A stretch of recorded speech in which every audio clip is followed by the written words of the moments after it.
Hello, everyone. How's everyone doing? What's going on, Said? How you doing, bro? Headlock Gaming. How's it going? Twitch, YouTube, and X. All right, so we're gonna be waiting about what was that scream at the start? I'm cutting my hair at the moment. That shit scared the hell out of me. It was Raiden. What's going on, too? Joker, King Joker, Crod, Divine Matterhorn, Maiden, Izzy, Blue Ninja, Jose, OBSX Mike Hollow. Yeah, so we're gonna be waiting for James to get here. I think he's gonna get here at 10:30, which is in 28 minutes. Why have I got to be doing this during the Capcom showcase? What is Capcom doing right now? We still got half an hour until James gets here.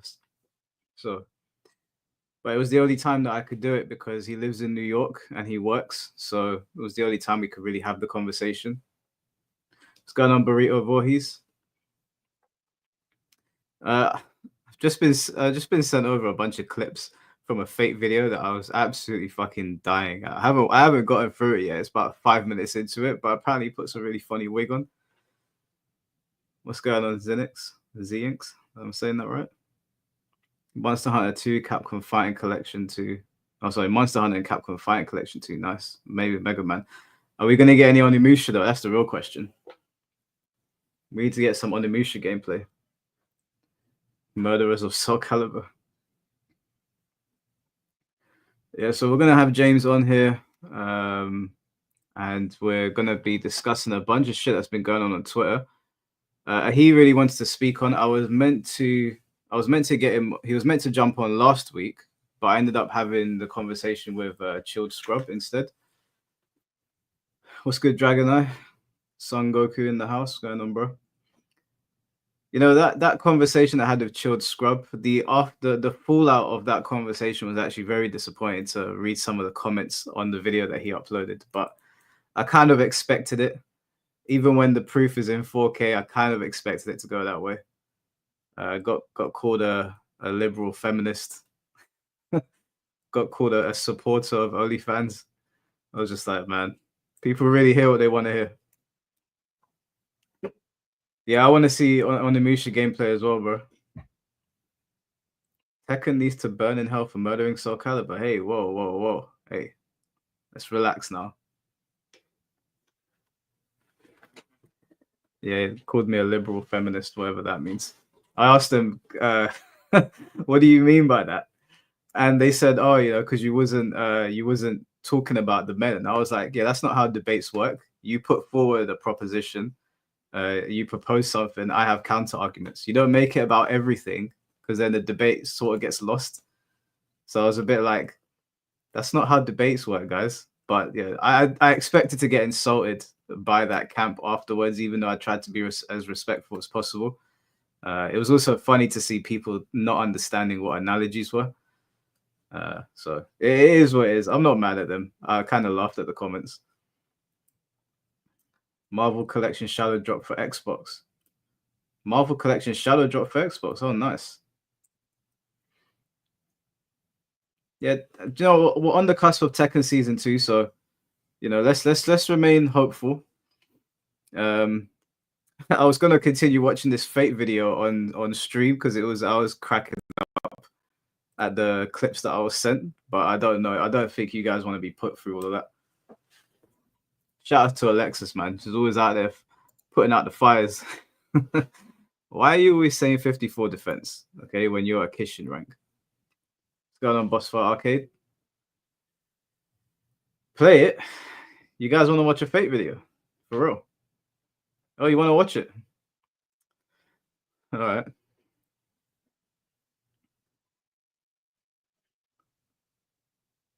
You're Bushin rank now. Oh, very nice.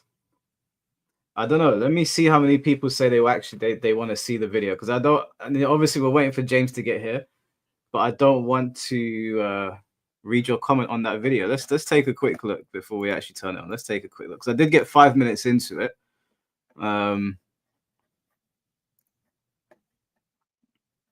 He is a funny guy, man. He's a funny guy. He does make me laugh. Okay, so let's read your comments. First off, neither Mike nor Tom tried to silence you. Yeah, I didn't try to silence him. I really didn't try to silence him. They simply pointed out to you that it's best to not speak on things you're misinformed on. Just a suggestion, not an order. Which you were so much so, which you were so much so that you even walked back some of your points after talking to each of them. Yeah, he always walks them back, but then he pretends otherwise. And they also recommended you not say things like the game's bad because frame data, combos, and ugly elbows. You literally still support the game not only by streaming it and giving it airtime on your channel, but also buying into its monetization with those skins that you willingly purchased out of the shop after claiming you got scammed by the devs into buying the game. Oh, that is true. He did buy a lot of skins. What's the nut job up to? We're just having a quick read. All right, so I was having a conversation with Shadow Octopus earlier. Interesting that he's come over here to say this. It's like Hollow when he argued with me over the women in FGC tweet. I wasn't arguing, bro. I was simply just stating my piece. He tried to gaslight me into believing the guy who made it was putting forward a narrative and agenda. I mean, are we being for real right now, Octopus? If someone's saying something as a matter of fact, that is putting forward a narrative. That's not an opinion. This is a lot of what he said to me today. He was just a dude who was pissed off at the crap going down in it. Besides the women, they're only a smaller part of a bigger problem, the FGC itself. Mike seems to believe that the FGC only has some bad actors, but I was not going to tell him exactly what I know. Mate, I've been in the FGC since 2007. There's nothing you can tell me that I don't know. I know a lot of things that I just don't talk about on camera out of respect for people. I didn't say that there's some bad actors either. I just said that how people behave on Twitter is not how they behave at events, although there's a lot of bad things that happen at events as well. But I never said there's some bad actors. Unless you hear those words come out of my mouth, then, you know, it's not good to make things up. The FGC has totally taken over by greedy, weird, and degenerate scum. The organizers and the people, corporations that bankroll them, they pay people off, railroad people into whether they want them, and outright lying still. What once were a bunch of gamers having fun and culminating their passions into a great competition, now is a cesspit of politics, fraud, and corruption. God damn, man. I saw Dr. Disrespect is remonetized on YouTube. What I found funny about that is he was jumping for joy, but I was like, ain't you the face of Rumble, bro? Well, how are they going to feel seeing that? That's going to piss people. That's going to piss them off, surely. All right, Name, no worries, bro.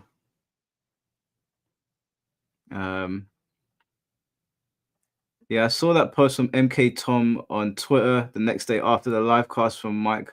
Why do people say Mike Hallow? My name is right there. It's Hollow, guys, not Hallow. It's not Mike Hallow. It's Mike Hollow. Why do people do this? This happens all the time.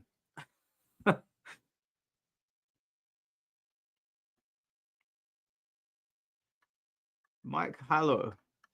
You know, even when I used to go tournaments, I'd write Hollow down. They go, can we get Mike Hallow? I'm just like, can you motherfuckers not read? That's not a joke in faith community. That people have been saying that for ages. It's not a joke. It's just because they can't read. Let's watch some of this video whilst we're waiting for our friend to show up, JamesMK to show up. Let's see what he's saying. Little nugget, right? All right. So there's dust flying around, right? We're going to be talking about this little nugget, right? And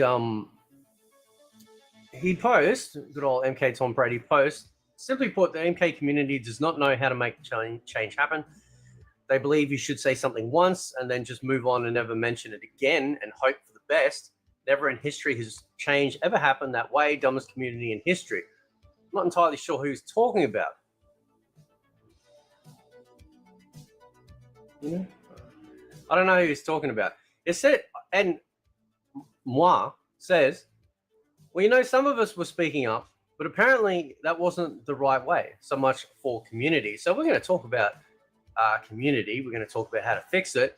But he always says that the FGC sucks. He doesn't want anything to do with it. So what does he want? Why is he involved in the community discussion? Hey, fate fucking kills me, man. 1 minute the FGC sucks and the MK community is cooks and he wants nothing to do with them, and now he wants to chime in on the fixing it. There's nothing to fix. I'll tell you what the problem is. The problem is the game came out and it's really bad. And some people like it, but not enough. And people are pissed and everyone's bitching. When a good game comes out, everyone will be singing Kumbaya. And that's it. That's it. There's always going to be problems in the scene. It's really not that. It's not that deep. Who are the right people for the job?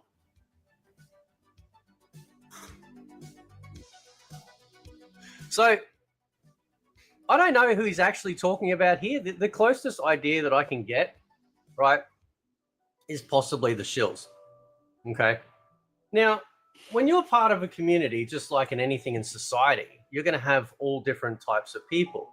You're going to get some people that do things a certain way and one person do another way, right? But if you have the same goal, the same outcome, then stifling voices and trying to stop them from, bringing things to light should not be on your bucket list of things to do. You should allow people to be able to express themselves and not silence them through slander, right? He always has to make everything about himself. He can't just talk about a topic as with relation to the entire community, whether people are against what's happening in Mortal Kombat or they're for it. He always has to bring it back to himself, man.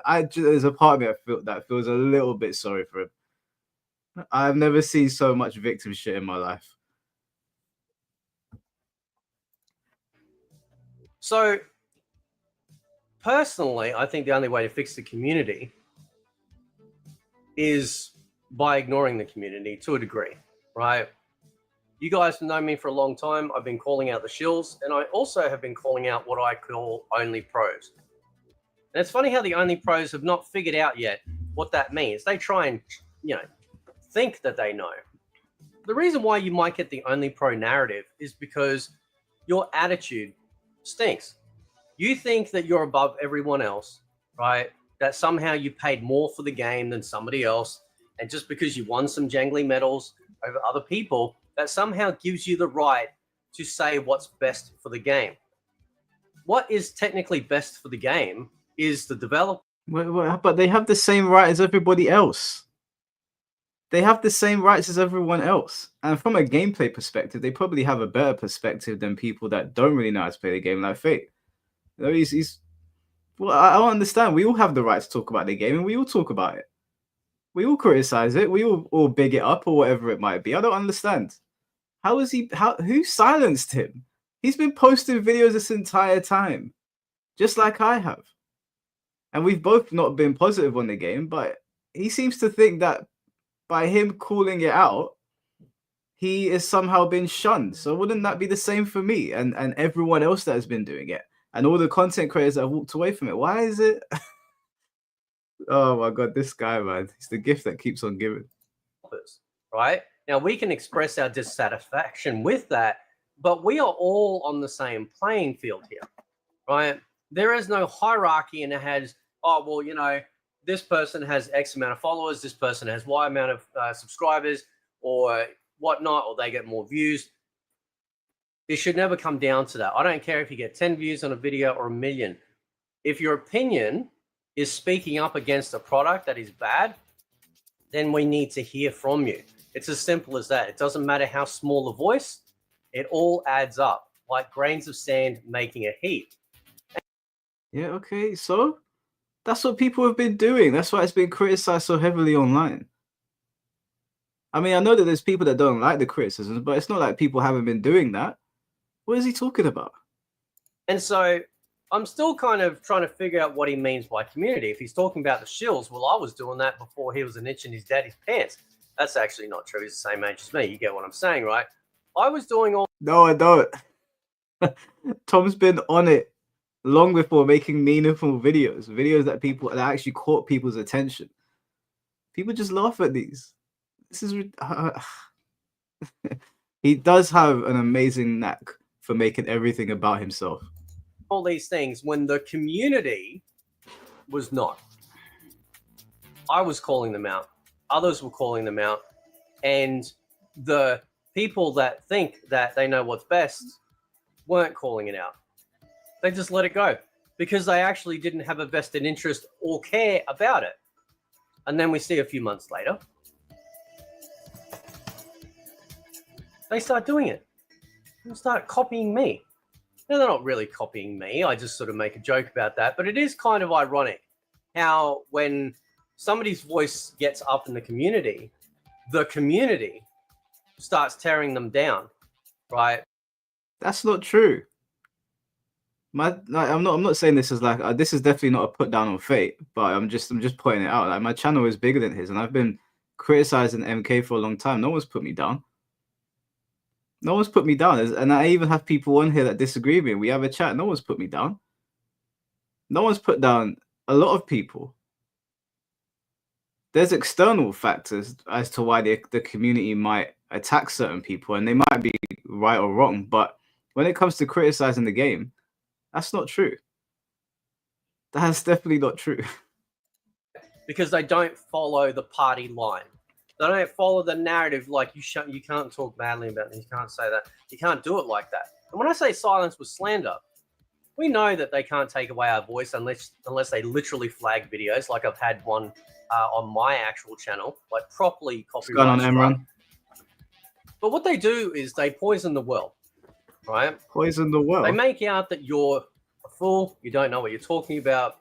And I never said I knew everything I was talking about either. And there's many other people in the content space too. Guys that have been around a lot longer doing this thing, like Total MK, were attacked for no reason whatsoever.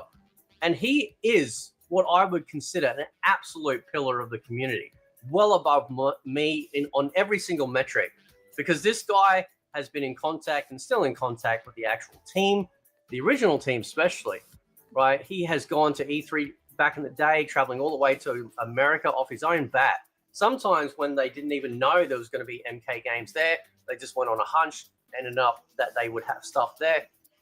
I mean, this guy has done so much to bring MK to light, and that's why he's such a much beloved figure. But some other people in the community, people that you rub shoulders with, decided to tear those people down. And you... Hey, Fate, you need to relax, bro. Can I put live chat on the screen? I don't know how to do it on StreamYards, bro. I have no idea how to put the chat. I've looked. If someone knows how to do it, let me know and I'll put it on screen, because the chat does kill me, man. You guys are hilarious. All right. You didn't walk into anything in particular, SoCal Honey Badger. We're just waiting for James to get here. We're just watching a bit of Fate, man. He does make us laugh. You didn't say shit about it, right? I also want to show you guys this, because I think this is kind of relevant, right? So I've been watching Az for a really long time. He started off actually as a World of Warcraft creator, and I'm a big World of Warcraft gamer. So naturally, when you've got an interest in things, you'll start finding content creators that are talking about the things that you love. And he used to cover a lot of World of Warcraft stuff back in the day. But what he was most notably famous for, apart from that gorgeous, well done, bro. You just got a great cranium. Like, you know, some people they just look like a cone head, right? Happy birthday too, by the way. 50 years old, man. I'm almost there. So the reason why this sort of stuff, the reason why I'm bringing up Az is because he got into a little bit of controversy because he had this massive Starfield rant, which was like literally cinema, right? It was on point on every single metric, because his rant was the voice that everyone else was hearing in their own head and feeling in their own heart, and he said it word for word.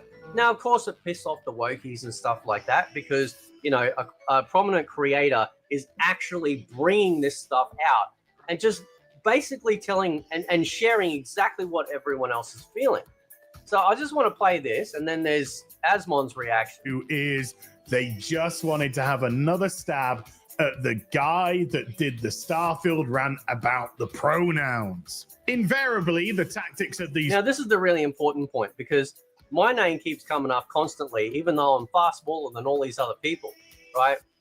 Because, you know, like, somehow I seem to rustle their jimmies.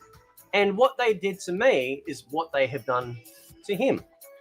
They try to shame you, they try to bully you, they try to gaslight you, they try to gotcha you into silence. And as we know, that ain't gonna work with somebody like myself. And the tide seems to be significantly turning. Right? And then Asmon. You want to know what's really funny? Look at this. Fucking pronouns! Fucking gender ambiguity! Fucking current day Californian shit! Because that's all we fucking know! Because we're boring! We're so fucking boring! Everybody made fun. What the fuck are we watching right now? I know that's Hills versus Babyface, but I don't know the whole controversy. Damn, he was pissed. I don't know if that was a. I don't know if that. What? I need some context. I don't know what just happened. Fun of Az. Everybody hated Az, but he was right. And now everybody is agreeing with him, and he was 100% right. In fact, he didn't jump out harder about pronouns hard enough. So the reason why like that's pertinent is because I know what that's like. Because it happened to me. Right? And I've seen it happen to other people. Right? You know when you don't really have a point, you have to go and pull somebody else's experience that he probably knows some people don't have context for to try and make a connection to make out like they did this to him. They're doing the exact same thing to me. Bear in mind, I have no idea it was about the DEI stuff. I still like to know exactly what made him flip out. Like what game was? Did you say it was Starfield? I don't even know anything about that game. But you always know when somebody doesn't have a good defense of themselves, when they have to use somebody else's situation, give very, very little context to the audience and just say what they did to him is what they're doing to me. Good Lord. FGC community, by and large, is trash, right? Not for these reasons, though, right? Not for, oh, they only say it once and that's the problem. No.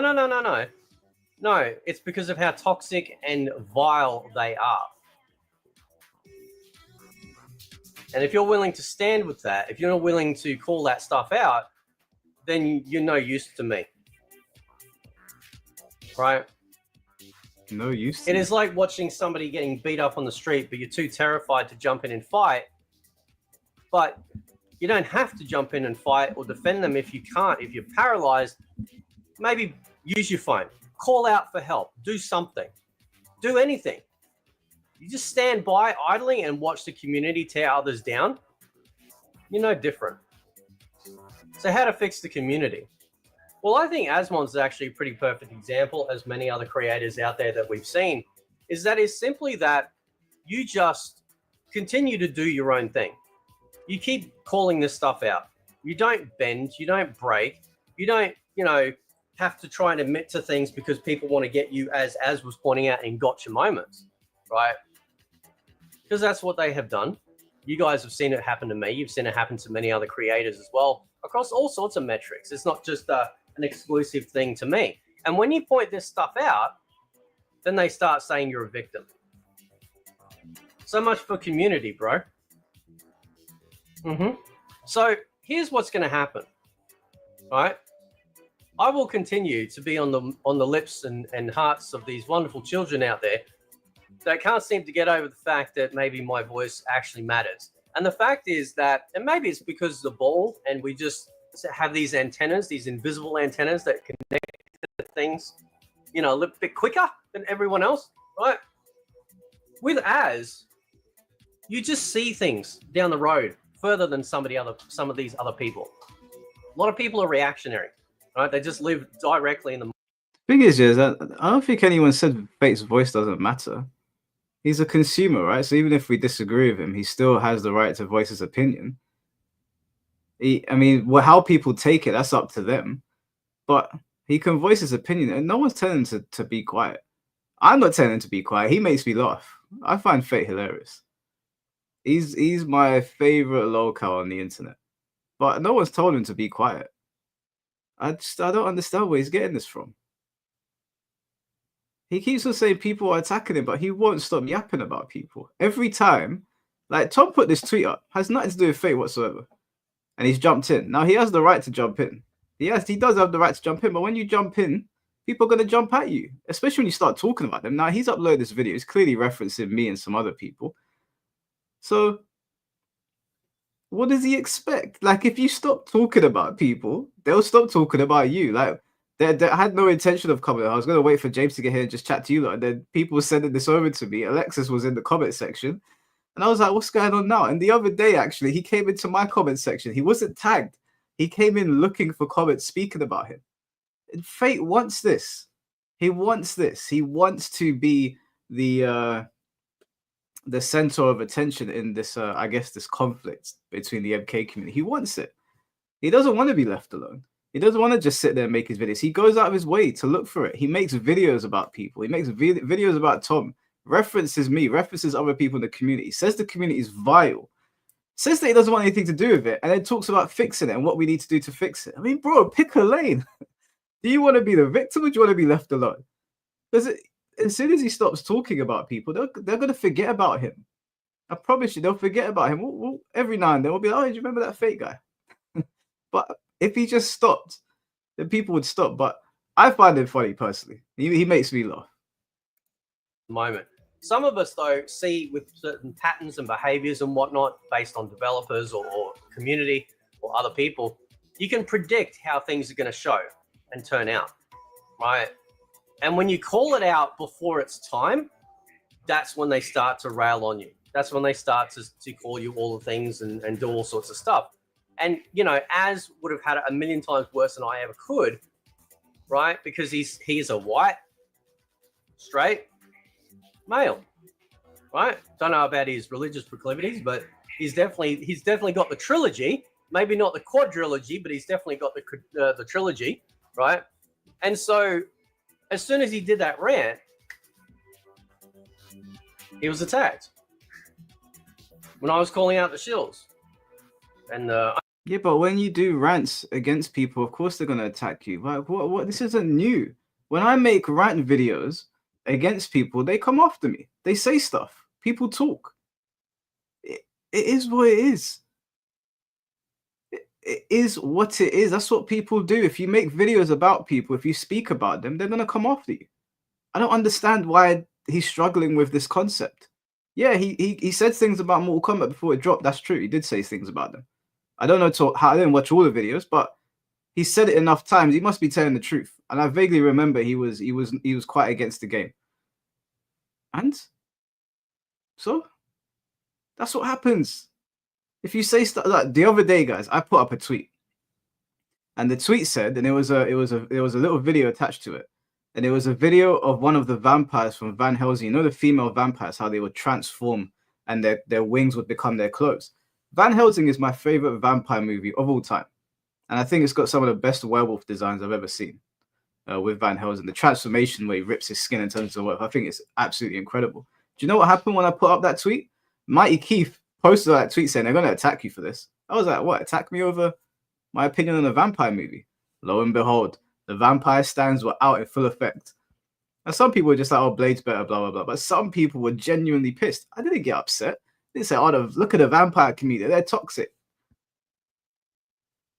Now, maybe some people went overboard with their responses, but it is what it is, mate. You put yourself on the internet. You say stuff about people's favorite genre, someone's favorite medium. This is what happens. What's going on, Nate? No, we're not doing a stream about this guy. We're waiting on James. He's probably ready now. We're gonna finish his video and then bring James on. But yeah, like when you put your opinions online, some people won't like it and they'll come for you.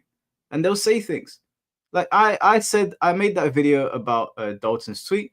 Chilled Scrub made his video about it. I made my video about him. Then we had a conversation. It is what it is.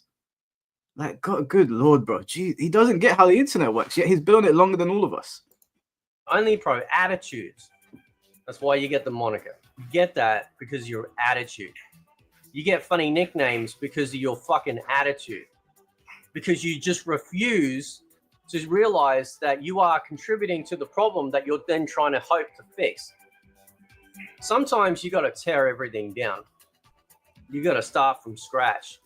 And I think the only way that community builds properly is by you focusing on making sure that your voice still gets out there, not having people police you through intimidation or making up lies or gaslighting you. And I didn't intimidate him. I know he's gonna say I didn't even say your name, but he's already said who Tom rubs shoulders with. You know, we all know he's got a problem with me. I didn't intimidate him. I did not intimidate this guy. Did he think that I was trying to intimidate him? Come on, what are we talking about here? All I did was pull up his points in a live stream, and he didn't know how to answer them, and he got upset about it. That's all it is. That's all it. Sometimes you got to take an L with the amount of people that I have live streams with. Someone's gonna come on here and they're gonna pull my points up, and I'm not gonna know how to answer. It's gonna happen. You can't win every debate. You can't win every conversation. That's how it goes. And you move on, mate. You just dust yourself up and be like, okay, cool. I need to improve my talking points. How can I intimidate him over the internet? Exactly, bro. Over the fucking internet. He's in Australia. He's in Australia. I didn't try to intimidate this guy. Listen, if I've intimidated you, if you feel like I've tried to intimidate you, my bad. What the fuck? I wasn't aware that I intimidated anybody. I've not tried to intimidate anybody. This is madness. This is a grown man. getting to that point where it's like, listen, and all people should be like this. I'm like this, Total MK's like this, others are like this. But for those out there that are not sure or worried about speaking up, don't be. Might as well do a YouTube boxing match with him. Well, first of all, there's normally money involved in that. We know Faye doesn't have any of that. Secondly, if I started proposing that, then people could actually say, look, you're trying to intimidate him. I'm not interested. Bro, come on, man. So for those of you that don't know, Strengthen is my boy. He's one of my best friends. Come on, Nate. I'm not out here trying to intimidate people, okay? I grew up with this guy called Ricardo, okay? I've had my fair share of nasty fights. If that guy was on here, it might turn into a problem. He has anger issues. I'm not trying to put that on anyone else. I'm just here having a good time. We just disagree, Fate. It's all blessed, bro. No one's trying to intimidate you, I promise you. Don't be. We're still here, right? Nothing they say, nothing they do ever sticks, right? But if you're part of that community, if you're part of that type of community that likes to spread lies about people and gaslight others, even though all of us share the same alignment when it comes to wanting MK to be better and things like that, then you have to start asking yourself, why? Right? It's not like I was caught doing anything illegal or wrong. So why go to those efforts? Because some of these people think that, well, you know, maybe I'm too old and I shouldn't be playing games. I had some clown the other day say, why am I arguing with like 20 or 30-year-olds? Oh, I didn't pick the fight with them. Right? They had a problem with my opinion.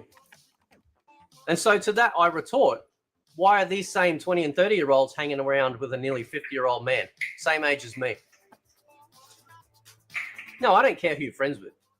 I'm just saying, if you're going to use that metric against... Well, no, hold on a second there, Fate. I don't know who's used that against you, but it wasn't me, because I'm friends with people in the Soul Calibur community, and those guys are old as shit. They're basically dinosaurs. I was with King J the other day at one of their houses. Those guys are as old school as it gets. I don't care about your age. I think it's a bit embarrassing to be at your age and be behaving like this. I do think that's a little bit embarrassing, but it's okay if you want to be 50 and be on the internet, bro. And you can, doesn't matter about your age. If people come at you to argue, it's fine. It's the way that you argue. That's the problem here. It's not that you're 50 and arguing. It's that you're 50 and you argue like a child. You can argue with someone that's fresh on the internet. You know, you could argue with somebody that's the same age as, I don't know, how old is KSI? He's in his 20s or something, or Jack Doherty or whoever. It's the manner in which you argue. You argue like a child. You could argue with anyone. No one can say, oh, yeah, I'm too young. You can't argue with me. That, I've never said that. Against me, allow me to spin it back on you, right? So at the end of the day, community only works when you try and work together, right? And if you let things happen and you stand by and let people in the community, it doesn't matter whether you like their approach or not. 99.9% of people that I've ever spoken to, right, that see my content and then have come to the Discord and get in a chat, and they're like, oh, it's not so bad. Why do you think that is? Why do you think that is? Because people make snap judgments.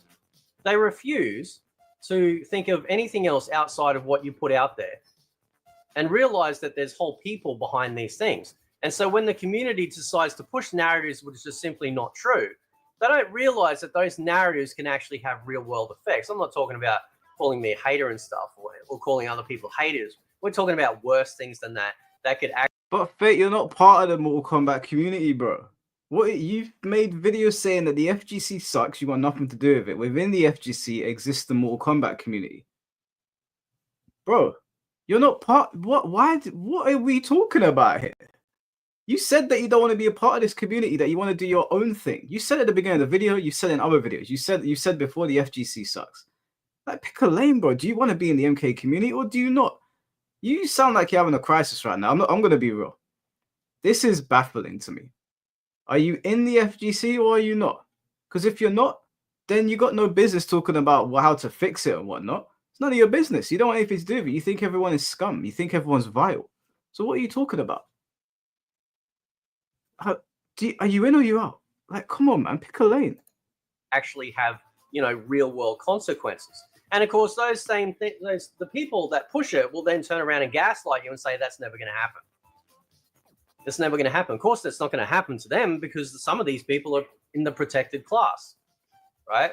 The protected They're class. not in the same boat, even though they might claim to be.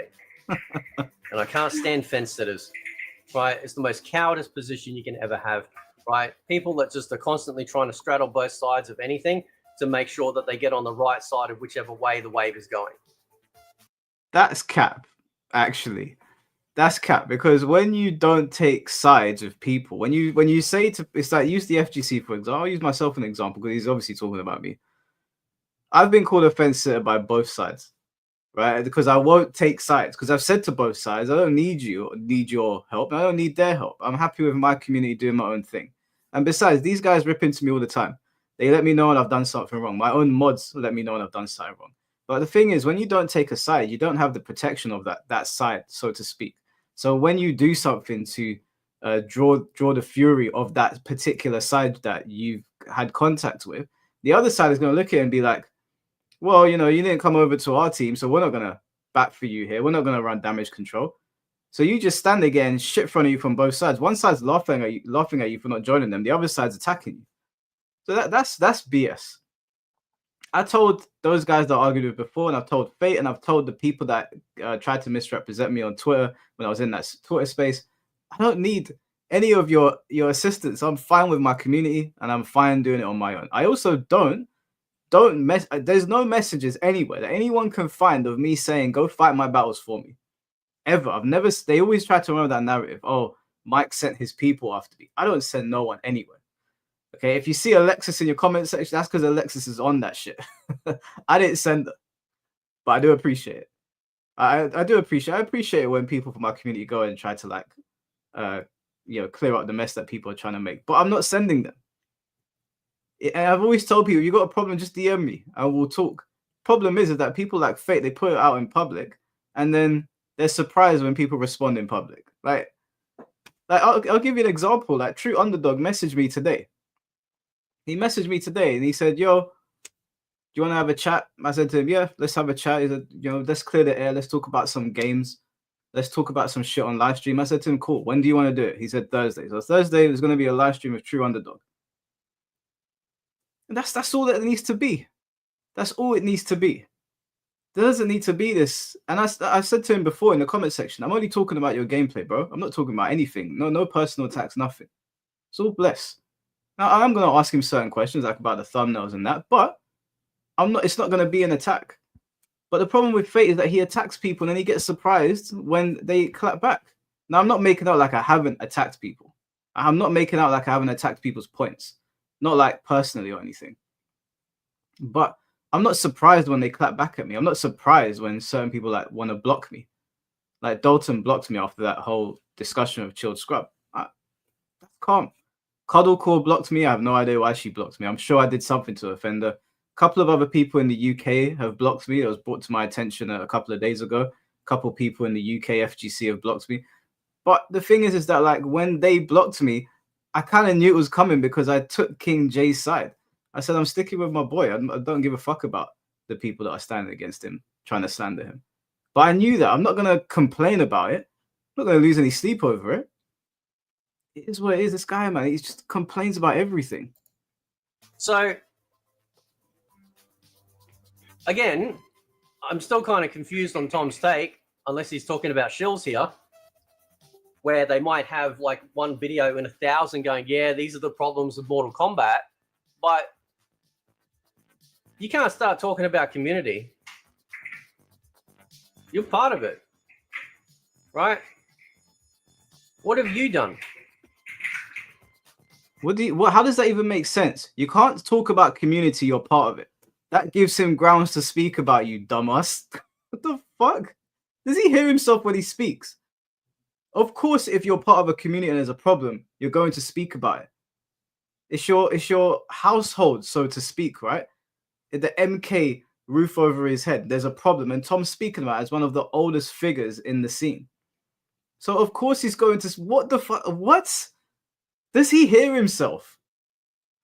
Who better to speak on a community issue than one of the most recognized members in the community, one of the most longest serving members in the community?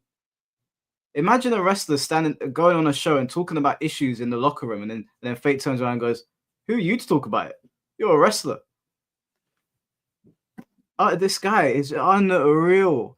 I know he said he doesn't edit his videos and that he just is one take and he puts it up, but he should really consider watching it back and being like, maybe that wasn't the smartest thing to say, because that was definitely one of the dumbest things that's come out of his mouth.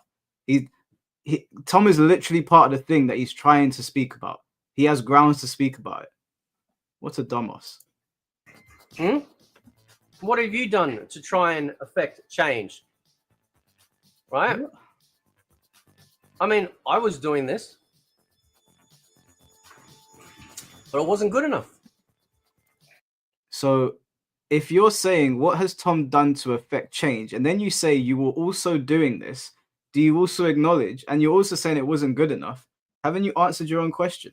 Let's say that Tom's takes mirrored Fate's, and Fate was also doing what Tom's doing. Didn't he just cook himself? Does this guy not listen to himself? He just talks for the sake of talking. This is actual delusion. This is actual delusion. This is mad. Like I really want people to pay attention to what we're witnessing here. He's just said two of the dumbest things ever. He inadvertently cooked himself, and he failed to recognize that a figurehead in the community has grounds to talk about his community. This wasn't good enough. Now let's read some of the comments. Tenero comes and says, what you're not changing, you're choosing. Yeah. FGC says, keep speaking truth, Tom. Yeah, I think he speaks truth. But I also think he's afraid. Yeah, so Tom has taken the fury of the MK community for his takes on Mortal Kombat, right? I've spoken to Tom for hours privately about things that will probably never be aired on live stream unless he wanted to.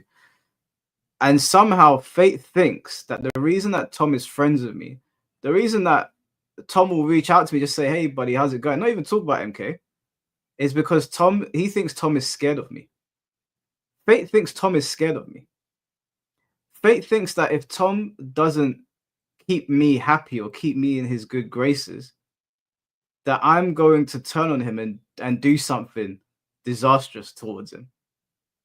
This is something that he said in previously deleted live streams.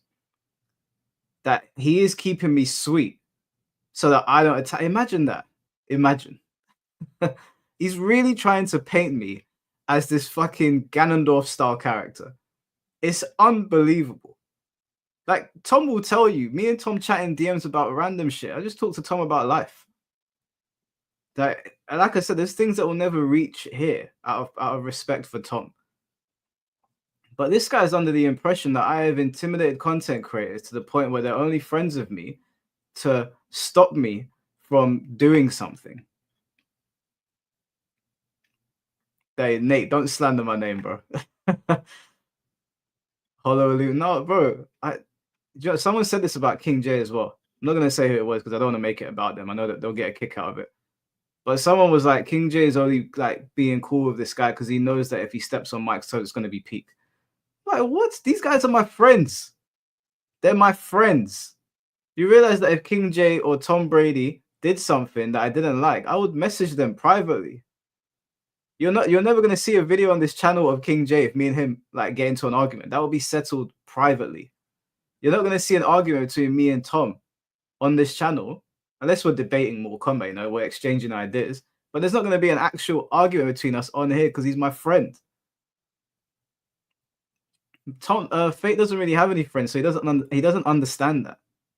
He doesn't understand the fact that if me and Sikander have a problem with each other, that I'll message Sikander, I'll be like, yo, bro, didn't like what you did here. Can we talk about it?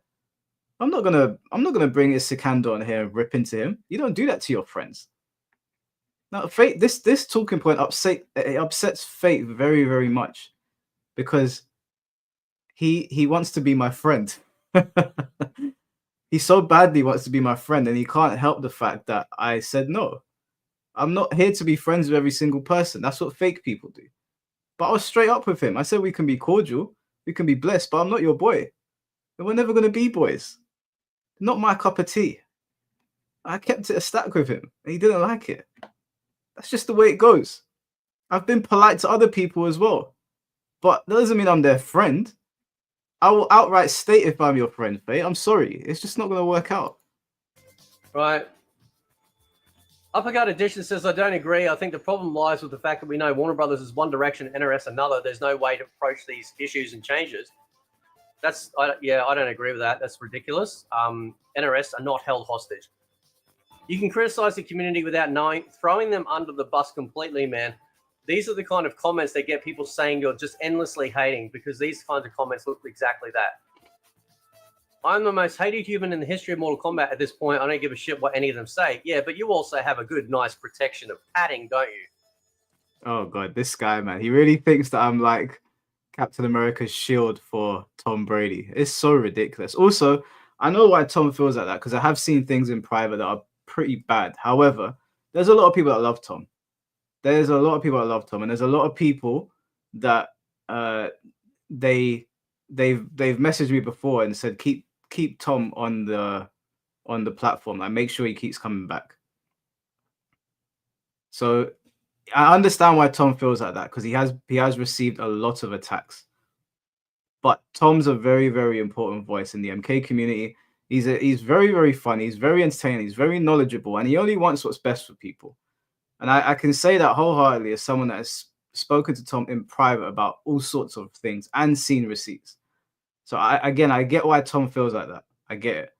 But I don't think he's the most hated. I think Fate is. I think Fate is. I think Fate has it beat. I'll be real with you. Right. You got a lot of people on your side. Big creators. Right? And to be fair, through your own admittance, you did do something a bit dodgy. Right? Look at this guy. I brought this up to him before. I said to him, you always make snide remarks about Tom, even though Tom has gone to great lengths to put information out there about that whole situation. And Fate can't help it. He'll always bring it up as a way to put Tom down. And Tom won't drag him, because Tom's just not like that. Now, Tom could, trust me, like I said, I speak to Tom. Tom could drag this guy through the mud if he wanted to, but Tom isn't like me.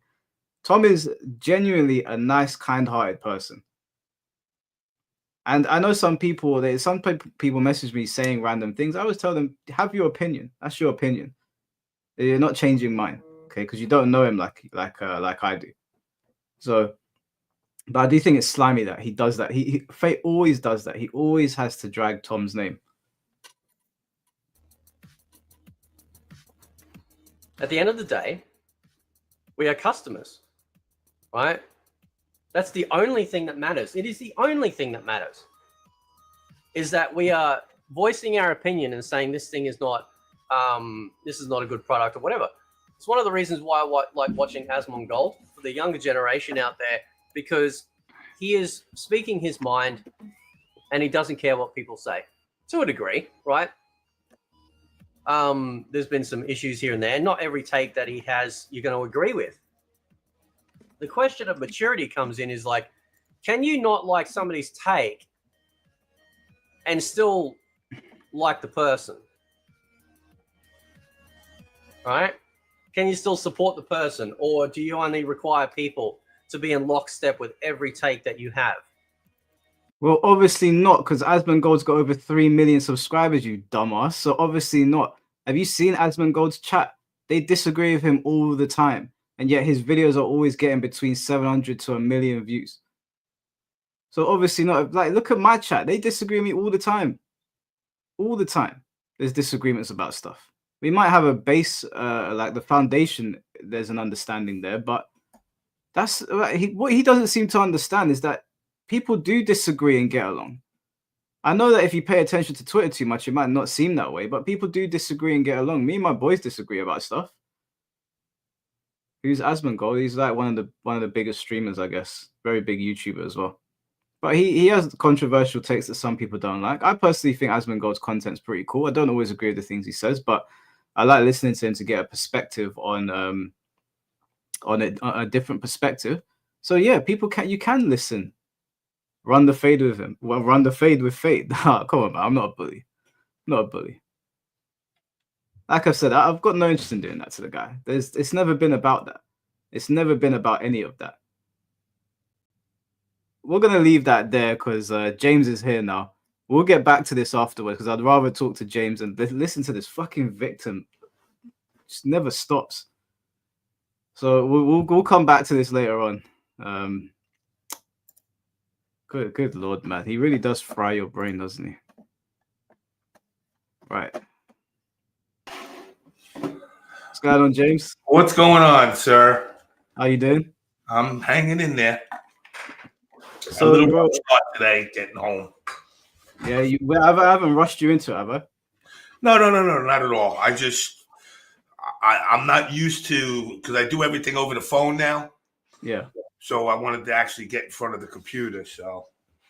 No, that's cool, man. Well, I'm really glad you're here. There's quite a lot of things that I want to go over. But just before we go over them, could you introduce yourself to the stream and let them know who you are?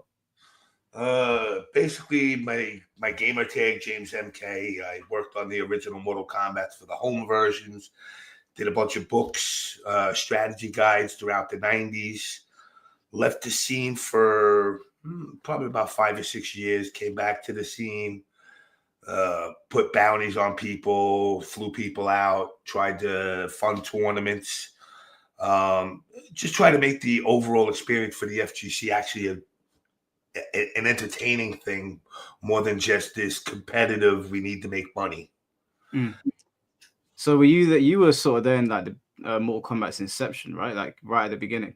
Yeah, I mean, I had, when Mortal Kombat was doing the arcade versions, I was getting the betas before they were going out to the revisions before they were going out to the arcades.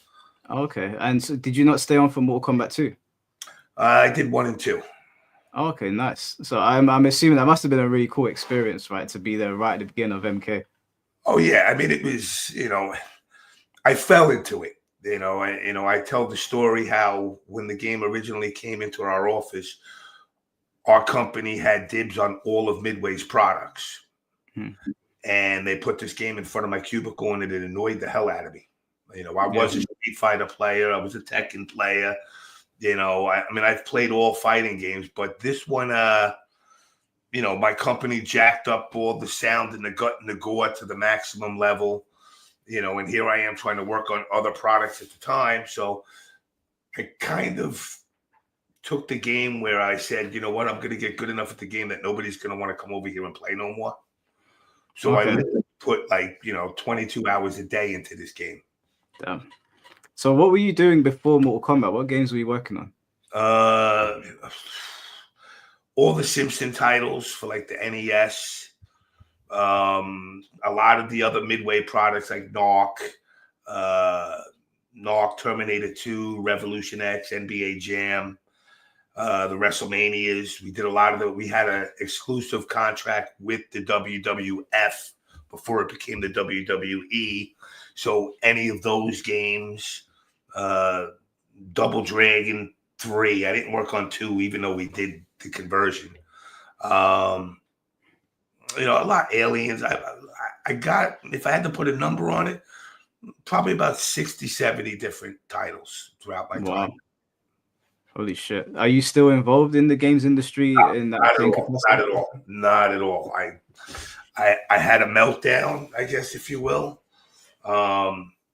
It's a hard industry to work in because, everybody thinks like, oh my God, I get paid to play video games, but it's equivalent to making movies.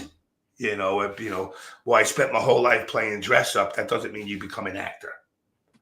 And one of the things about that industry that always turned me off is, and again, nothing against the aspiring rock and roll folks out there, but you get the stoners that say, oh my God, dude, I get paid to play video games, but they don't care about the game. Mm-hmm. To them, it's just a job where they heard you play video games and get paid for it. So it kind of were on the products that you release, where you get a bunch of people that really didn't care about the game. And then you had people like me that were like on the OCD level of making sure a game becomes that entertainment that not only you picked up once, but you picked up twice. Okay. Could you tell us a little bit about what it was like working on Mortal Kombat 1 and Mortal Kombat 2? Like, because I know they have thousands of people working there now. Was it a more tightly knit group back then? Just like when, Ed tells his original story is 6, it was 6 of us. Oh, really? 6? 6 people, that's it. And I, like I said, I had gotten so good at the game, I wasn't even on the team originally. They kind of pulled me off of another team and said, hey, you know this, so, we want you to get involved with it. And,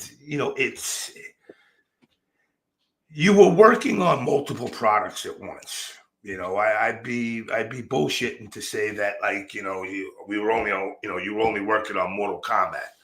But Mortal Kombat obviously became the main function because at Acclaim, that was the product we knew we were going to push super hard. And, the arcade translation to the console at that time was very hard to do with the system limitations on the home systems. So it was a matter of trying to figure out which, what can you get away with, what can't you get away with. Obviously with Nintendo, with the blood and the fatalities having to change, it made it a lot harder. And it just, it's grueling because it got to the point where the CEOs of the company would say, hey, listen, I got a shower upstairs in my office. There's a place across the street. They'll deliver you food whenever you want it. Don't leave until it's done. And you would stay in your office for 7 days without leaving. Okay. And so what was it? Because it was a small group of people. There's only 6 of you. I'm assuming that like you had like a close relationship with John Tobias and Ed Boon. Yeah, I had a really good relationship. Tobias I was cool with, but Boone I was a little extra close with because I had worked on one of his other games, Super High Impact, which is an American football game, which when we did the conversion, he wasn't happy.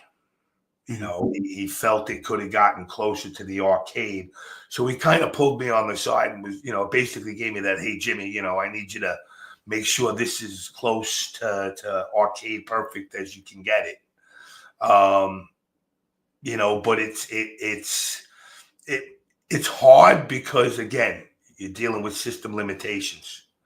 Ed wanted, 4K, but we're using a CRT TV. You know, you're going to have to sacrifice stuff. So it was hard to get that balance of what can sacrifice, you know, frames versus colors, sounds. I think he just wanted the product to be the best it can.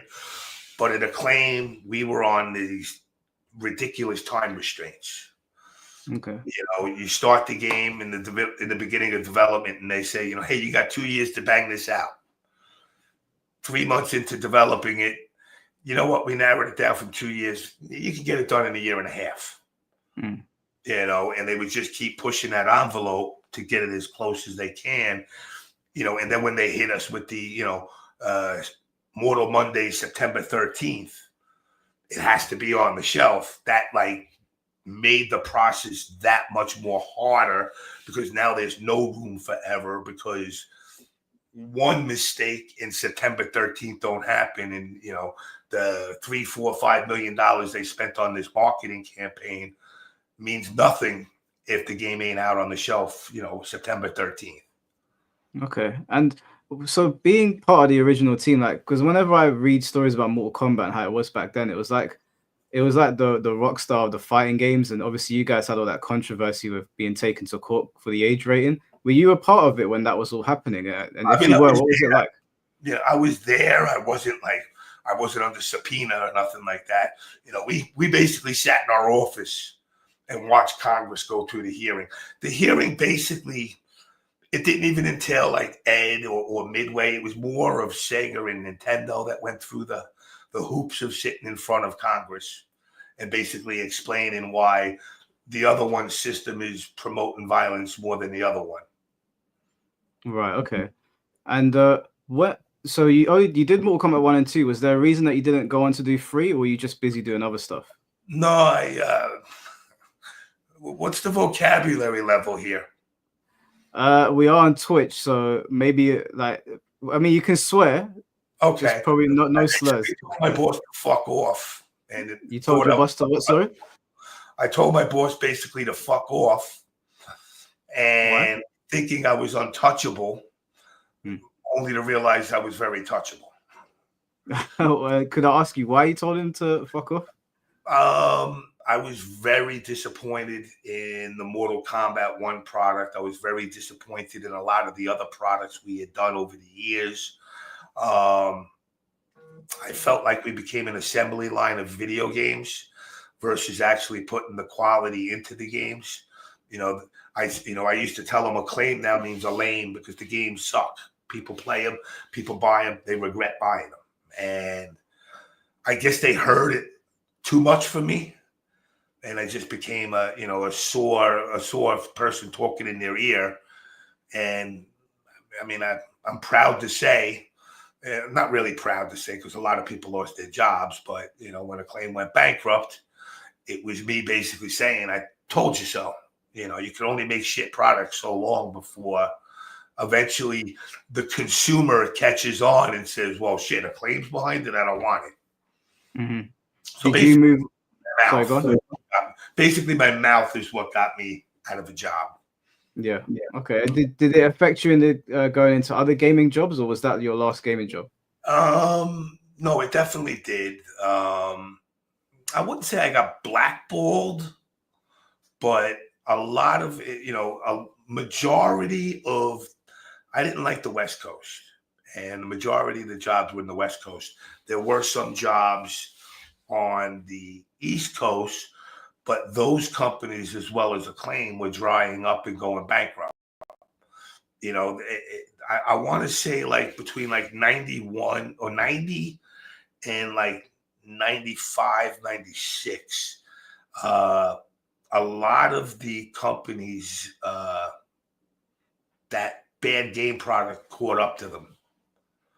And a lot of these companies, they become publicly traded companies, and the investors and shit do shady stuff on the side. And, there was a lot of chaos when it came to quality products. That's why the late 90s, the late 90s to the early 2000s, you started to see a lot of companies like THQ, Acclaim, Bordersoft, a lot of smaller companies, they dried up because they went broke. They made, crappy products, and consumers just weren't buying them no more. So it was the quote unquote AAA, as they say now. That was the games that were selling. And even those, a lot of the companies, would wind up drying up. Okay, and so having said that, like, what is your opinion on where Mortal Kombat has gone, having originally worked on it?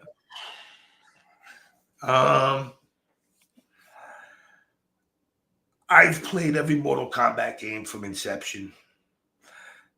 This is the first one that I could say I played less than 15 minutes. Really? One of the big turnoffs, the biggest turnoff for me is I play with this.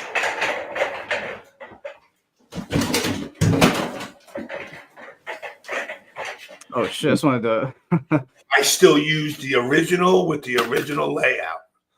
And the problem with that is when you get it for the PlayStation, the PlayStation, I'm also the type of player that when I play a game, I do everything. I don't care what it is, all the bells and whistles. Like I see a lot of pro players, they go right into lab, and no, I do practice modes, everything, because I like to see what was put into the game.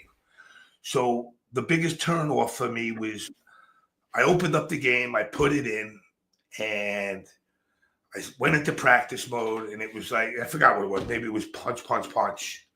So I hit punch, punch, punch. It says to advance, hit the sensor pad in the middle of your controller. I said, what fucking sensor pad? I'm playing on a stick. You're telling me I got to swap out a PS5 just to be able to hit the sensor pad? Now, apparently they alleviated that through patches and everything. But to me, that was like game development 101. Like, that's something that's just should be basic. Let me bypass that button. Why did you make it the pressure pad? What's the point of that? You know what I'm saying? To advance. You could have told me to hit start. You could have told me to hit select. You could have told me to hit any button. But you basically having me hit a button. It's almost like they selected it just because they want to make sure you touch every button on the controller. So from that point, I said, all right, let me jump in. Now I'm known as a Baraka player. So I said, all right, let me try Baraka. I ain't going to lie, Baraka was kind of fun for about 5 minutes. But for some reason, that stuck with me. And I just never picked it up since. So, I had bought it in May of the release year. I didn't buy it right away because I wasn't in a rush for it. I wasn't feeling the cameo system. And again, Ed's always been one to try new stuff. If you notice one thing about all his iterations of the game, there's always something new, So it just didn't grab me. So I just never played it. And then as I've watched the community, the crying and the bitching and the moaning, I said, well, now I definitely don't want to touch it at this point. I've never understood people claiming they're competitive players, but they want to be character loyalists and expect their characters to get the buffs that they want them to have. Like, if I'm a real competitive player, for the record, I'm not a big girl character user. But if you tell me Katana's the best and I'm a competitive player, I'm fucking playing Katana. They don't do that. They go, no, I use Jax and he needs to be better. No, that's not the way it works. If you're a competitive player, you do what's needed to win. So since then, I just the scene itself, I watched, the competitive players crap on the casuals. And, the casuals don't know nothing. That whole attitude that it's not gatekeeping. And to me, it's just spiteful. I see pro players, they act as if pro players, if you could tell me one pro player that's designed the video game, I'll listen to them. But there are none. They just give you their opinion, which is no different than that casual player that says, you know, hey, you know what? Smoke needs pink hair instead of blue. You know, and all of that chaos that went on through the first, I guess, almost a year, right? I think Yeah, about a year.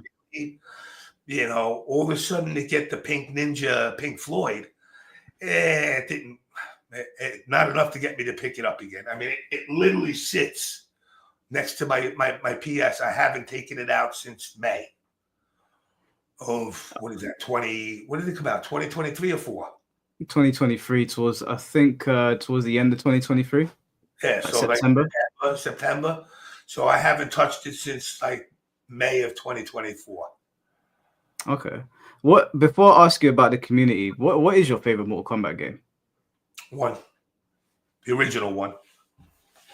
Other than 1 and 2, because I know you obviously you spent a lot of time on them and you worked on them. What would you say is your favorite, the one that you haven't worked on? 9. 9, okay. Yeah, that makes sense. What was it about 9 that you liked?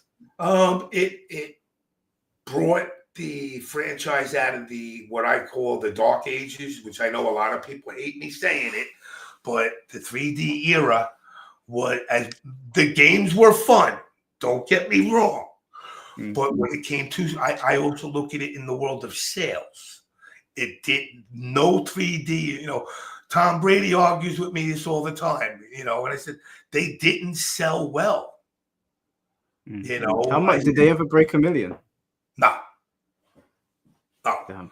No, they were all 100,000 marks, close to 1 million mark, but they were all like the, you know, 600, 700, 800,000 copies. You know, and even like Mortal Kombat, don't get it wrong, the original Mortal Kombat and 1 and 2, I don't think they broke the 1 million mark either. You know, you know, again, it was a different era. You know, but if I would put my pecking order 1, 2, 9, 4, whatever the hell you want to mix in the 3D realm. I'll even pick Sub-Zero Mythologies. I'll put in Shaolin Monks in there, but the least favorite one, UMK3. That's your least favorite one? It's the most sloppiest Mortal Kombat game they ever made. Really? Wow. Okay. That was my favorite of that era. Why is it the least sloppy? It's all right. So, for example, Nightwolf, I could cross you up with a jump punch. The very next button I hit, as I hit you in the head, is low kick. And all those frames just disappear, going from a punch to the head to standing up and kicking you. Physics need to be applied. There's no way you can punch me in the head and then the very next thing, skip every frame of animation, be standing up and kicking me in the foot. And it just allowed, by those frame skips, it just allowed you to get away. Now, does the game have a fun factor? Absolutely. You know, it's kind of like if we all know the game's broke, then, you know, you can't really complain. But when you look at it and you're looking for a perfect Mortal Kombat game, it's far from it. And I think between me and you, it was the beginning of the downturn leading into the 3D era where, you know, Tobias had just finished that, you know, then MK4 came out and that was the first of the 3D or fake 3D. And then from there, during that whole 3D era, it was just a lull. You know, and then when MK9 came back, it reinvigorated it. What do you think NetherRealm needs to do for the next game to sort of get back on track? Get back to the roots. You know, you don't need, you know, I don't need to watch 16 murders in the movie Saw that take 10 minutes of fatality. You know, I understand it's a fatality. Like if you go back to the originals, fatality, rip your head off, done.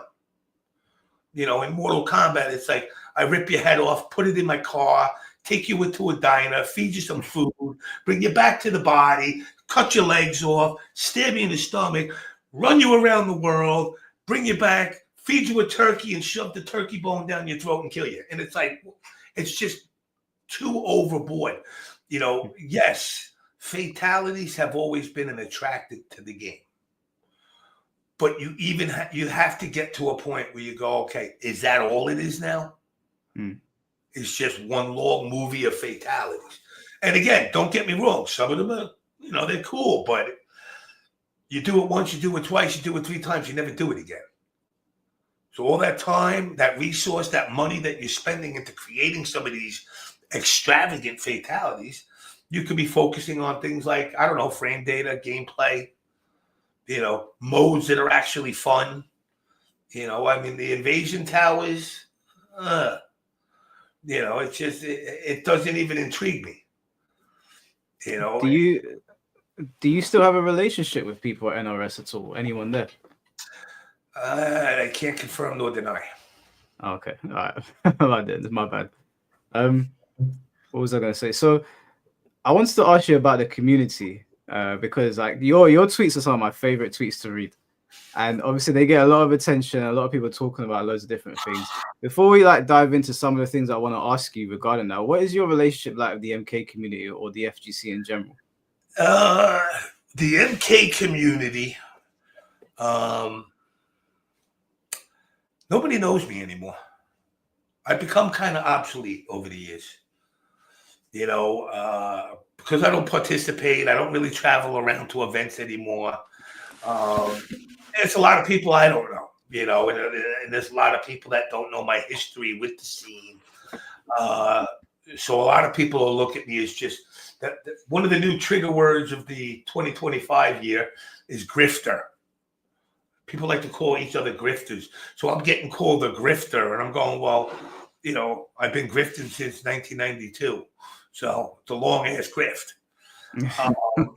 I want to see the scene grow. I don't think it's possible. Why is that? There's so much hate and spite in the scene, and especially in the U.S. political side. I see people calling. It baffles me. I see white LGBT people calling black people Nazis, but they changed it. Now they call them Nazi adjacent. And I'm like, so what you're saying? They're not really Nazis, but they go with the Nazis. So they're playing with the words. But I see such spite just for different opinions. You've seen it. We both went into that chat. We both got called Nazis. Yeah, I got called a Nazi. Yeah. I'm going. I didn't chat in the chat. I just wanted to listen to what the motherfuckers were saying. And somehow I became the Nazi in the room. And believe it or not, that's what enraged me.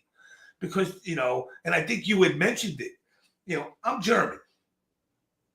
We're not too cool with getting called that word.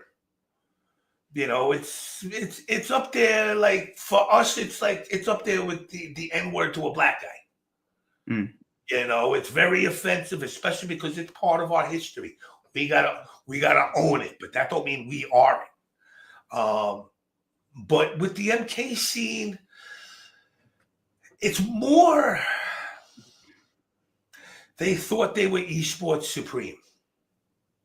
What do you mean by that? I listen to Sikanda. I listen to a lot of other players, and this needs this needs that. Everybody's an expert, but yet nobody's got, and I hate to say it, nobody's got results but Sonic.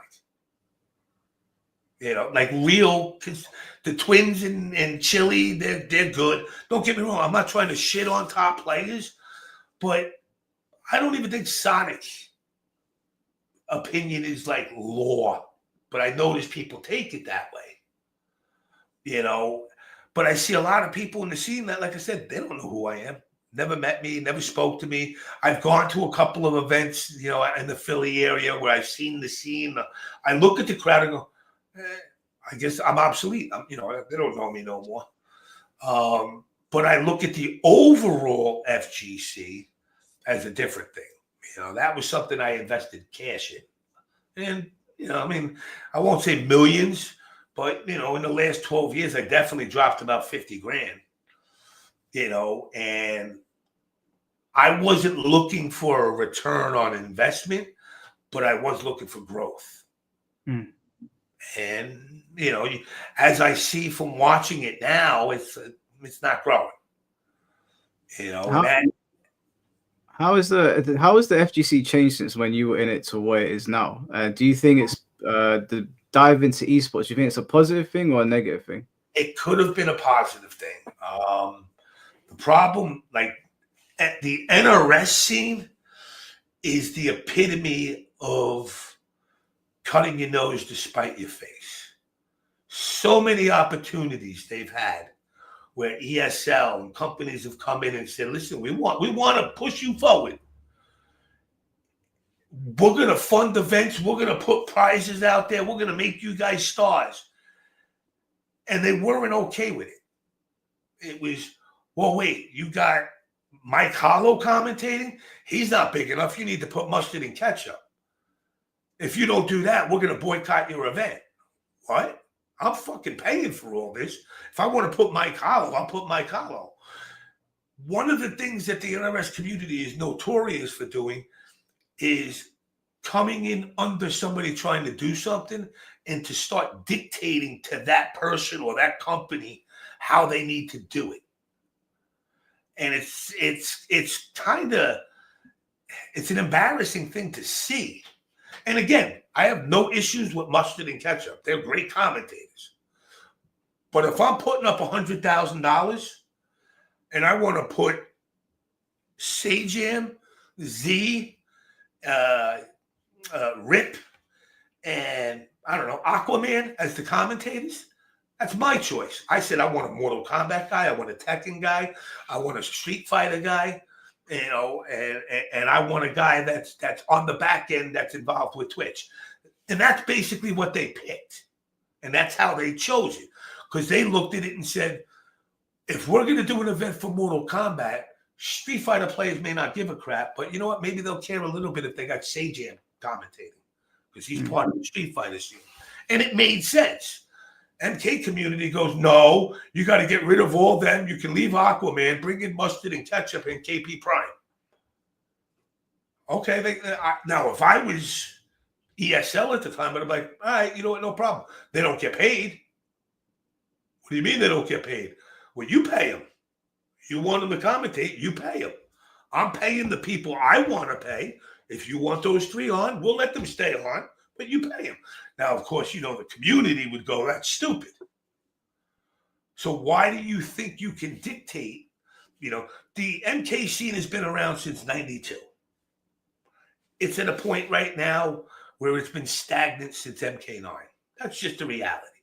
The numbers haven't grown, like sales-wise, it went great, but competitive-wise, like there was no year where it was 12,000 people competing at Evo. It's the same, you know, anywhere from, you know, 3,000 to 300 people. You know, so if your track record of growing the scene hasn't worked, let other people with the money experiment and dilly-dally and try to figure out maybe they could come up with a better equation. But they don't do that. You know, and that's one of the things that's over the last couple of years since MKX has turned me off. You know, and the fact that I ain't gonna lie, you know, the NRS putting money in now all of a sudden, you know, my ego, and this I will admit it, it's my ego. I funded a lot of pop prizes throughout all the events for MKs during the years. My attitude is, where the fuck were you? Now, all of a sudden, that there's a little inkling of esports, you want to come and throw your $10,000, you know, event prizes in there and, you know, do things. And it kind of pushed me aside. So I wasn't, you know, I wasn't the guy giving like the, you know, I used to get the little test your mic thread. Oh my God, JamesMK is so awesome. He gave us money. I don't get that no more. Now it's, oh, he's just a bitter old man. You know, so it did turn me off. But to their credit, they've tried to consistently do it. And I'm sure WB's looking at him like, yo, stop. Because let's be real. Any company giving money for these games, it's not beneficial to them. Think about it. You play Mortal Kombat. You got Mortal Kombat 1. Were you going to go out and buy Mortal Kombat 1 because they had a $10,000 prize? No, you bought it because you wanted the game already. So, by them putting the $10,000 up isn't generating more game sales. It's kind of like more of a, thank you, Mike Hollow, for buying the game. Here's your chance to compete. And that attitude that they got, as long as you keep that attitude, you're fine. But the minute you change that attitude to say, well, where's all our sales? You're going to be disappointed because you're not going to get more sales. I don't know anybody in my entire life that said, let me go to, and I don't care if it's Street Fighter, Tekken, Mortal Kombat, that entered an event without ever playing the game. And in order to play the game, you already own the game. So the company giving money isn't beneficial to anybody. All the competitors that are entered clearly bought the game already. With regards to that, I was reading. I'm sure you saw DFF's tweet about esports, and what is your feelings on that? Like, I've got the tweet here. I feel somewhat bad for him because I think he was just trying to put forward an argument. And apparently, he's been dropped by his sponsor because of it, and there's been some controversy around that. But there was a lot of people that were like pushing back on his suggestions. How do you feel about all of that? That's the FGC being the FGC. This is, and I'm going to use it in a mean term. These are the high school dropouts that are pushing carts at the local fucking shopping mart that are telling you how to make money. There is no book you open up. They like they say when you have a kid, there's no book on raising a kid. There's no book on esports. The only books that are on esports are basically snake oil salesmen that push their books and hope they get sales. There's no concrete book that if you do A, B, and C, esports takes off. The FGC as a whole has failed miserably. All the FGC does when it comes to numbers is the numbers shift. They don't grow. Year one of Evo that you go to, Tekken has 10,000 players. Street Fighter has 5,000. Mortal Kombat has 5,000. Year two, Tekken only has 5,000. And Mortal Kombat has 7,500. And Street Fighter has 7,500. Ironically, it's still the same 20,000. It's just the numbers are shifting back and forth over the game. They're not increasing. And nobody's looking at that, trying to figure out the way to grow that number. They're content. The TOs make money. Some make good money.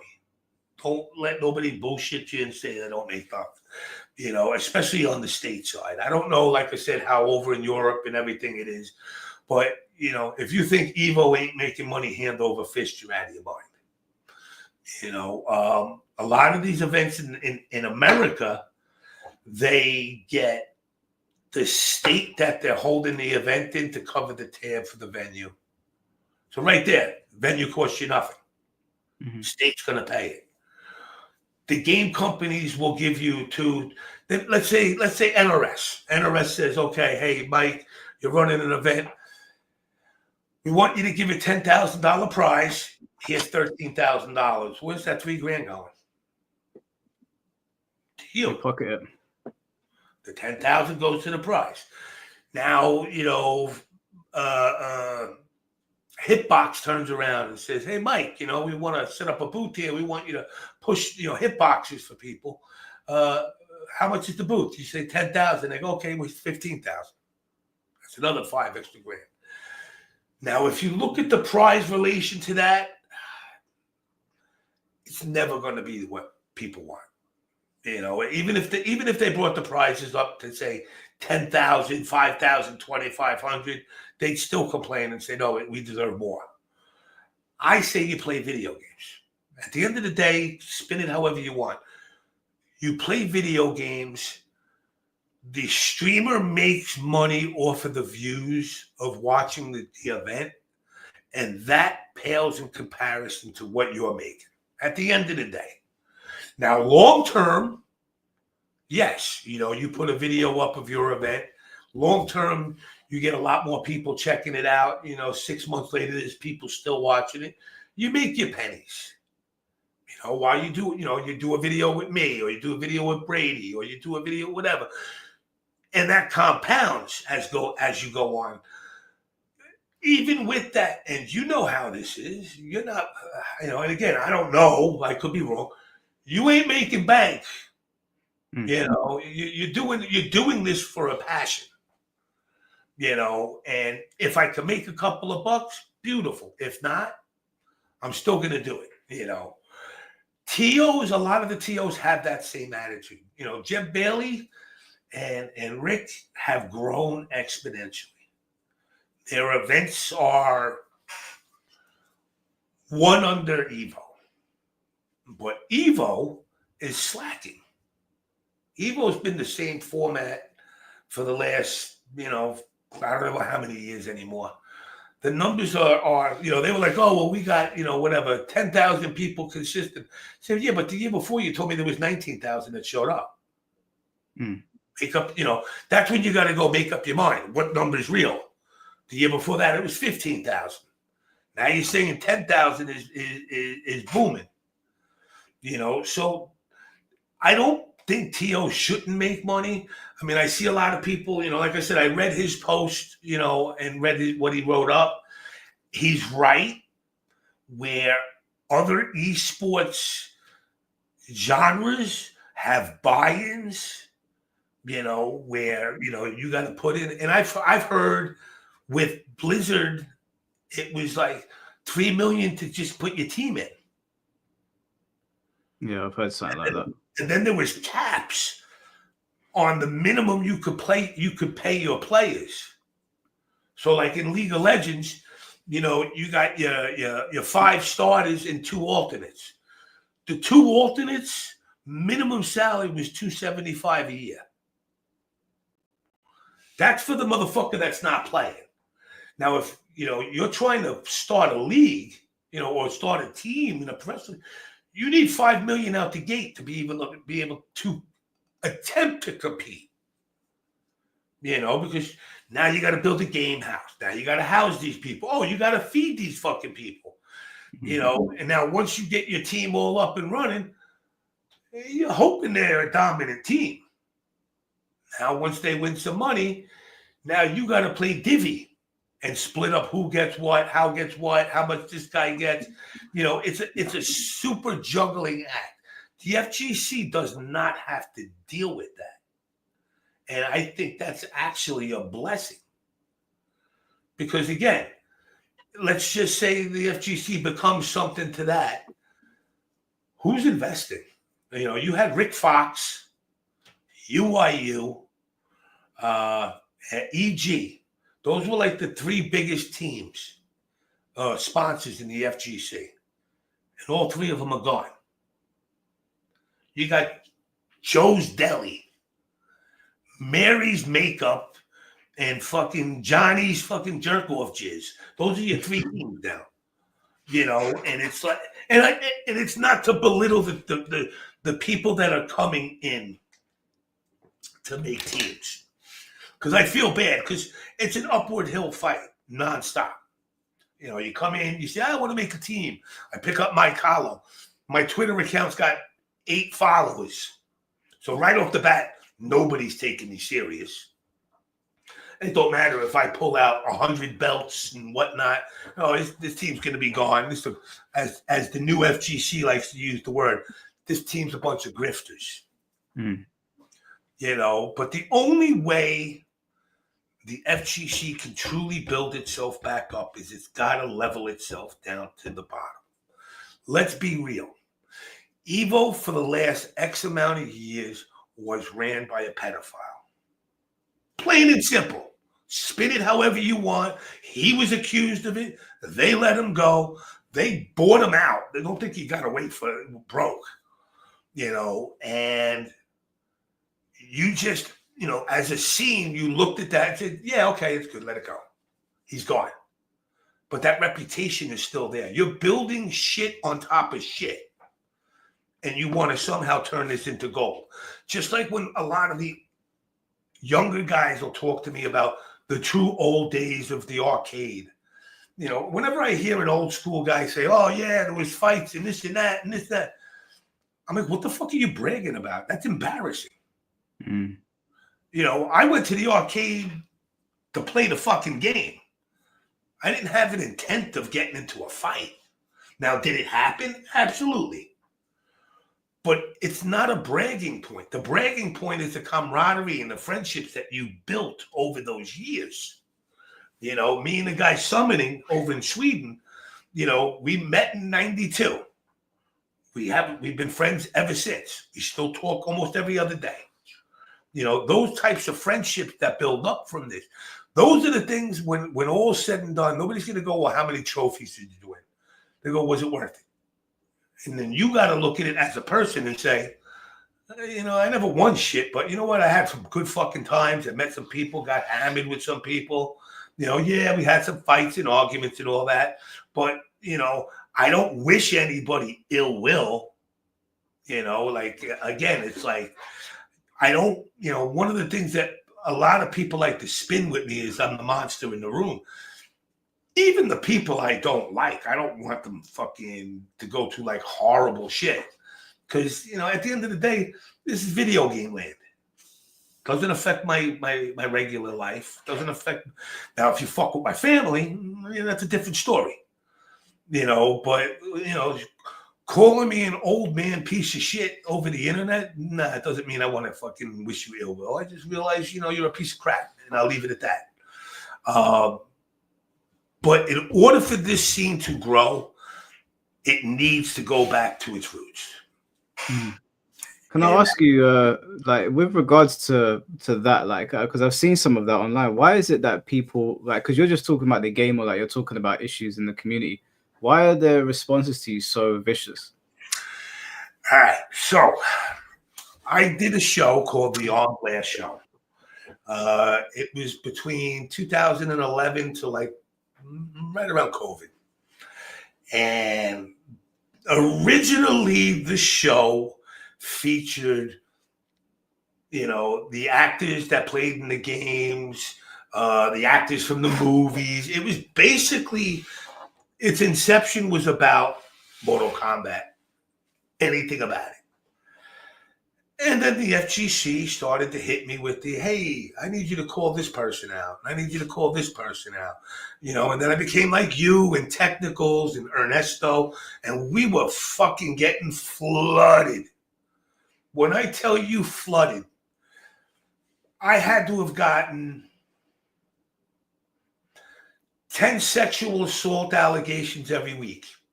Every week. Against you? No. People coming up to me wanting me to expose shit. Oh, okay. Yeah, you know, and then All Caps, who is in the Tekken scene, he's the guy. If you saw the video with Harada at Frosty Faustin, the old black guy they were calling him, that was fucking getting loud. That's All Caps. So All Caps was one of the co-hosts with this girl Melanie, and we would just get nonstop messages. Hey, this person's sexual, but don't tell nobody. I just want to keep it between us. And, you know, me and Chris were hitting each other up private. We're like, yo, why do these motherfuckers not dialing 911? Like, what the fuck do you want me to do? You know, but now at the same time, you're getting told person A you did something fucked up. So now you know I'm looking at person A awkward. You know, because I'm like, wow, would this girl really just go out of her way to accuse somebody? And I'm very thorough with vetting. In the 250 episodes of the On Blast Show, I never had to go back and say, I got to make an adjustment to my statements. You know, because I'm not going to put it out there unless I'm 100% sure. And unless all parties agreed. You know, it's not going to be this gotcha. You know, all of a sudden you're going to watch the OBS show and Mike Hollow did this. No, you're not going to see that. So my reputation, and one of the things that the FGC is good at, They always love you calling shit out until you're calling out one of their own. Then you're just looking for the trouble, and you're a fucking troublemaker, and you're the one that's trying to cause problems. You know, but as long as you call out people they don't like, if I go out and call out Arturo right now, I'll probably get a motherfucking parade at Evo. You know, but it's like, let me say something about, I don't know, fucking Alex Vi, or, you know, somebody, anybody that's known, that's in Goodwill, or Sonic, you know, I'll have the fucking, the Rainbow Mob trying to kill me, you know, and that's what turned me off from the scene. That's what made me say, like, you know, I thought I was doing something good. And to this today, I'll still get people that'll hit me up in DMs sometimes, like, oh, you know, I wish you'd bring the show back. I don't want to. You know, listening, the amount of stuff that we were getting weekly, you know, where it was like, you know, and me and Chris would say, like, you know, I got 6 girls that told me they were sexually assaulted by these 6 guys. Chris would say, I got 2 people that said they were sexually assaulted. We talk about it. Now we know there's 8 people that were sexually assaulted, 8 people that did the sexual assaulted. And we got to look at it and try to decipher which is bullshit, which is real. Because now, once you share that with me, I'd be a fucked up person to just ignore it. Yeah. You know, and that takes time. You know how it is. Look, you do a show where you try to call things out and you try to stay, you know, grounded with it, but you know you got to do the fucking research. And sometimes it's a fucking pain in the ass. You know, you're listening to a guy tell you all day, nah. And you only find out like the next day he fucking lied to you. But he convinced you that he wasn't bullshitting you. And it just got to the point where I became known as the angry old man yelling at clouds. You know, where it was all I cared about was the negativity. I was the burn it down guy, which that part, I'm not going to lie, it's true. Because the only way to fix it is to burn it down. You cannot build it on top of the shit that's already built up. There's just such spite and hate. You see people that, I mean, I made a thread on my fucking Twitter account. If you get death threats, just put them in here. Let's catalog them. I've actually got that. Are you okay for me to show that thread so people can see like the? Yeah, you can show whatever you want. So I don't know if people have seen this. This is like, I was reading through it. This is insane. So I wanted to talk to you about that because obviously your tweet ended up on Button Check as well. About so I'll bring up that tweet to start with. Let me just bring it up on here.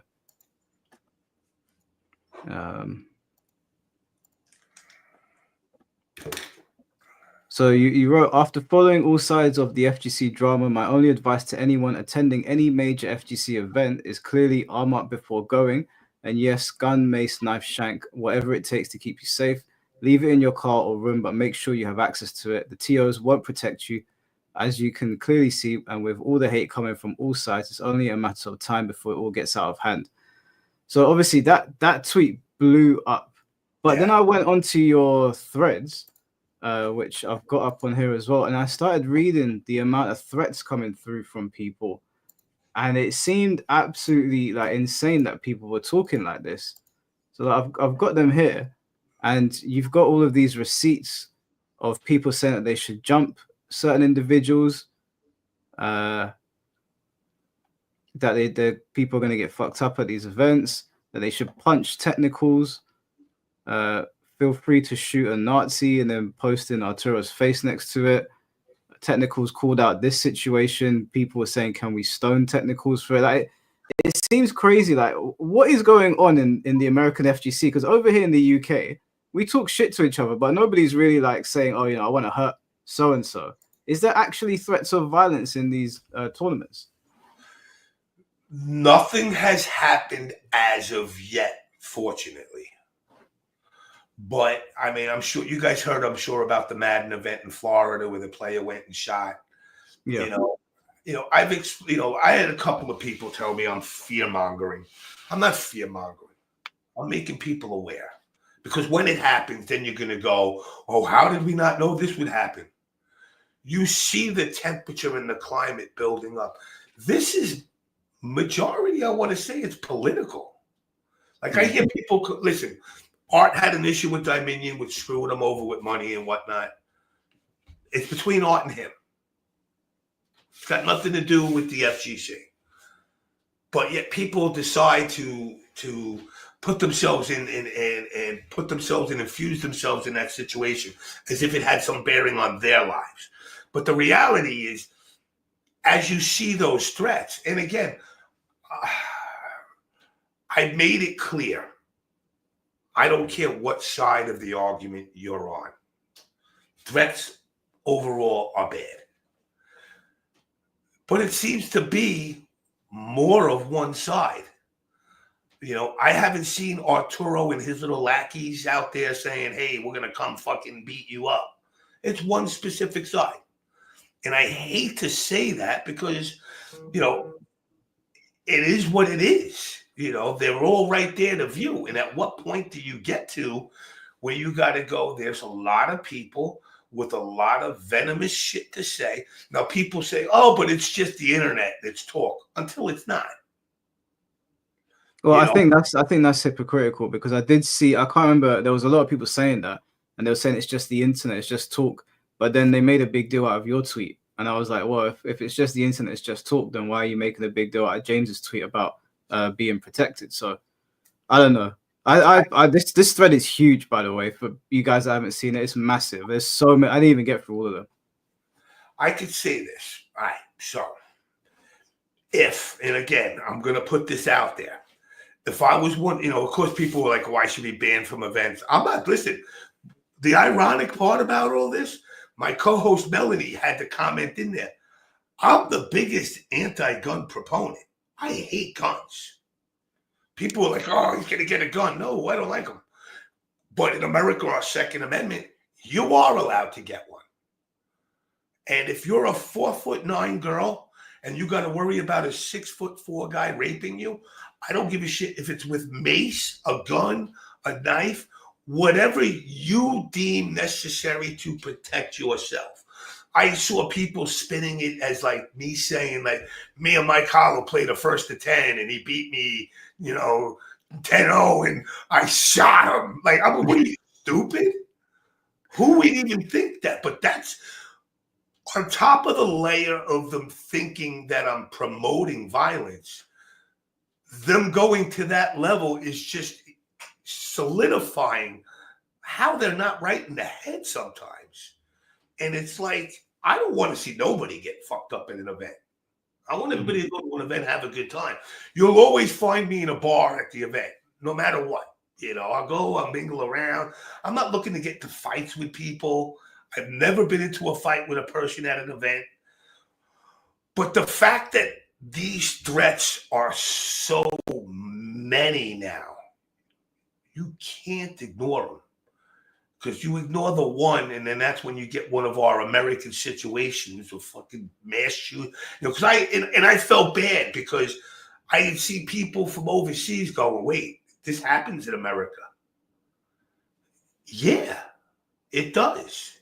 I've never heard of a mass shooting in England, you know, at least not out of the last 20 of them that we had. Yeah, because I remember when you put it up, I DM'd you and I said this was crazy for me to read. But then obviously I went and read the thread on here. Like some of these, the reason I took it down is because there's actually some things on here I don't think we can put on the screen. Yeah. There's a lot of attacks against technicals, which I find really weird because technicals is going out of his way to call out people doing things to children or assaulting people. So I don't get why he's getting so much hate. It's the same reason that I said with my show. You're great calling out until you call out one of our own. Then you become the monster in the room. Ernesto, the same thing. I've seen people threaten Ernesto over the years. You know, I've seen people say they'll beat you up if you hash. Because, you know, one of the funny things I've seen over the years is like when something juicy is floating around the internet, somebody hashes Ernesto right in it. And they said, like, oh, well, whoever does that's a pussy. Da, da, da, da. I'm going, why? If it's truthful, What's wrong with it? Even if it's not truthful, so what? If it's truthful, he'll make a point of it. If you guys see something not truthful, you're not gonna dick around with it and waste your time. But the fact that, like, I would hate to see it, but I'll tell you this. I even said it to somebody, and I want to, again, this is making people aware. I could go to Evo or any event. You go in the door, they come, they wand you, check you once, you go in. You hang out for an hour inside the venue, you come out. You see the security guard, you start bullshit with him. Yeah, I fucking bunch of nerds I'm hanging out with. This shit's fucking, my friend wanted to come to this shit. Hey, I'm going to the bar to get a drink. You want something? Nah, I can't. I'm working. Hey, I'll get you a Coke. Oh, thanks. You start bullshitting with him. Well, yeah, I'm going to go back in. You think the next day that guy's going to frisk me? Mm. That guy just said, wow, no, he's cool. He ain't going to frisk me a second time. Yeah. There's moments like that where people can let their guard down. Everybody automatically thinks that, well, we're just gamers. That's not like that. But the shit that happened at the Madden event was super calculated. He left, came back.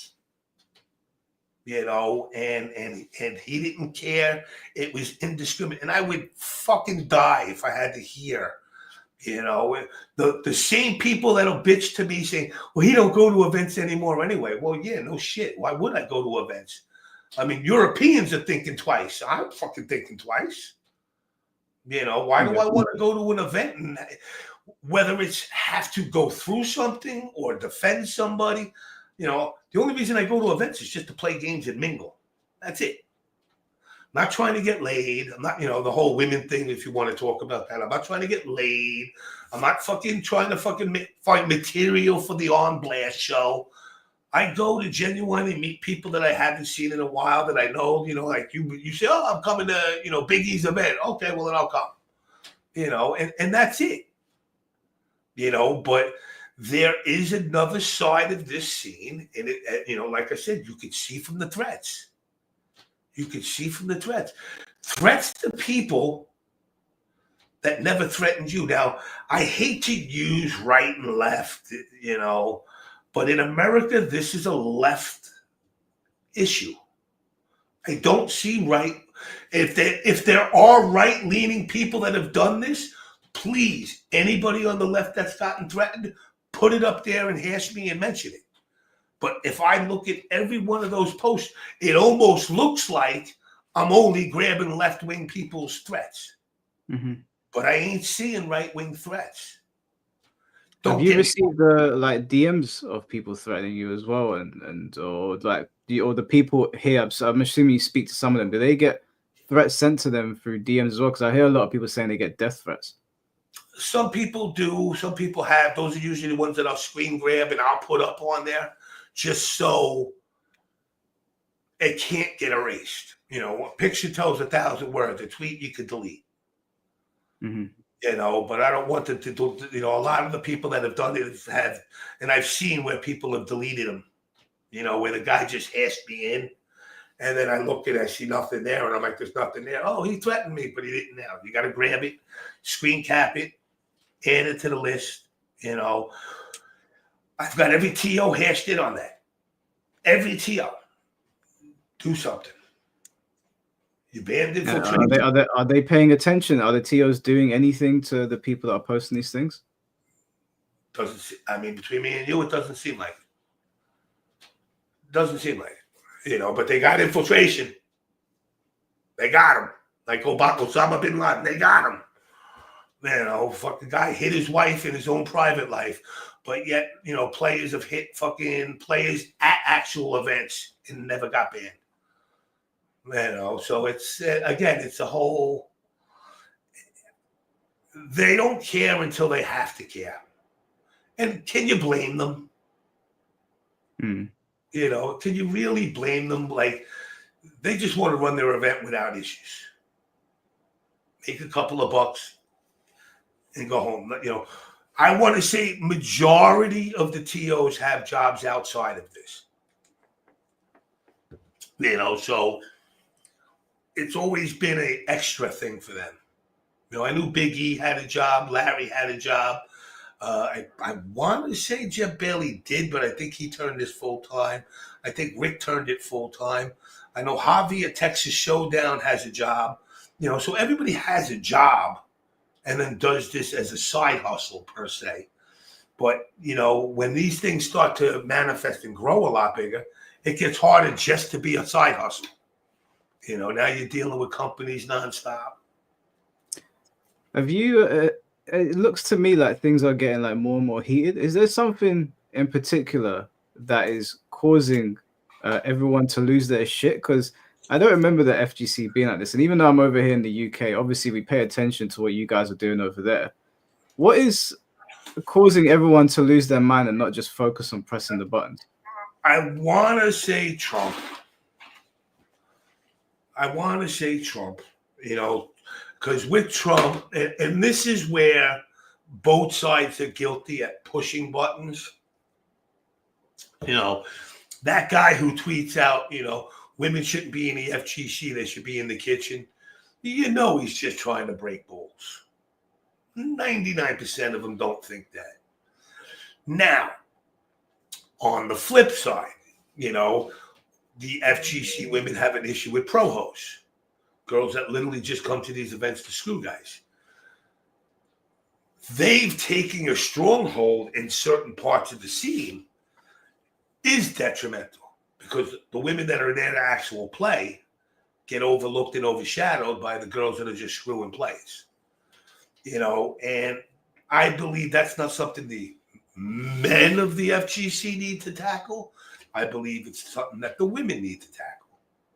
You know, years ago, I had an episode of the show, I think it was episode 49, where there was a girl who literally would come across country just to fuck guys and then go home. And they all called her out. And it was a whole big fucking episode. And, you know, her attitude was, you're just mad because you're not getting laid by me. And they're all like, you're giving the other women that are just here to compete and play a bad name. You know, and they never tackled it.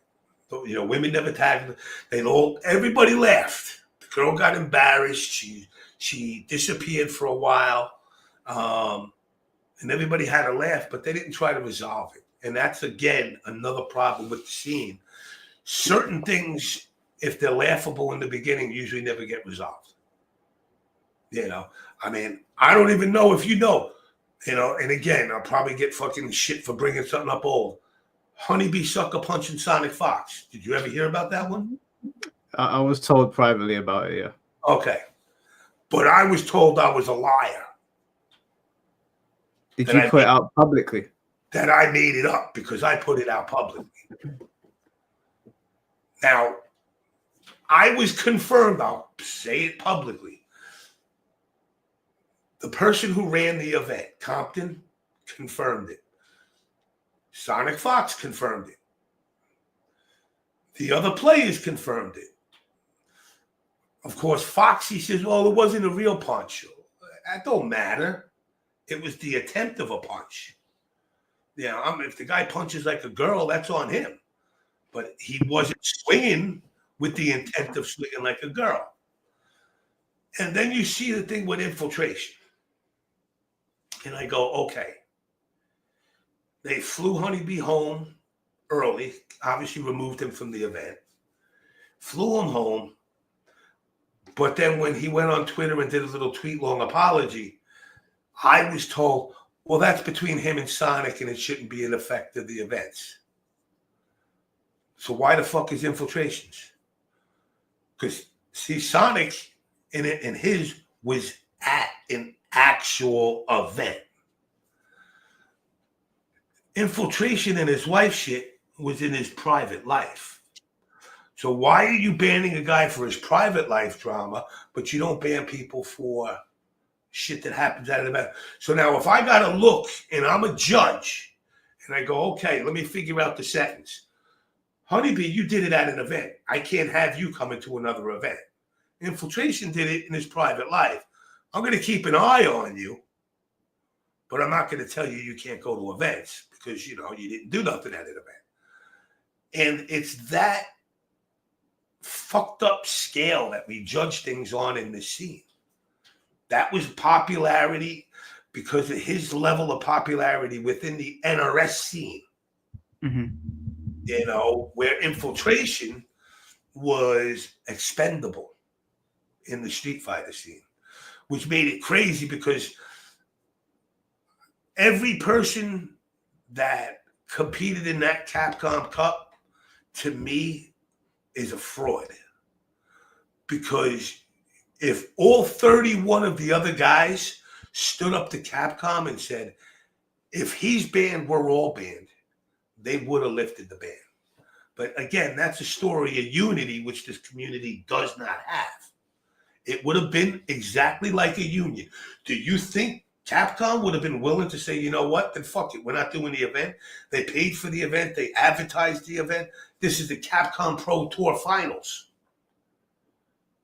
Do you think they would have said no, or they would have caved into the players actually being unionized? But they jumped the gun. They went by, you know, a lot of he said, she said stuff.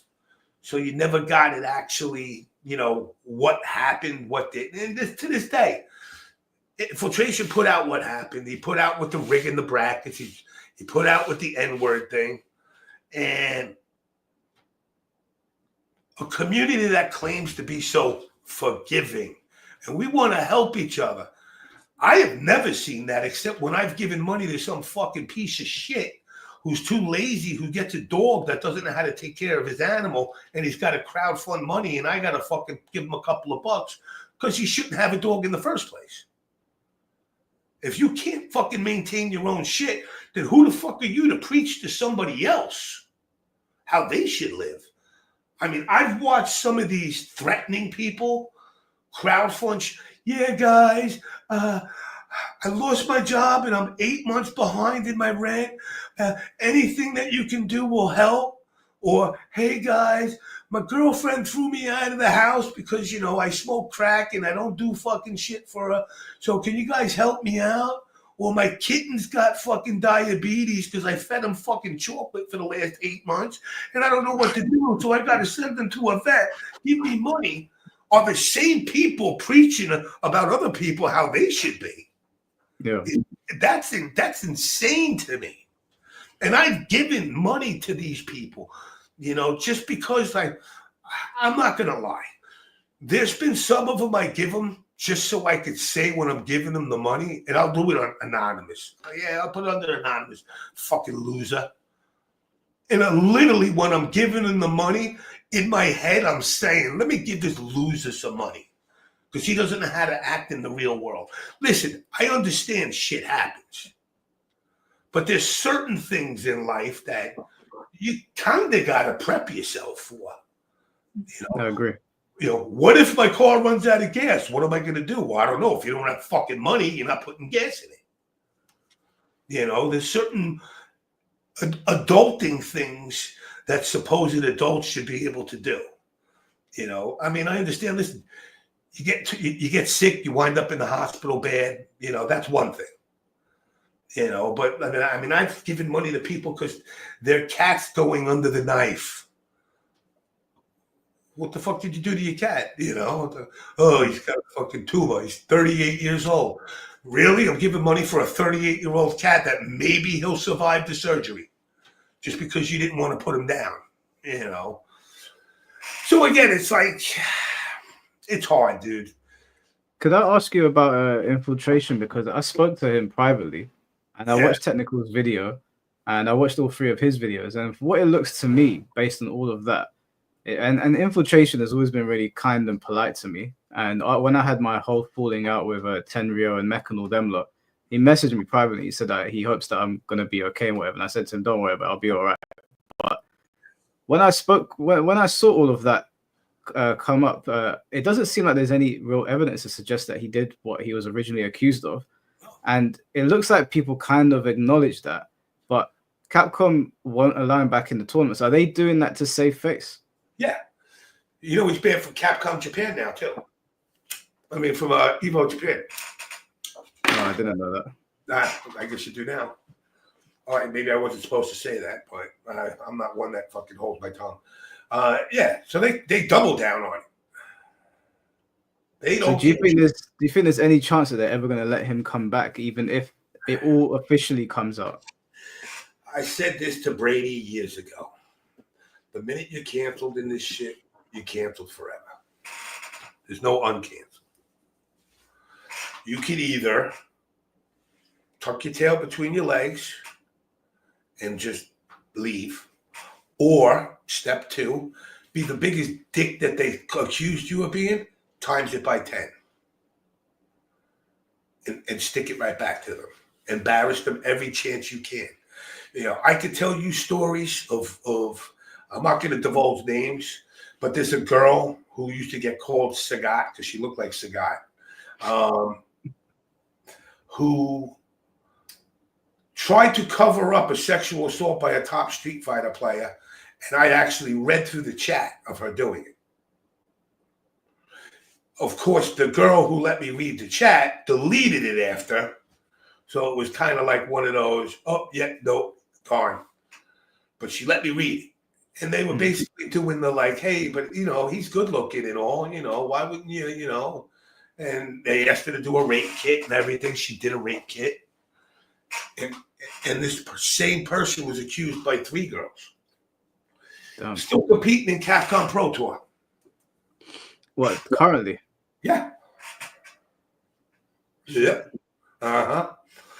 So, you know, I mean, don't get your mind wandering. You'll eventually figure it out somewhere down the line.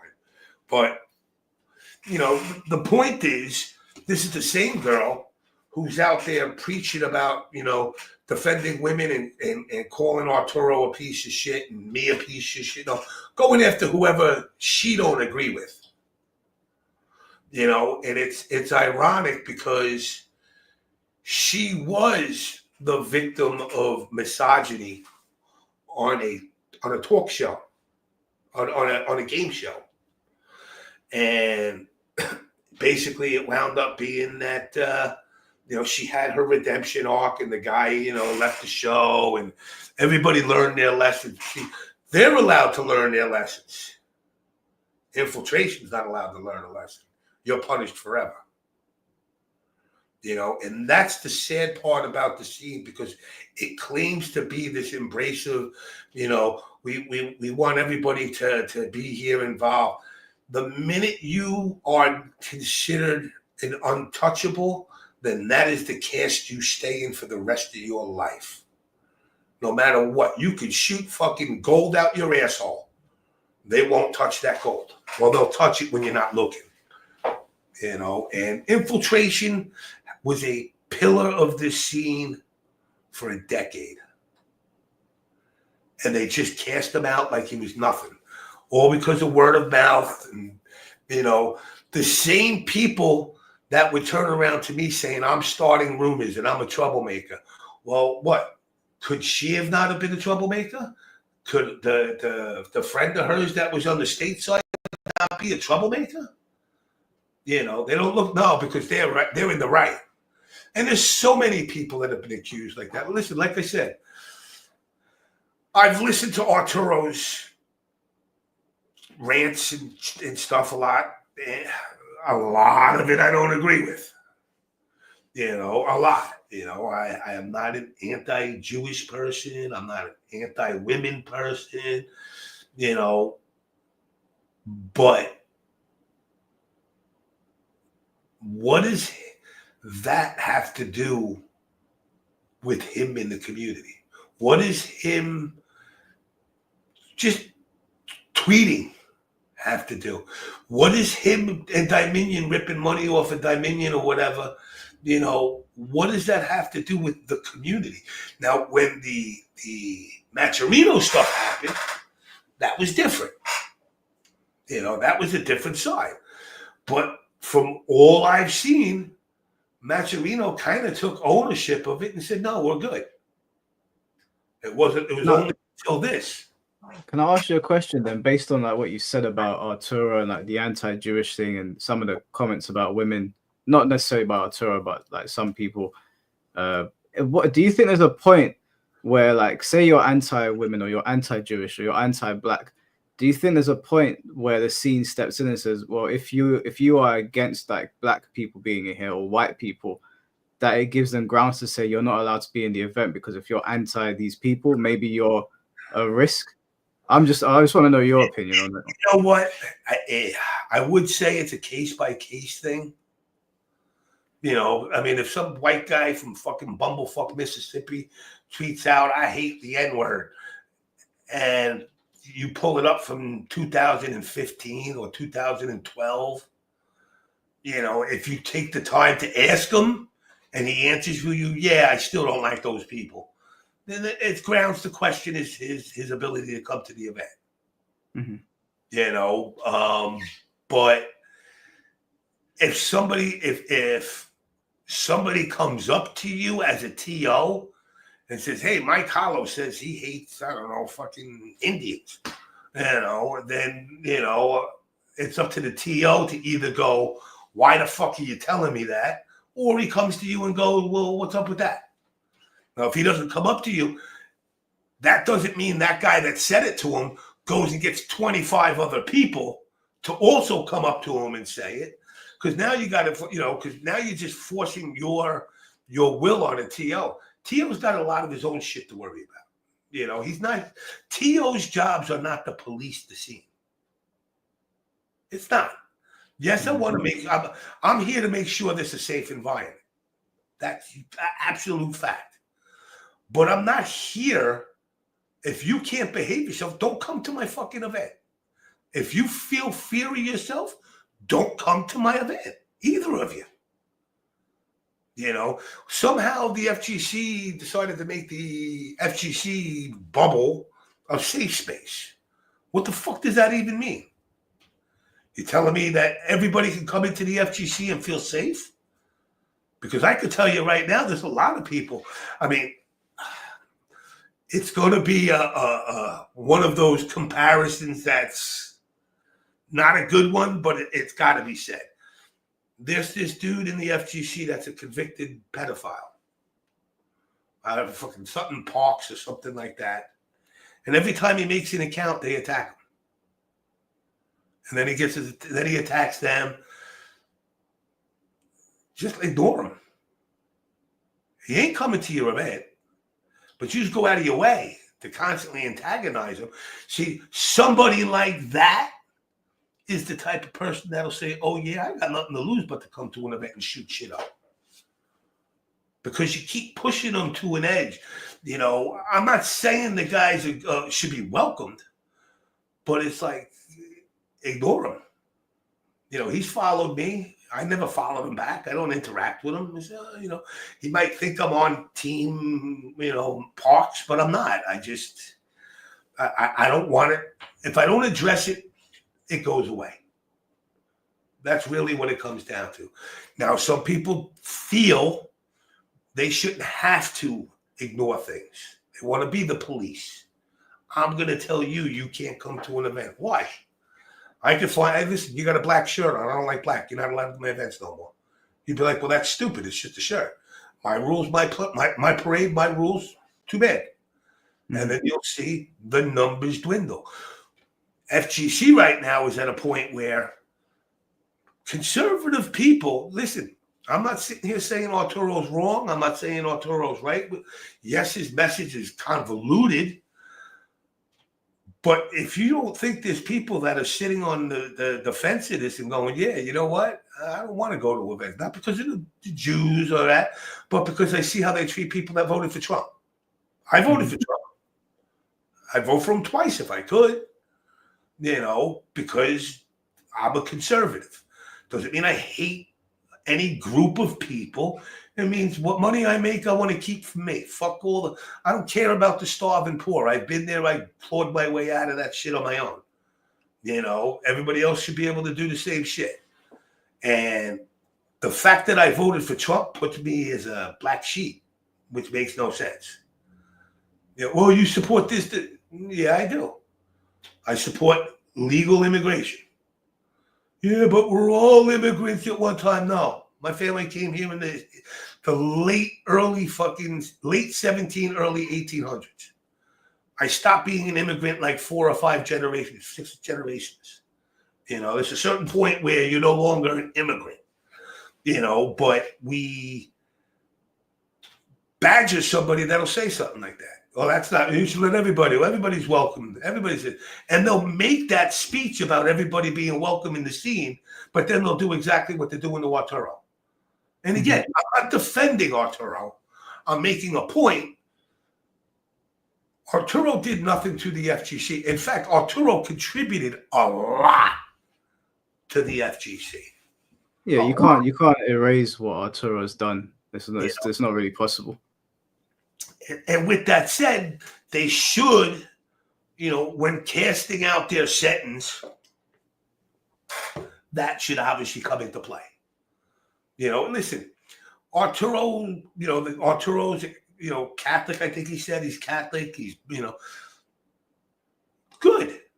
If it's bettering him, again, don't get it twisted. The women thing, the Jewish thing, I don't get on that team. But, I've seen people attack him for believing in God. I've seen somebody, you believe in unicorns and fairies too? No, but I believe in God. That's all. I'm not telling you to believe in God. I'm just saying I believe in God. Now, do we have the skewing of religious rules and stuff? Yes, obviously. When you look at the Bible, you look at the Quran, or you look at the Torah, there's some rules in there that are kind of outdated, where people take offense to. One of the things I've noticed with people in the FGC, if you're Christian, you're supposed to turn the other cheek, aren't you? No, I'm not supposed to eat a shit sandwich. It's one of those once shame on you, twice shame on me. And they attack them very maliciously now. And believe it or not, between me getting labeled a Nazi just for listening in that day and me watching them attack him is really kind of why I stayed to their side. I'm not picking a side of right and wrong. I'm just picking a side of who's apparently the underdog, because they're the only ones that aren't threatening death on people. And that's sad, because you would think, from the way people describe conservatives and MAGA people, that, there'd be cross memes burning on people's pages. And you don't see any of it. It's strictly from the left. And I ask you, when you've gone to an event, do you feel unsafe because of these things? Do you feel like the scene is too ideologically captured? Now, I'll say this. I haven't been to an event in a couple of years. So, I did come after COVID.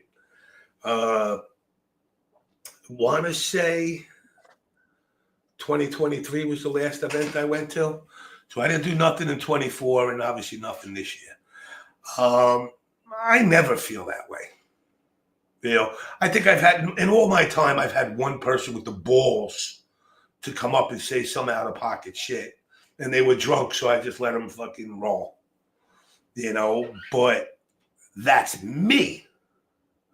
You look at somebody, I don't know, like Sonic Fox, somebody that's a little bit less aggressive, or somebody more shy and quiet. That's a question to ask them.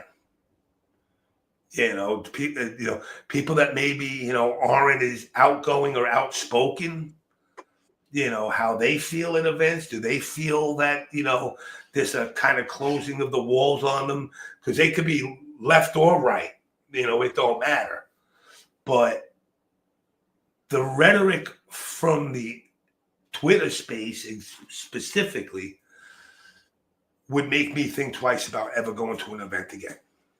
I just wouldn't do it. I don't want to take a chance, where I walk into something. I don't want to take a chance where I trigger somebody to do something stupid because they don't like me being in their space. I just wouldn't want to see it on any part. Do you think that's why this whole like Arturo is calling them the dissident FGC, like this other circle of the FGC starting to form? Do you think there's actually going to come a time where there's a complete split down the middle? Yeah. I think this FGC is going to definitely split. It's not going to be a complete, like civil war, north and south, but there's going to be a large swath of people that are going to stop going. Because you got to remember, one of the things about the FGC that people really don't realize is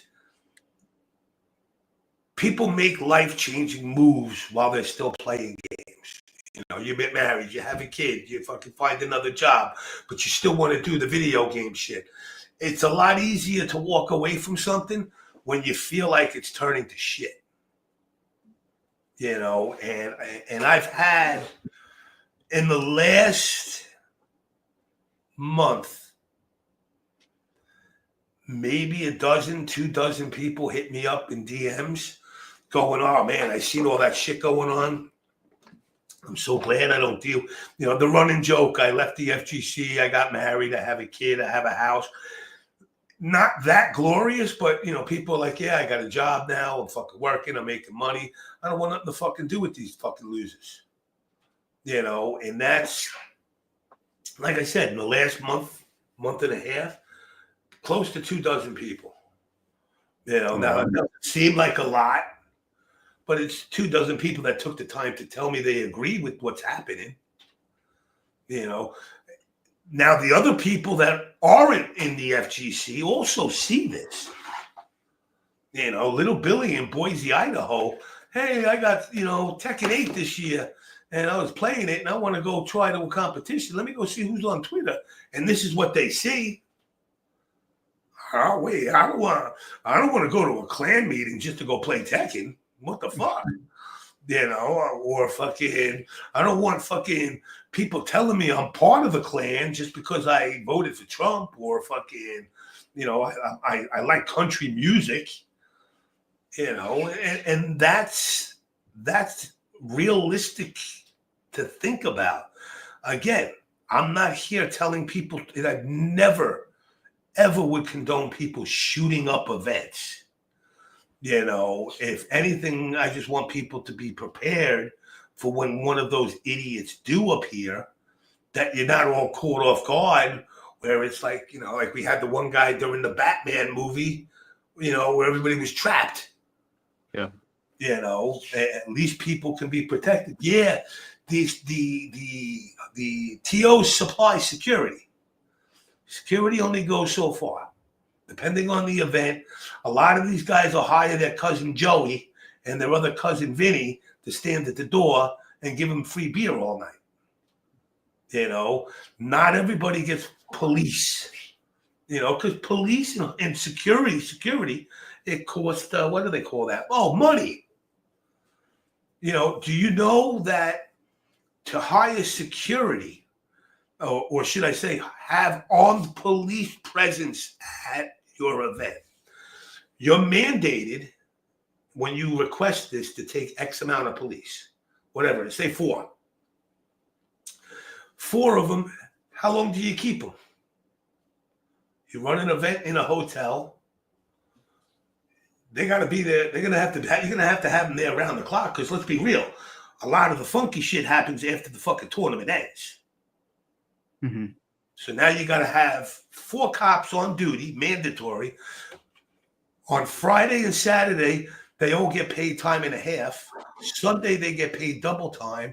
And you're going to have 4 8-hour shifts. So you're going to have close to either 12 or 16 of these cops that you're going to pay, for 60, for what is it, 24, 44, what is that, 72 hours? So 72 hours of overtime. Cops, I don't know about the cops there, but they're making about like $70 an hour straight. Mm-hmm. So it's, $120 overtime, and then it's $140 for double time per cop. So, when I see people arguing about how much the TOs make, well, incorporate that in. That's like $5,000 for 3 cops or whatever, 3 shifts of cops for the weekend. You know, so it costs. In your opinion, what do you think people need to do to get back to a point where it's all about politics and it's just about playing games and people can respect their differences? The conversation has to happen. The conversation has to happen between tournament organizers and certain players, certain groups. Everybody has to have a seat at the table and everybody needs to be talked with, not talked to or talked at. And it can't be, we're the TOs, we're doing this, this, to this. They all need to sit down at the table and say, hey, what can we do, to better this scene, to make people's experiences better so people feel more comfortable? Why is it that, the fact that I voted for Trump, that I'm going to make LGBT people feel uncomfortable? I'm not here to hurt nobody. So let's, that conversation needs to happen. The gender stuff and all that, we can have that conversation. Now, if you can't come to an agreement, that's pretty pathetic to me. Listen, if some guy's transitioning and he likes to be called he, she, her, does it fucking hurt you? Does it cause you some kind of physical pain to give him that? Now, I also say, for me, I expect you to treat me with X amount of level of respect as well. It goes both ways. I'm not going to ask you to call me king and your sire every time you see me, but I don't expect you to be calling me, whatever, fucking a Nazi, or what was the other word? Nazi adjacent. I guess that's what they call people that are not following a Nazi, but they might be black, so they can't be a Nazi. I don't know what that is. I think that's what it means. It's been used against me a couple of times. Even someone just came in here saying something that they're going to unsubscribe or best of luck or something, and people get really annoyed when they see me talking to certain. But I've spoken to you for some time. You know that I'll speak to anyone. I'm not bothered. I'm also not going to be peer pressured by randoms on the internet to tell me who to speak to. But that is a name that has been thrown at me quite like a few times, just for simply even when I'm disagreeing with a particular individual that they think belongs to that group, they'll still call me that just for talking to them. And in my mind, I'm always like, how fragile do you have to be to not even be able to have a conversation? 2025 has been moving quick. So I've learned Groiper. Yeah, I didn't know what that meant until like maybe a month ago. Nazi adjacent. Another trigger word this day and age is grifter. So those are the three main words for January. Now we're going to February, so there'll be 3 more new words. But again, for somebody to come in here and just attack you for conversing, I don't think I've been uncivil. I didn't even tell anybody go beat somebody up. In fact, I did quite the opposite. I'm just saying protect yourself. They don't, for some reason, that's looked down upon, which is weird because don't you play fighting games where you're fucking fighting against each other? Don't you want to protect yourself? I don't know. I go to an event. I don't know everybody there. Mm-hmm. Why would I not? What did you have to say a gun for? And like I said, my point is that maybe all you need is mace, bear spray, and you're good. But the little girl, mace ain't going to cut it. She needs something stronger. Maybe she gets a knife. Now, I'm not trying to tell people how to pick weapons, but I'm saying, you need to, whatever you feel is appropriate for yourself to protect yourself. Now, I would say, don't just go to Walmart and try to get a gun. Do the whole gun safety thing. Be a responsible gun owner. And carry it with you, especially in states where you're allowed to. And it was specifically about protecting, not about who fucking loses in a 1st to 10. But again, that's the FGC's MO, conflated to the worst possible thing. He's telling. Can I ask you? Because you did the On the Blast show and you've been involved in developing games. Do you have any connection to other scenes at all? And do you know if these things are also happening to the rate that they're happening in the FGC? Because you said you were getting people telling you 10 sexual assaults like every show. Do you know if that's happening elsewhere? That's all FGC. Oh, that's all FGC. All of it. I can't lie. There's stuff that happens in other scenes. I'm sure there's stuff, but they don't approach me. They don't approach me with it. All the stuff that I've ever gotten has always been FGC related. And that just goes to tell you, and again, I'm not going to sit here and say 10 people came and 10 people didn't lie. Maybe 2 didn't lie, maybe 8 lied, maybe 5 lied this time. I don't know the numbers. But a lot of it was true. And you can tell, a lot of the times you don't have to fucking go to detective school 101 to figure out sometime, who's kind of a liar and who's not a liar. You can look at reputations. Have they been caught in drama before? Is this the type of person that, is always out craving attention? But now, again, before somebody spins that, just because somebody's like that doesn't automatically nullify them telling me and it being a possibility of being real. But, you look at laws of average and go, okay, this girl said she got raped 12 times. 12 times it came out not true. Now she's saying it's the 13th time.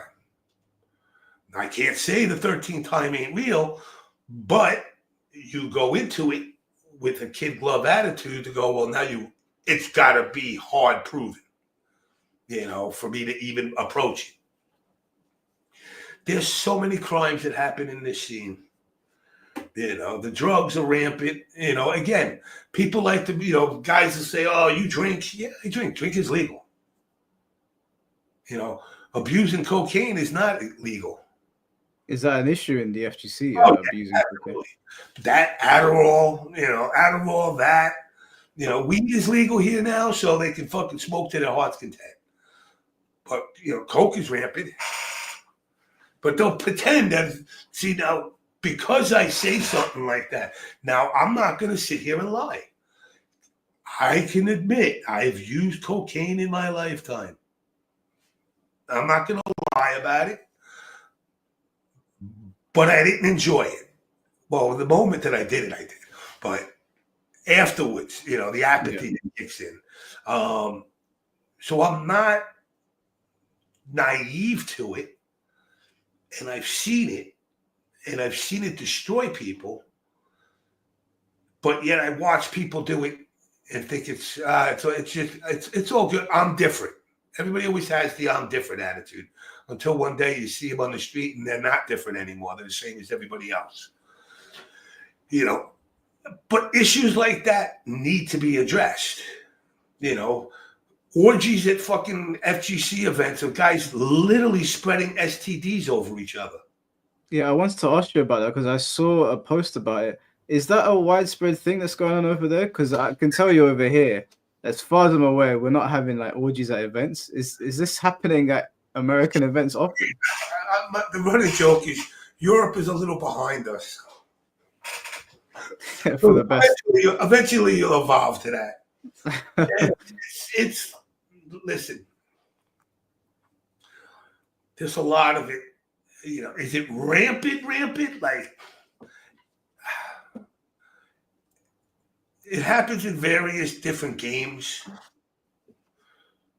So, it's perfect, Lexi.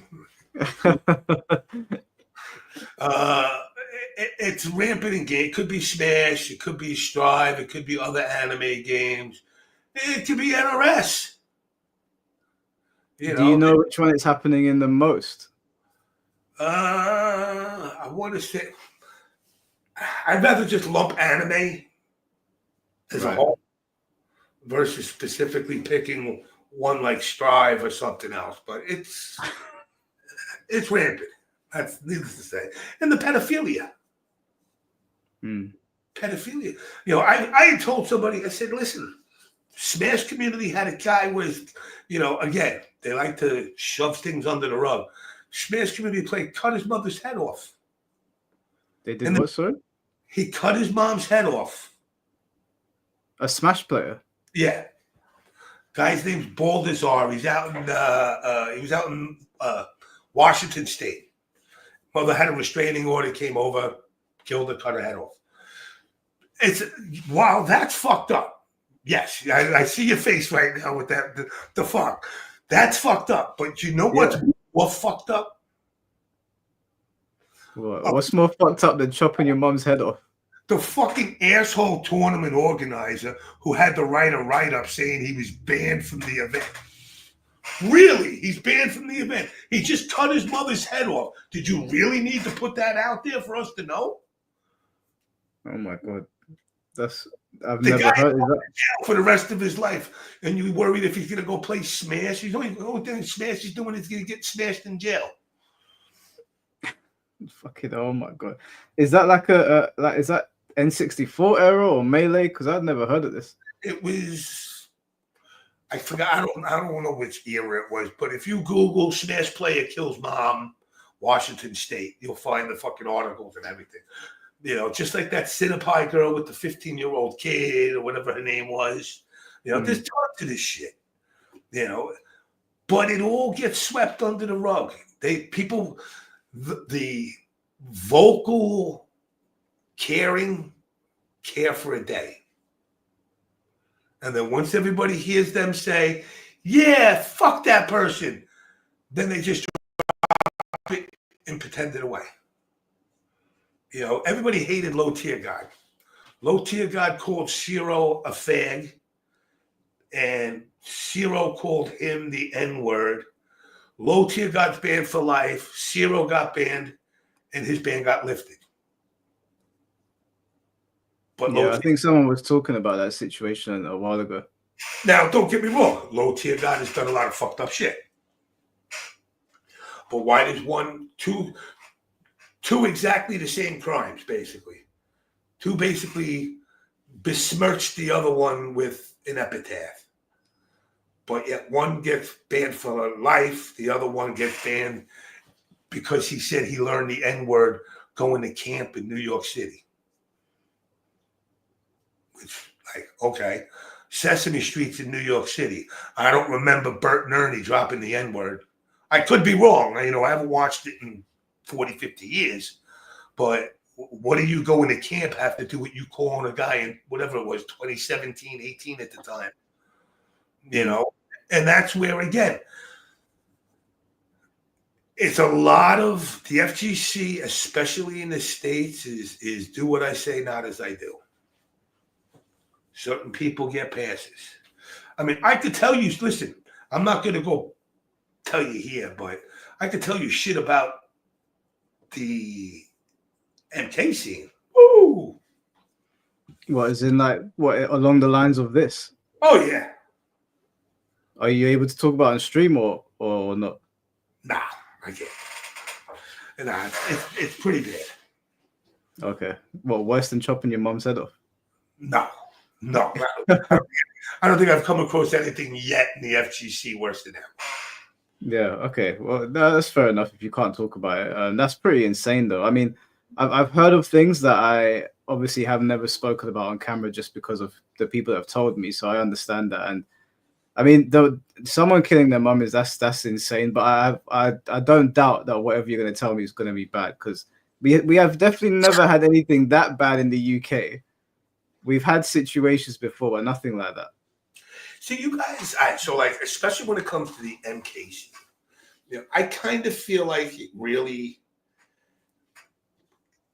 Mustard, Ketchup, and Foxy kind of brought the UK scene to the surface. Because before them, nobody knew England even played the game. Yeah, that's true. And then it was used for glue, and one man, 3 letters over in Ireland. The Mayo dude, there's another one I think he's from England as well, under the Mayo. And then Madsen came from Germany.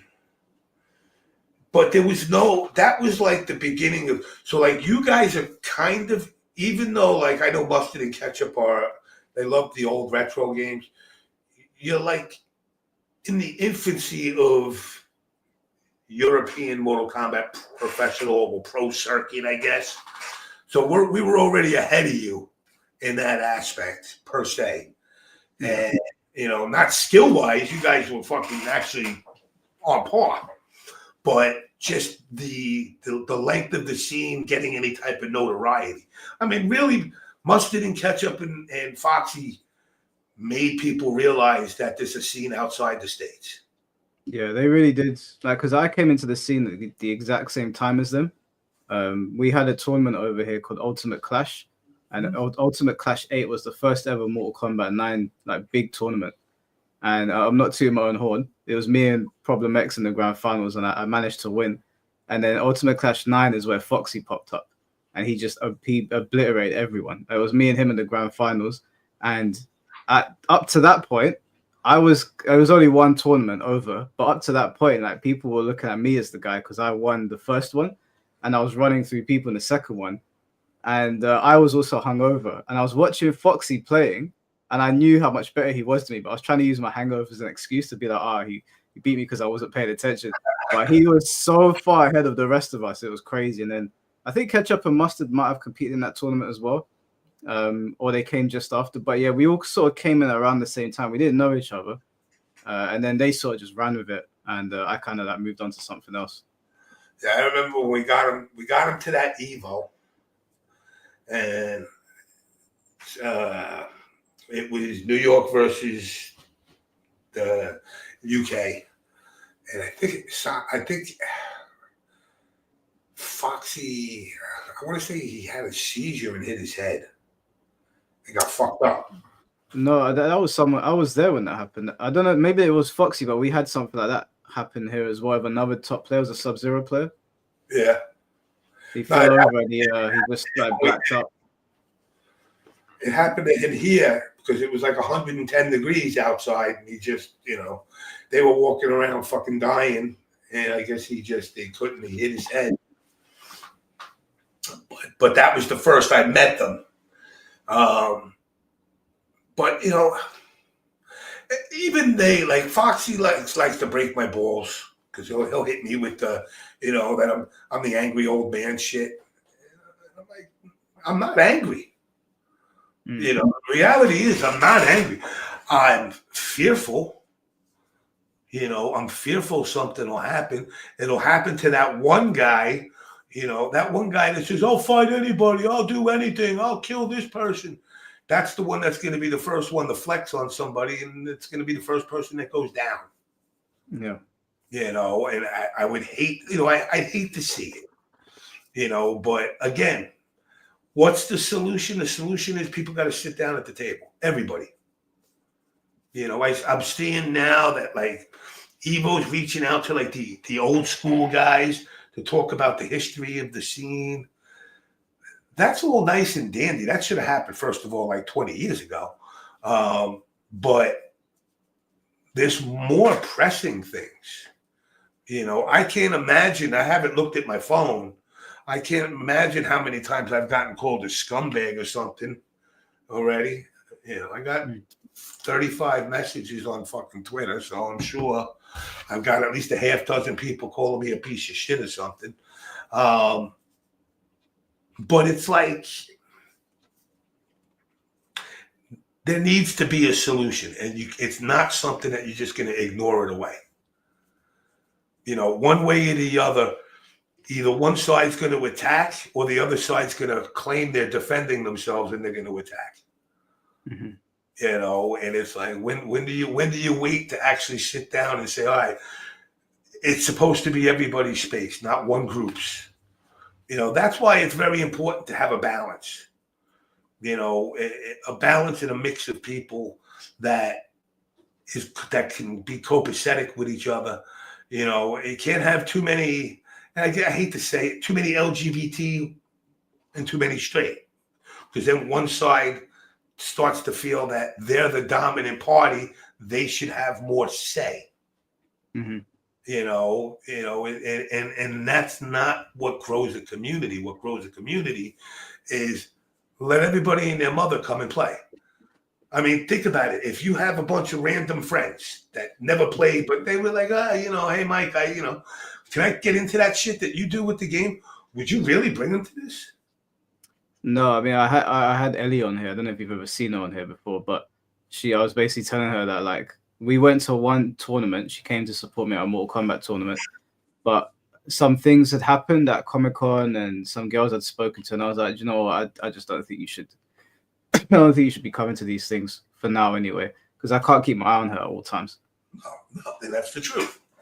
You can't be there 24/7. I keep hearing people say that the events are kid friendly. I'm like, what are you, fucking high? It's a shame as well, because most of the events I go to, like I went to a versus fight and it was great. It was so much fun. But it only takes one person. I get paranoid, obviously, because they're family. Yeah. But I think it's obviously not everyone. I think the majority of people are just there to play games. But I think even though the majority of people are there to play games, I think there's one too many people that are being weird. I don't know what number that is, but I do feel I've told these guys before, even as someone that goes to events, taking like my cousins or Ellie or Chelsea, I would feel uncomfortable not being with them at all times. I know some people don't like that. Yeah, no, I mean, they don't like it, but you know what? I'm here to protect my own. Yeah. Exactly. And the fact that somebody would look at you in a certain way, because they're, oh no, we're all just friendly. Yeah, so was the guy handing out fucking lollipops at the carnival to strangers. Same thing with the guy that has the back of the van open with a bag of candy. They're just friendly. I mean, so I'm not trying to besmirch events. So you got a CEO. So Kenny Omega came. Kenny Omega hired a ring company to build the ring for the wrestling when they had ECW. AEW. Yeah, AEW. And the guy who built the ring, as a result, they were like, you could do some of the dark matches. Mm-hmm. Turns out the people in Fort Lauderdale were booing the shit out of it, and they were like, oh, what's up? Turns out the guy that built the ring that ran the wrestling school was a fucking child predator. Oh, shit. And the people were like, yo, what the fuck?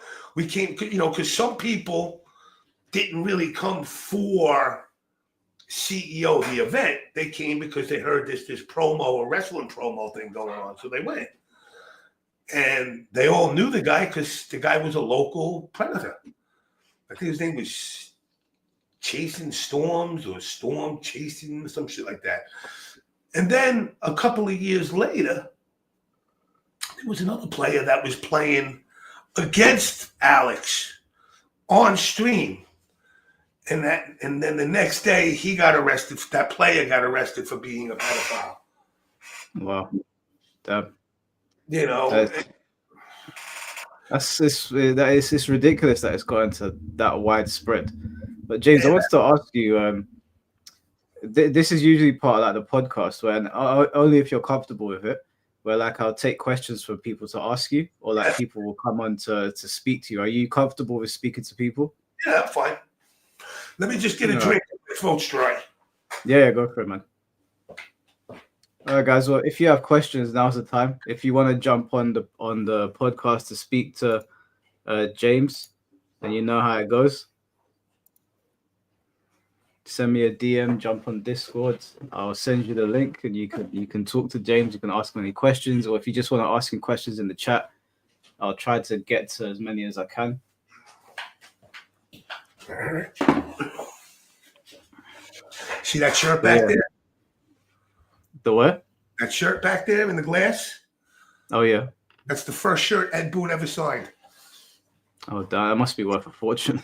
I don't know what it's worth. I had him sign it for the 25th anniversary, too, though. Him and John both.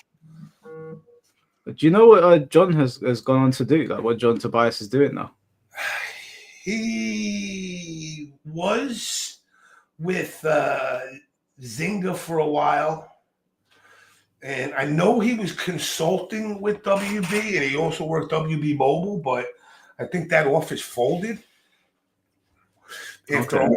So I don't know. I would, like I said, I was never really that close with John. His son, actually, little Johnny Jr. is on Twitter a lot and talks about stuff. Bino, thank you for the 5 memberships, bro. Really appreciate it. Someone asked if you're from New York. Yes, I'm from New York. Absolutely. Everybody is. No, I'm from California, dude. Are you familiar with Joey Diaz? Yes, I know Joey Diaz personally. Oh, personally? Yeah. Are his stories really? Are they true stories? Because he's always telling something crazy. Listen, I could tell you stories, just like Joey Diaz, of shit that I've done in my lifetime that you would be like, what the fuck? But I don't want to divulge that because I don't know if there's still a statute of limitations on any of my bad stuff that I've done. Oh, okay. Yeah, if you can, I think the street chat will probably enjoy it, but not if you're going to get in trouble. No, all right. So, for example, I'll tell you a little bit about me. So, when I was 7th grade in high school, I learned how to drive a clutch. How did I learn how to drive a clutch? One of my friends somehow found the key to the postal trucks. So not only did we take the trucks, but the key was you could turn the key, start the car, and pull the key out and start it. It was a universal key for all the post trucks. Mm-hmm. So we wound up going and finding all the dealers, and we did deliveries. So we were like Uber drivers back in that would have been 7th grade. I was what, 12, 13? So it had to have been 82, 83. So I was a pioneer of Uber, where I was driving drug dealers around, courtesy of the U.S. government's trucks, until I got caught. Now, the way I got caught, you ever go and do something fucked up, and you just have a feeling this night is going to be that fucked up night, and you back out. I backed out. All 4 of me and my friends, we were walking to the post office. And I just had this sinking feeling. I'm like, nah, you know what, guys? I'm not feeling good. So I start leaving. I start walking home, and I get about maybe 200-300 yards away. I see my friend in the truck zipping around the corner, and he jumps out. The problem was, I see him jump out. I see the cops chasing him. The mail truck is heading towards a house. So I, being a fucking guilty conscience motherfucker, jumped into the mail truck, pulled the brake, jumped out and tried to run. But by then, the cops pummeled the shit out of me. And I wound up getting caught. And they asked, they went, who was that? I was like, I don't know. I didn't rat nobody out, though. See, New York is true about being a rat. You wind up like the what are like the craze. I mean, I've done so much. I hitchhiked around the country at 15 years old. I played lookout for hookers, $75 a night to just give a cops are coming. And watch guys get their fucking heads blown out in the street. That was pretty fucked up. And it's funny because I did an OBS meet and greet for people. I want to say it was like before COVID. And a bunch of guys that watched the show came in, and we go to this bar. And we start talking about the bar. In fact, Alex Vi came across from Cali one time, and I took him to the bar. And I said, yeah, guys. I said, right here. And I pointed to the front. I said, right here's where I watched a guy bleed out from his ear for the first time. They're like, what? I said, yeah. I said, the guy was just standing there, and somebody came up right up to him and walked away. And then he just fucking bled out. And that was the first time I ever seen somebody die. Good. Now, what's funny is there's a clip of me, for those that have seen any of the posts on my YouTube, where me and another friend are on the Eric Andre show. And it's shot in that very spot where the fucking guy died. Did affect you because you were much younger, or was it just another day in New York? No, that definitely. That's the first time seeing gore. You know, Yeah. back then, like the only thing of gore that you saw was those movies, Faces of Death. You know, that was like this was real gore. I mean, I seen a guy. I was at the day the Trade Center happened. I was there. I was actually supposed to work in the building. I came up from the subway, and instead of going up the building, I went to go visit my father, who was working down more towards Wall Street. By the time there's a park called Liberty Park.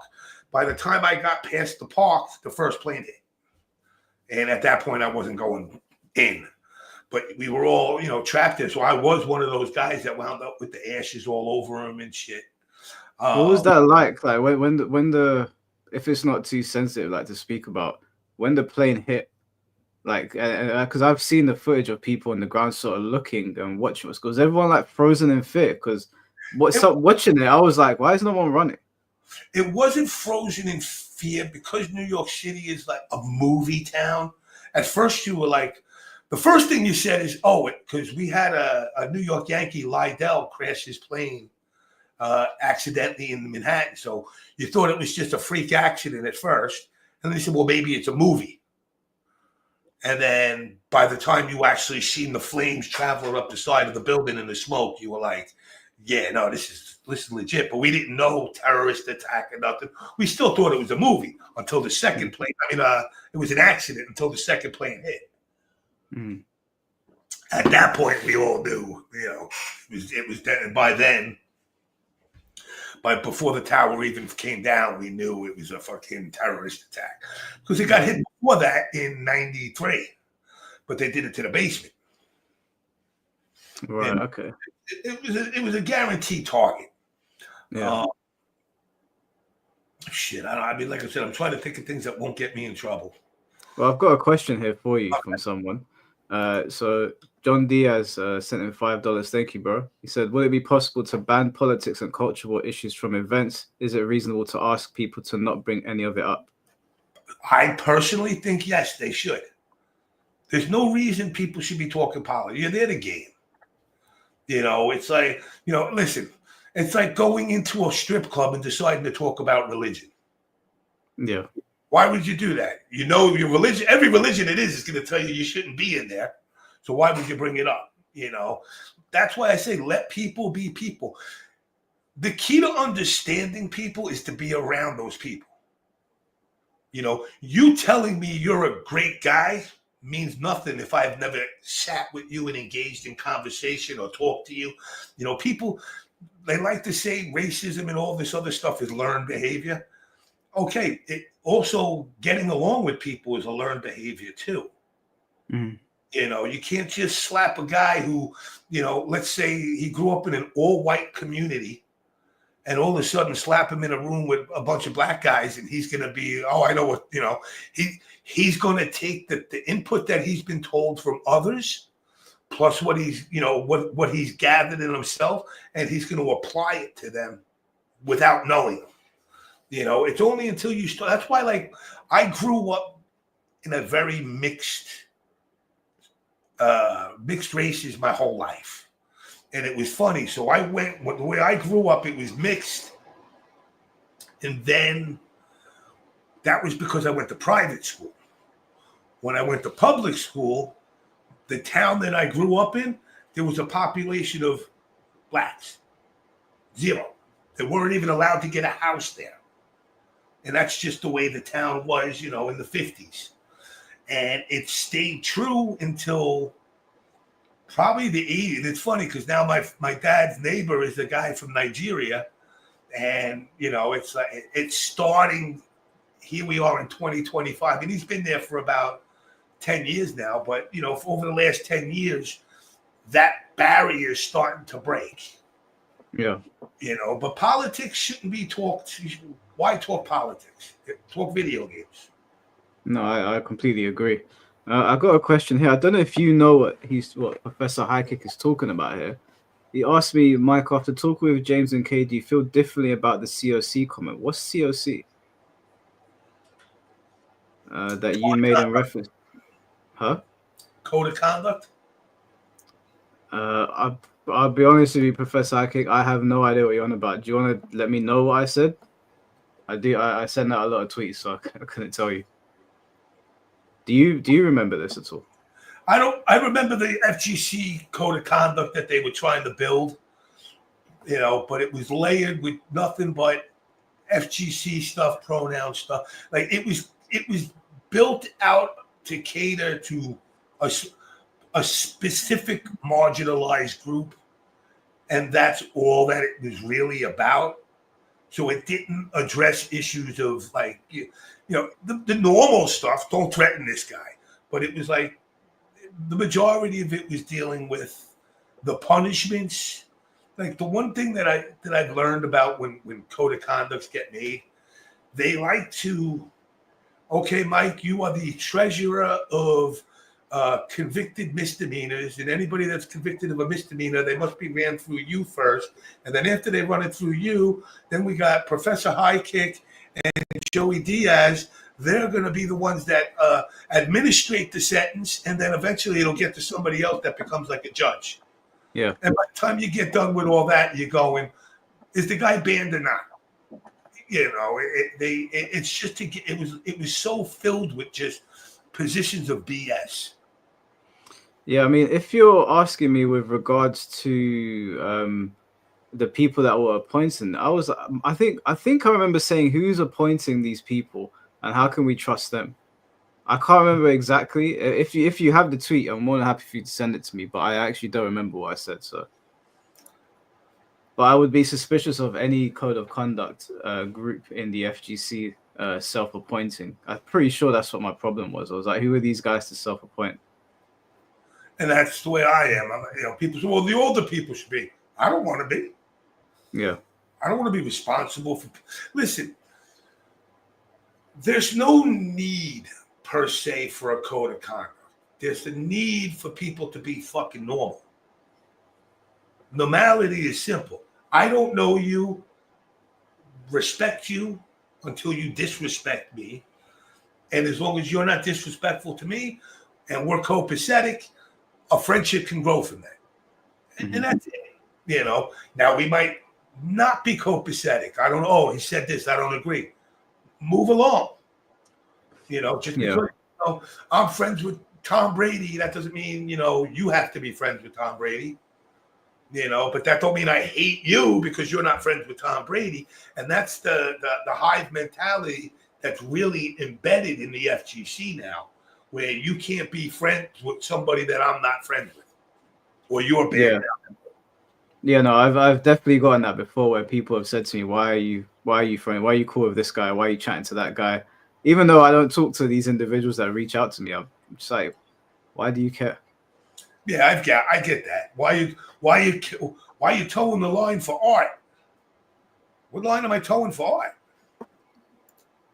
It was more so you saw a video that Ernesto made that said my tweet was my tweet about it was an update, which. Bro, do you want to come on? Do you want to come on and explain to us what you're saying? I have no idea what you're on about. I'm sorry. I'm not lying to you. I have no clue what he's talking about. Is it true throws were frowned upon in the arcades back in MK1 days? Someone said you guys fought straight back up then. Yeah, absolutely. The one big thing about there was a reasoning to it. Okay, so 4 throws and you were dead. Mm-hmm. So we weren't rich, so the shit cost money. So we somehow, New York and a lot of people on the East Coast came up with this unspoken shit. You don't throw, and if you throw on accident, you let me get my throw back. We had that in the UK as well. And then when we went to the West Coast, and these motherfuckers were throwing motherfuckers. And we were like, oh, give me my throwback. Like, the fuck you mean? I ain't giving you shit. You can stop it. We were like, what? It was an actual eye-opener. I got to admit that. Yeah, that only seemed to occur on like Street Fighter, like the 2D fighting games. That I never saw that happening on Tekken. No, Tekken you could tech out, but back when it actually took skill to. Yeah. What else Unless you use Paul like I did and just counter everything. What are they saying here? Yeah, I'll wait for Professor Highkick to reply. But was there any other things that we forgot to cover, or anything that you wanted to bring up? I think we covered just about everything. We covered the fact that I'm not out here telling people to go shoot each other at events, which is the most important thing to me. Because again, people like to conflate shit. To say I'm sensationalizing it by them actually doing the sensationalizing of it, saying I'm out here trying to get people to kill each other. But to me, that's the most important thing. The most important thing for the scene right now is motherfuckers got to sit down and talk to each other, not at each other. The threats and the bullshit like that's got to stop. It achieves nothing.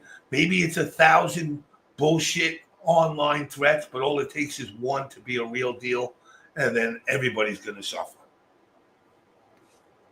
I got a message. Oh, I recognize your name. Thank you for the $5.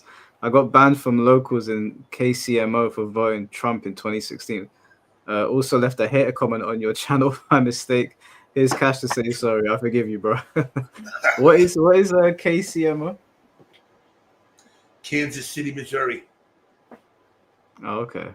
You got banned from a local for saying that you voted for Trump. That's crazy. What were gangs like in the 80s? Like the Warriors? No, believe it or not. And I'm going to admit this. I was a big breakdancer. We were breakdancing crews in the 80s. You were a breakdancer? Oh, shit. When I turned 50 years old, just to prove to myself I could still do windmills, I did. My body hated it, but I did it still. But I was huge into breakdancing. 80s was more breakdancing. The 70s is what he's thinking about, of the Warriors. And even though the Warriors was a movie, nobody dressed up like the baseball Furies and the way they portrayed them in the movie itself. But yeah, I mean, listen, it was funny because a lot of New Yorkers talk about Chinatown Fair Arcade, and that's where Justin and all them went back in the early 90s. When I went there in the 80s, there was a gang called BTK, which was Born to Kill. And then there's also one called the Flying Dragons, which sounds like something out of Big Trouble in Little China. But they were straight up legit gangs. And if you weren't Chinese, you couldn't go into Chinatown Fair. They'd stand in front of the door. Yeah, it's closed. Yeah, I just want to go play Pac-Man. Nah, it's closed. No, I see somebody over there. No, it's closed. After that next closed, if you try to push it again, 3 guys would kick the shit out of you. So was that at all times in the day, or like specific hours they weren't letting people in? It depends. If they were, I mean, every arcade after night was bad. They were. Because hookers sold ass out of there, drug dealers sold drugs out of there, and derelicts were derelicts in there. But if you were known, nobody fucked with you. The arcade that I used to go to was called Playland. It's basically where the ball drops in New York. It's gone now. The only place you can go into, they had a little kiosk window. You could buy fake ID. And then you can go and you can play games all night, get a hooker, get weed, everything done before you even walked out of the arcade. Get serviced at all. It was like a revolving door. But, again, same thing. Somebody got shot in front of there. It usually took a shooting or a stabbing. Yeah. There was before. No, sorry, go on. There was one time, this was a fucked up story. This is stupid on my part. So I one time was at an arcade and I played a guy for $100 in Mortal Kombat 1. And I beat him and he pulled the gun out on me. And instead of giving him the $100, I ate it. When you say you ate it?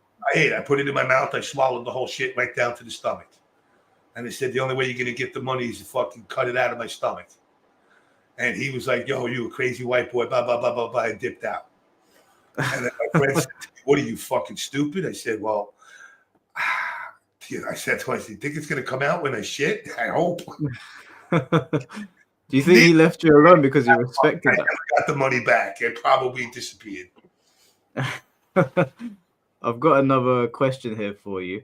It's from John Diaz again. Thank you for the $5, bro. He said, appreciate James coming on. As a fellow conservative, that the main reason I would never attend an event is because of the automatic labels I see in FGC attached. He's right. You know, again, it's like the minute you're a conservative, you're looked at as a bad person.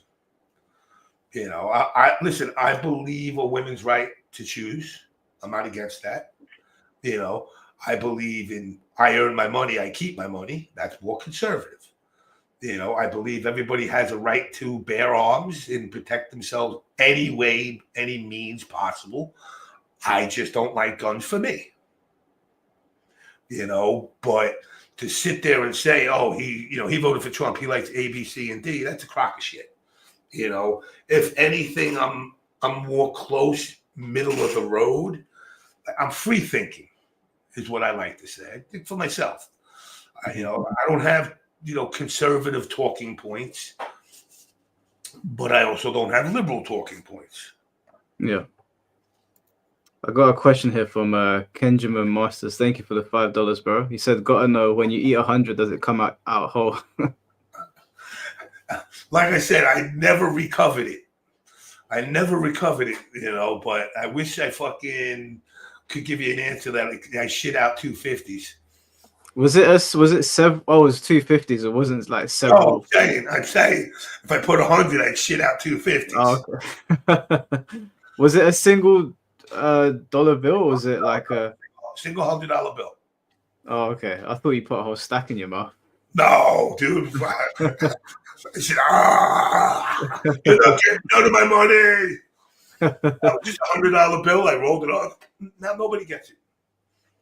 And was that so with the gangs that were in Chinatown Fair? Was there ever like gang conflicts within the arcades, or did they always keep it out for business purposes? No, it was always off.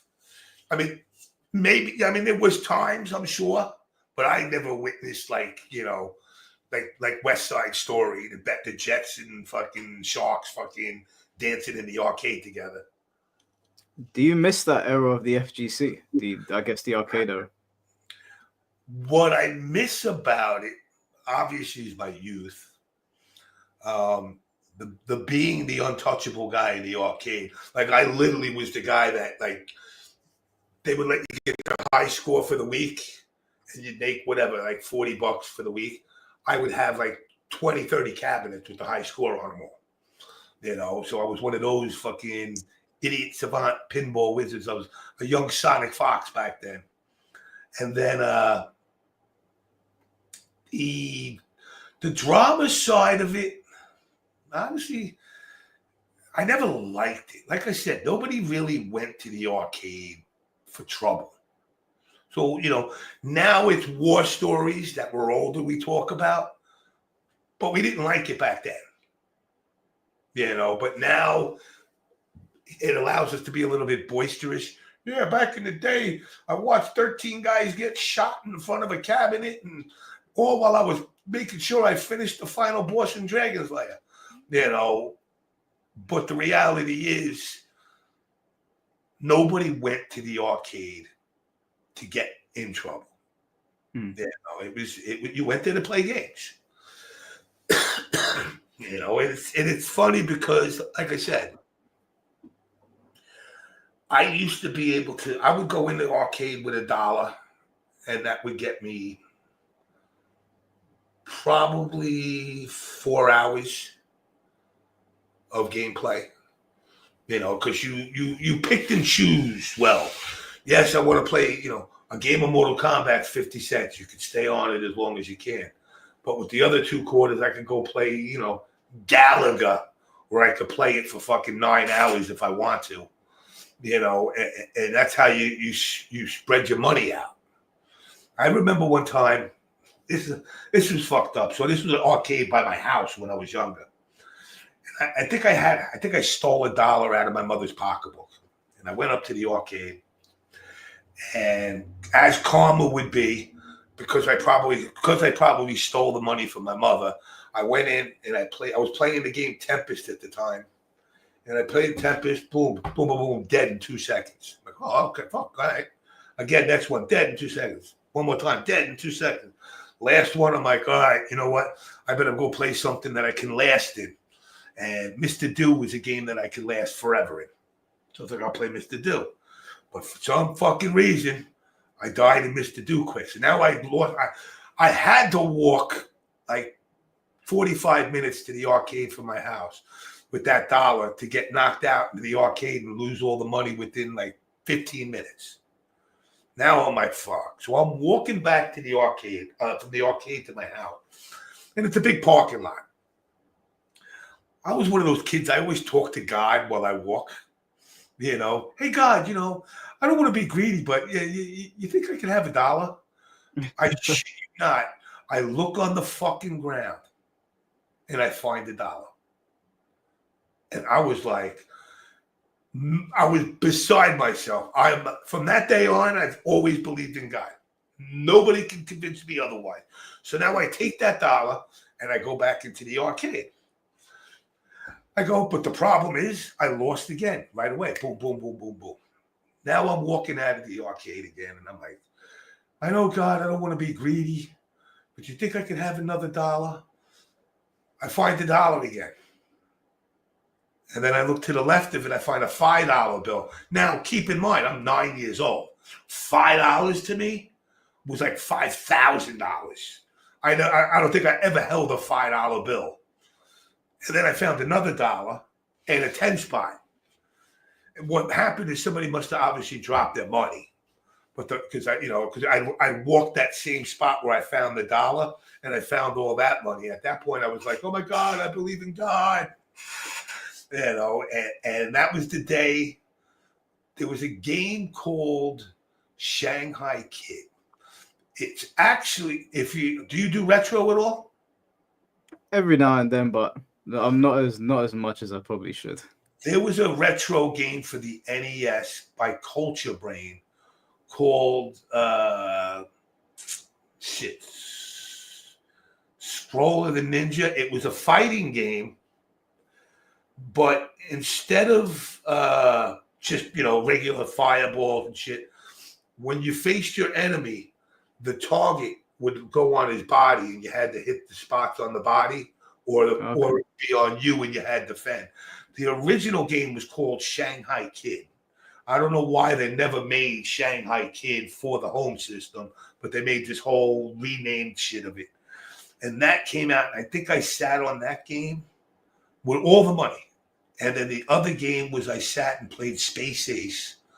And that was a 75-cent game back then. So, 75 cents was like fucking $1 million game. And I think I pissed it all away on both of those two games. And then I walked out and was like, God, do you think I can? God was like, nah, motherfucker, you greedy bastard. Never found money again for the rest of my life. Do you have any more arcades local to you? Are there any more arcades still running?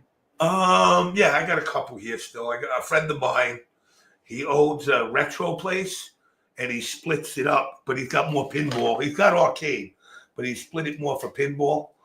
And we got some places like fairly close, New Jersey, a place called Yestercades, which he's got like 2 locations.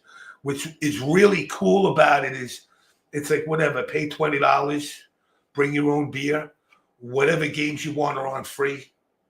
You can even go and if you could go up to him and say, hey, can you put an Atari 2600 into a TV, and you can play Atari 2600 game. Any game that's out there, he has it there, plus the arcade games. Yeah, we've got something in central London. We've got an arcade called Las Vegas, and it's in Soho, which is basically our Chinatown. Yeah. And we have an arcade that has all of the old school fighting games. So there's like hundreds, and I'll go and sit there with my friends sometimes, and we'll just click on a random one. We found this wrestling game. It's not made by anyone I've ever seen, but it's sort of like the ring is still a square ring, but it looks diagonal.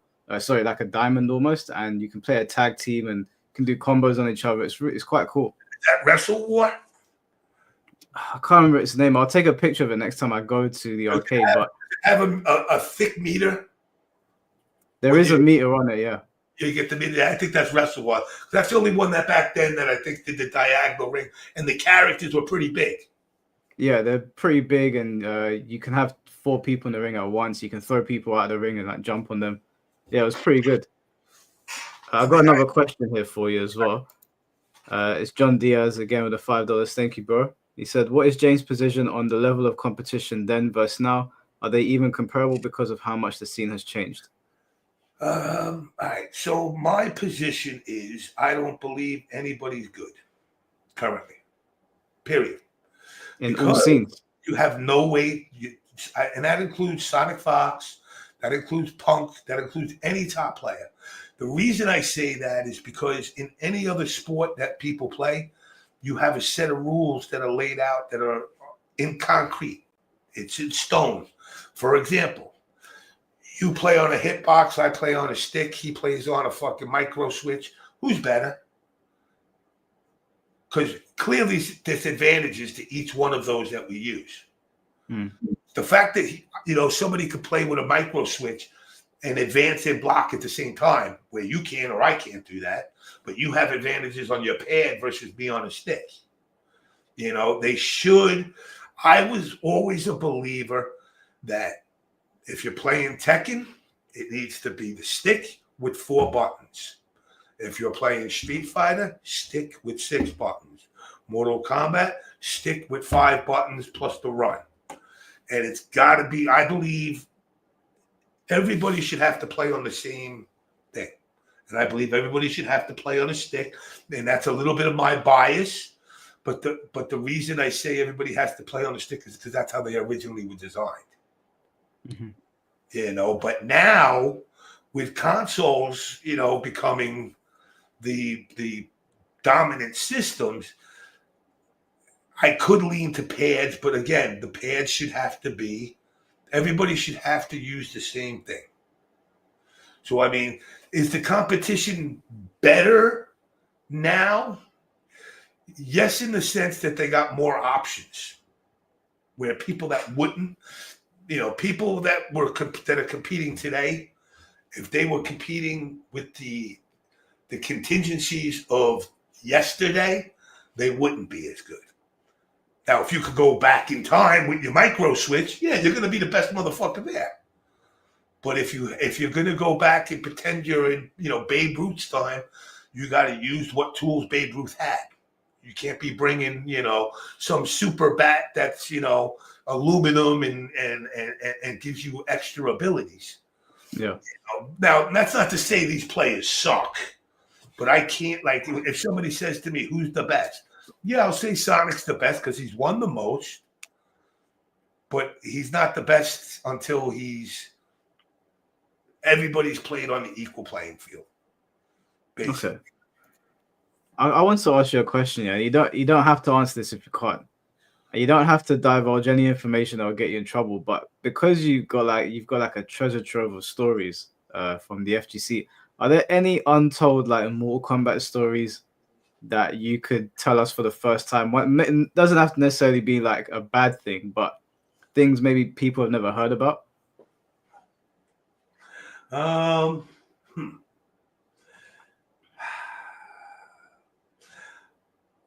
bad do you want it? I'm pretty interested to hear what kind of stories you have. To be honest, again, nothing that will get you in trouble, nothing that you don't want to speak about. Nobody can get me in trouble. I'm my own person. So, speaking of that, so at the 25th anniversary, the NRS people came to Comic-Con New York. And I worked Comic-Con, so I got, all the soup to nuts VIP. I go wherever I want. So basically what had happened is years ago, before I left Acclaim, I was going to leave Acclaim and go work for Midway. So they asked me to work at Midway. And I had a friend of mine that I basically was teaching how to test. And, he was good. He was good on his own, but I was teaching him the ins and outs of the industry. So he moved out to Chicago to try and get a job at Midway. And he was living with another tester, and the other tester kept promising him, I'll get you in, I'll get you in, I'll get you in. And, a year goes by, 2 years go, and this is going back to when MK3 WaveNet and MK4 was coming out. So he calls me up one day. Now at this time, I'm basically packing my bags to move. I'm looking to move to Chicago. I spoke to Ed. Everything was golden. It was going to go through. And my friend calls me up and he's like, dude, he goes, I'm moving back to New York. I go, what happened? He goes, he's like, I got like 50 cents in tokens left to my name. The guy that said he was going to hook me up never got me shit. So long story short, I call up Ed. I go, Ed, listen, remember that job you offered me? I need you to do me a favor. He goes, what? I said, I got a guy that I tested, that I trained. Hire him instead of me. And Ed, being Ed, was like, what? I said, yeah, Ed, do me the favor. I did that fucking Goodfellas. Like, hey, you do me a favor, I'll do you a favor. Take care of this kid. He goes, Jimmy, if I do that, you can't get the job. I said, yeah, I understand that. So we hired him. And he's still there. His name's Brian LeBaron. So he's been working there now he's got to be going on 30 years now. I guess. What are they up to? They're up to like 30. So it's got to be close to 30 years he's been there. Very close. It's between 25 and 30 years he's been there. So, so when I went to Evo back in 2011 or 12 it was, I run into him.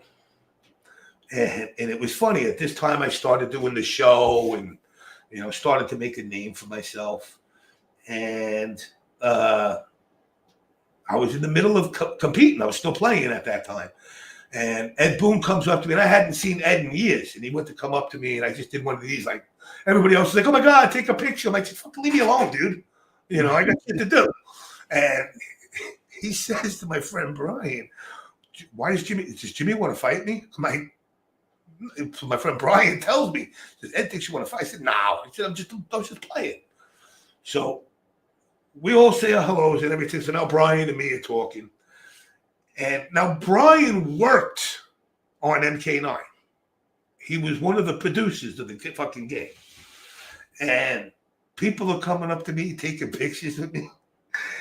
And they turn around to him, and he's like, yo, dude. He's like, how the fuck is it? You left the scene for 10 years. You're back for like 2 months. And people are coming up to you, taking pictures with you and this and that. He goes, and I worked on the fucking game. You don't even know who the fuck I am. Oh my God, don't worry about it. You know me. I got a big mouth. I get around. So we go to the bar, and we're sitting at the bar. We're drinking. And I'll never forget the fucking look on his face. Guy came up to me. And he's like, oh my God, it's JamesMK. Hey, can I get a picture of you? I'm like, yeah, absolutely. Come on. And he turns around to my friend Brian. He goes, oh, are you a fan of Mortal Kombat? And he looked at him and he's like, what the fuck is this? That's soul crushing. So now, the whole point of that is to lead into this one. So now, this one I probably shouldn't tell, but fuck it. So now I turn around, 25th anniversary. I wanted to get the shirt signed. So I go there. And I hadn't seen Brian in years again. So I go. I see Ed, me and Ed, hello, handshake, blah, blah, blah.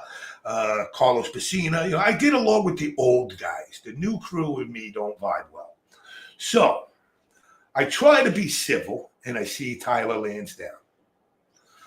And I try to say hi to him, and he's like, he does one of the weird ass shit that he does. He was like a fucking emo. So I was like, whatever. I don't care. So now what happened, actually, and what's funny about this is Arturo is actually tied into this story. So now Do you know Gandhi? No, I don't think so. He's a dude. He looks. He's a New York guy. He dresses like Gandalf from fucking Lord of the Rings, but he's got the little whatever that Japanese dog, Kintaro. He's always posting pictures with. All right. Okay. Yeah. I don't know who it is, but yeah. Yeah. So now I run into all those guys, and I run into Gandhi Man, and Gandhi Man tells me that he's got invites to NRS's after party, which is at a barcade in the city. And Arturo was supposed to come with him, but he can't make it. So do I want to go? So I was like, fuck it, hey, yeah, why not? So now I go back and I'm talking to Brian, and were you ever in a situation where you didn't really want to do it, but you were going to do it because you get to see people that you haven't seen in a while, and the person's trying to dissuade you from actually going? Yeah. But you're too stupid to pick up on the cue? That was me this day. So Brian is like, yeah, Jimmy, you don't want to go to the party, really. Yeah, ain't going to be nothing here but, fucking, the bullshit media crap, blah, blah, blah, blah, blah. I'm like, yeah, but I haven't seen you in a long time. He's like, oh, we'll go out after. I was like, yeah, but I like the bullshit. He's like, nah, you don't really want to go, He's trying to tell me nicely, don't fucking go. Well, my stupid ass clearly didn't take the hint. So now, they all went their way. Me and Gandhi went to the barcade where the party's going to be, but we went in there a little early. So I'm sitting there and I'm playing the old school Tron, drinking a couple of beers, and all of a sudden, the head of studio for NRS comes up to me, and he goes, hey, I know who you are. Man, who are you? I'm Sean Hemrick. I said, okay, what's up? You got to get the fuck out of here. I'm like, whoa, do we know each other? I know about you. Da, da, da, da, da. And I look in the corner and I see fucking Tyler hiding in the corner like a coward. And I say to Sean Hemrick, I'm like, what's the deal? I don't know if you remember when he left Twitter because people were threatening him about the fucking characters during MKX. And they made I vaguely remember. Yeah, and he left.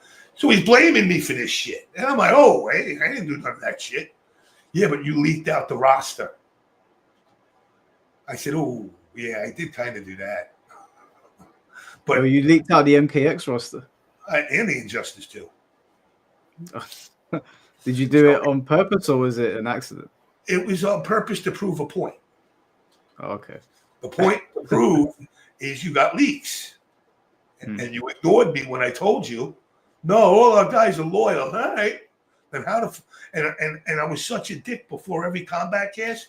They'd be like, today's combat cast, the character's gonna be, and then I'm right behind them tweeting Melina before they even did the combat cast. So he tells me to get out, and I said, let's go outside and talk about it. And we go outside, and he felt brazen, and he started doing the finger pointing to the chest shit. And I said, I don't know who the fuck you are, but I'm about to drop you right here. You're not going to be in the party either. You do that shit again. And I said, I'm not one of your kids, and I'm not one of these little fucking fanboys you're talking to either. I'm a grown-ass man, motherfucker.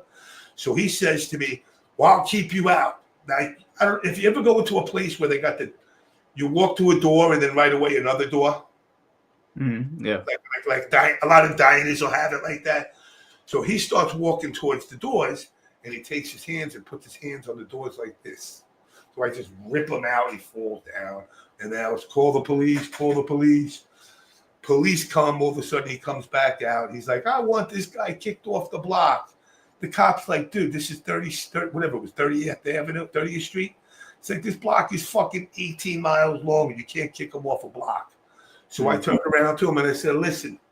I said, Sean, I'm going to go across the street. I said to the bouncer that was at the place, I said, what time's this party end? Bouncer's like, oh, you can't come back in. I said, no. What time's the party end? They said 9 o'clock. I said, I'm going to go across the street. I'm going to get my drink on. I'll be right back here in front of this door for you, motherfucker, at 8:59. And then the cop's like, don't make us come back, Jimmy. I'm like, you don't have to. He'll be gone.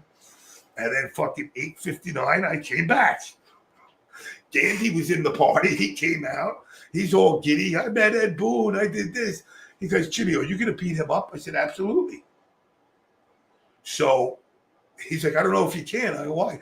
I said, I think he snuck out the back door. So now I'm kicked out. And it's funny because me and Carlos Pacina were planning on getting our drink on. And I was like, yeah, Carlos. So now me and Carlos make a promise we're going to still do it. Me, him, and Daniel are supposed to do a bottle of Jack together. But we still haven't for years now. This is going back, like I said, years now.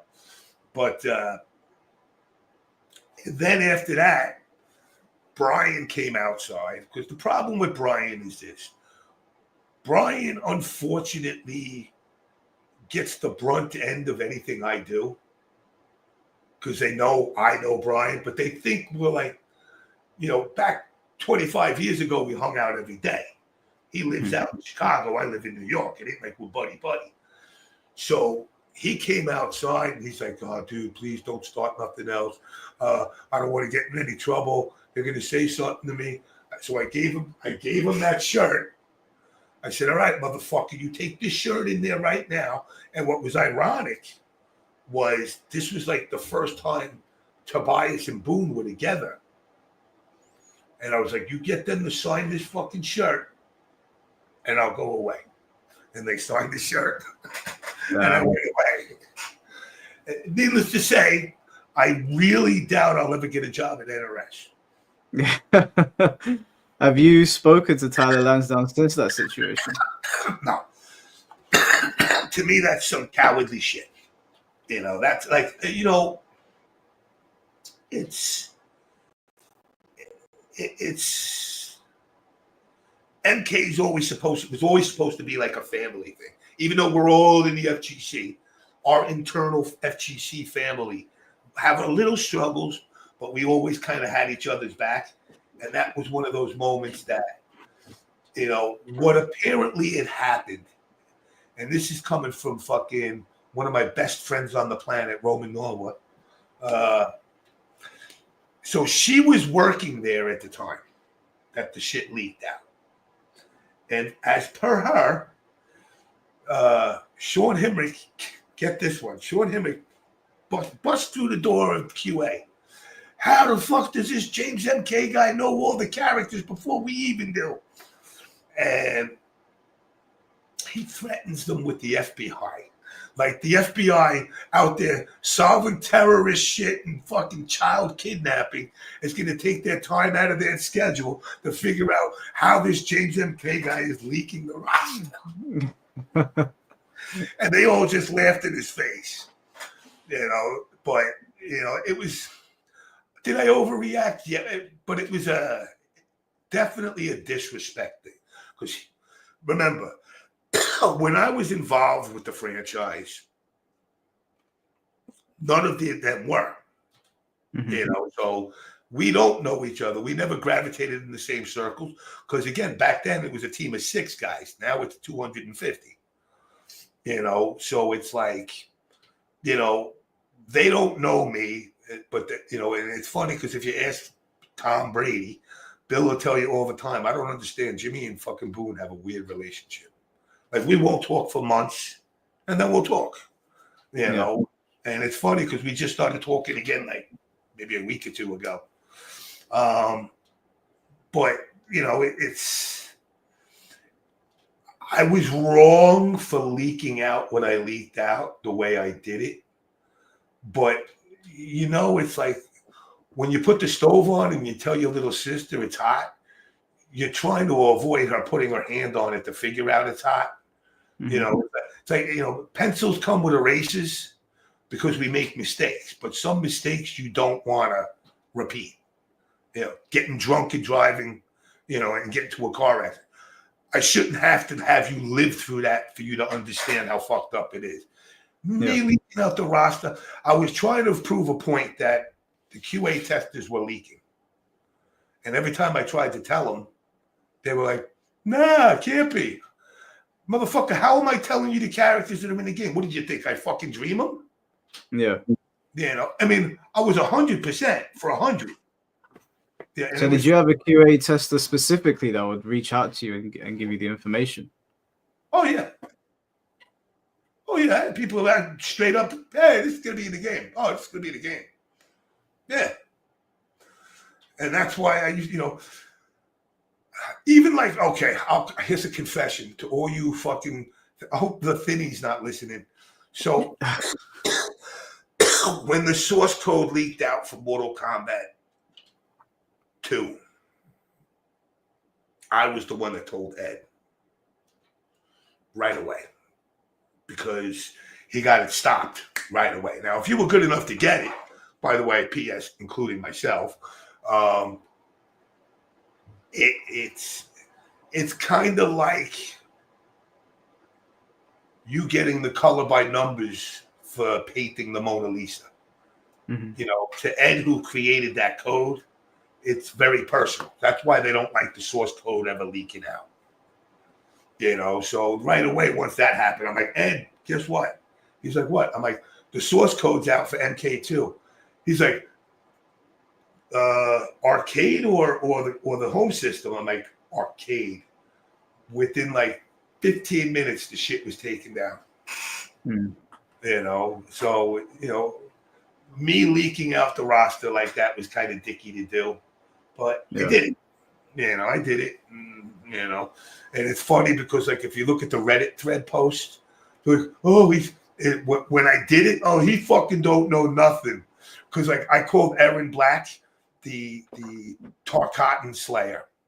Mm-hmm. Oh, I don't know, because he had the fucking blade fucking. You know, I didn't do him I didn't want to have everything down perfect. So I left some to the imagination. But, you know, make no mistake, I had the whole fucking roster. That's crazy. I've got another question from John Diaz here. Thank you for the $5, bro. He said, do you think the NRS scene specifically is the most unwelcoming scene in the FGC, or what would you say is unique to the NRS scene?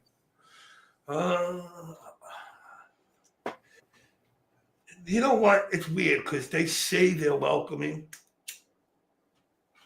They like this. I don't know who would be the most. I would probably say one of the anime might be a little bit more unwelcoming. I don't know which. Maybe Strive. Mm-hmm. You know, Blaze Blue. One of them is, I think, a little bit more. But they do have their issues. You know, again, you know, when you listen to the people in the community talk, like, you know, one of the talking things over the last couple of days is, you know, whose opinion matters when it comes to fixing the game, as the community likes to say. And, you know, they'll say things like, well, the casual players should have no say. Well, why should you? So you want to make the game harder and more competitive and harder, but that hurts sales overall. Because when I find out, you know, if you played like old Neo Geo games, you know, the SNK games or KOF, you know, where it's quarter circle, back, forward to up in a diagonal in a button press to do a move, that's fucking hard. And it's a turnoff. When you play a game like Mortal Kombat and you start to put intricacies in it, the whole part of Mortal Kombat's always been it's pretty easy to play. Yeah. You know, the thing that's always turned me off is, unlike Street Fighter, who's kept the fucking fireball, a dragon punch, and a fucking hurricane kick the same since day one, we're the only idiots that we changed the fucking moves. Why is it not back, low punch, spear? You know, it's been that from day one, and then they decided in 3D to change it. And that's also why I don't like 3D. Because of the access that you're given on the X, Y, and Z planes, you're basically making projectiles worthless. Like the whole point of Scorpion Spear, you couldn't jump it. You know, you really couldn't jump it because it would kind of autocorrect and catch you anyway, and it would force you to block it or duck it. Now, for me to be able to just sidestep it takes that whole dimension of that move away from it.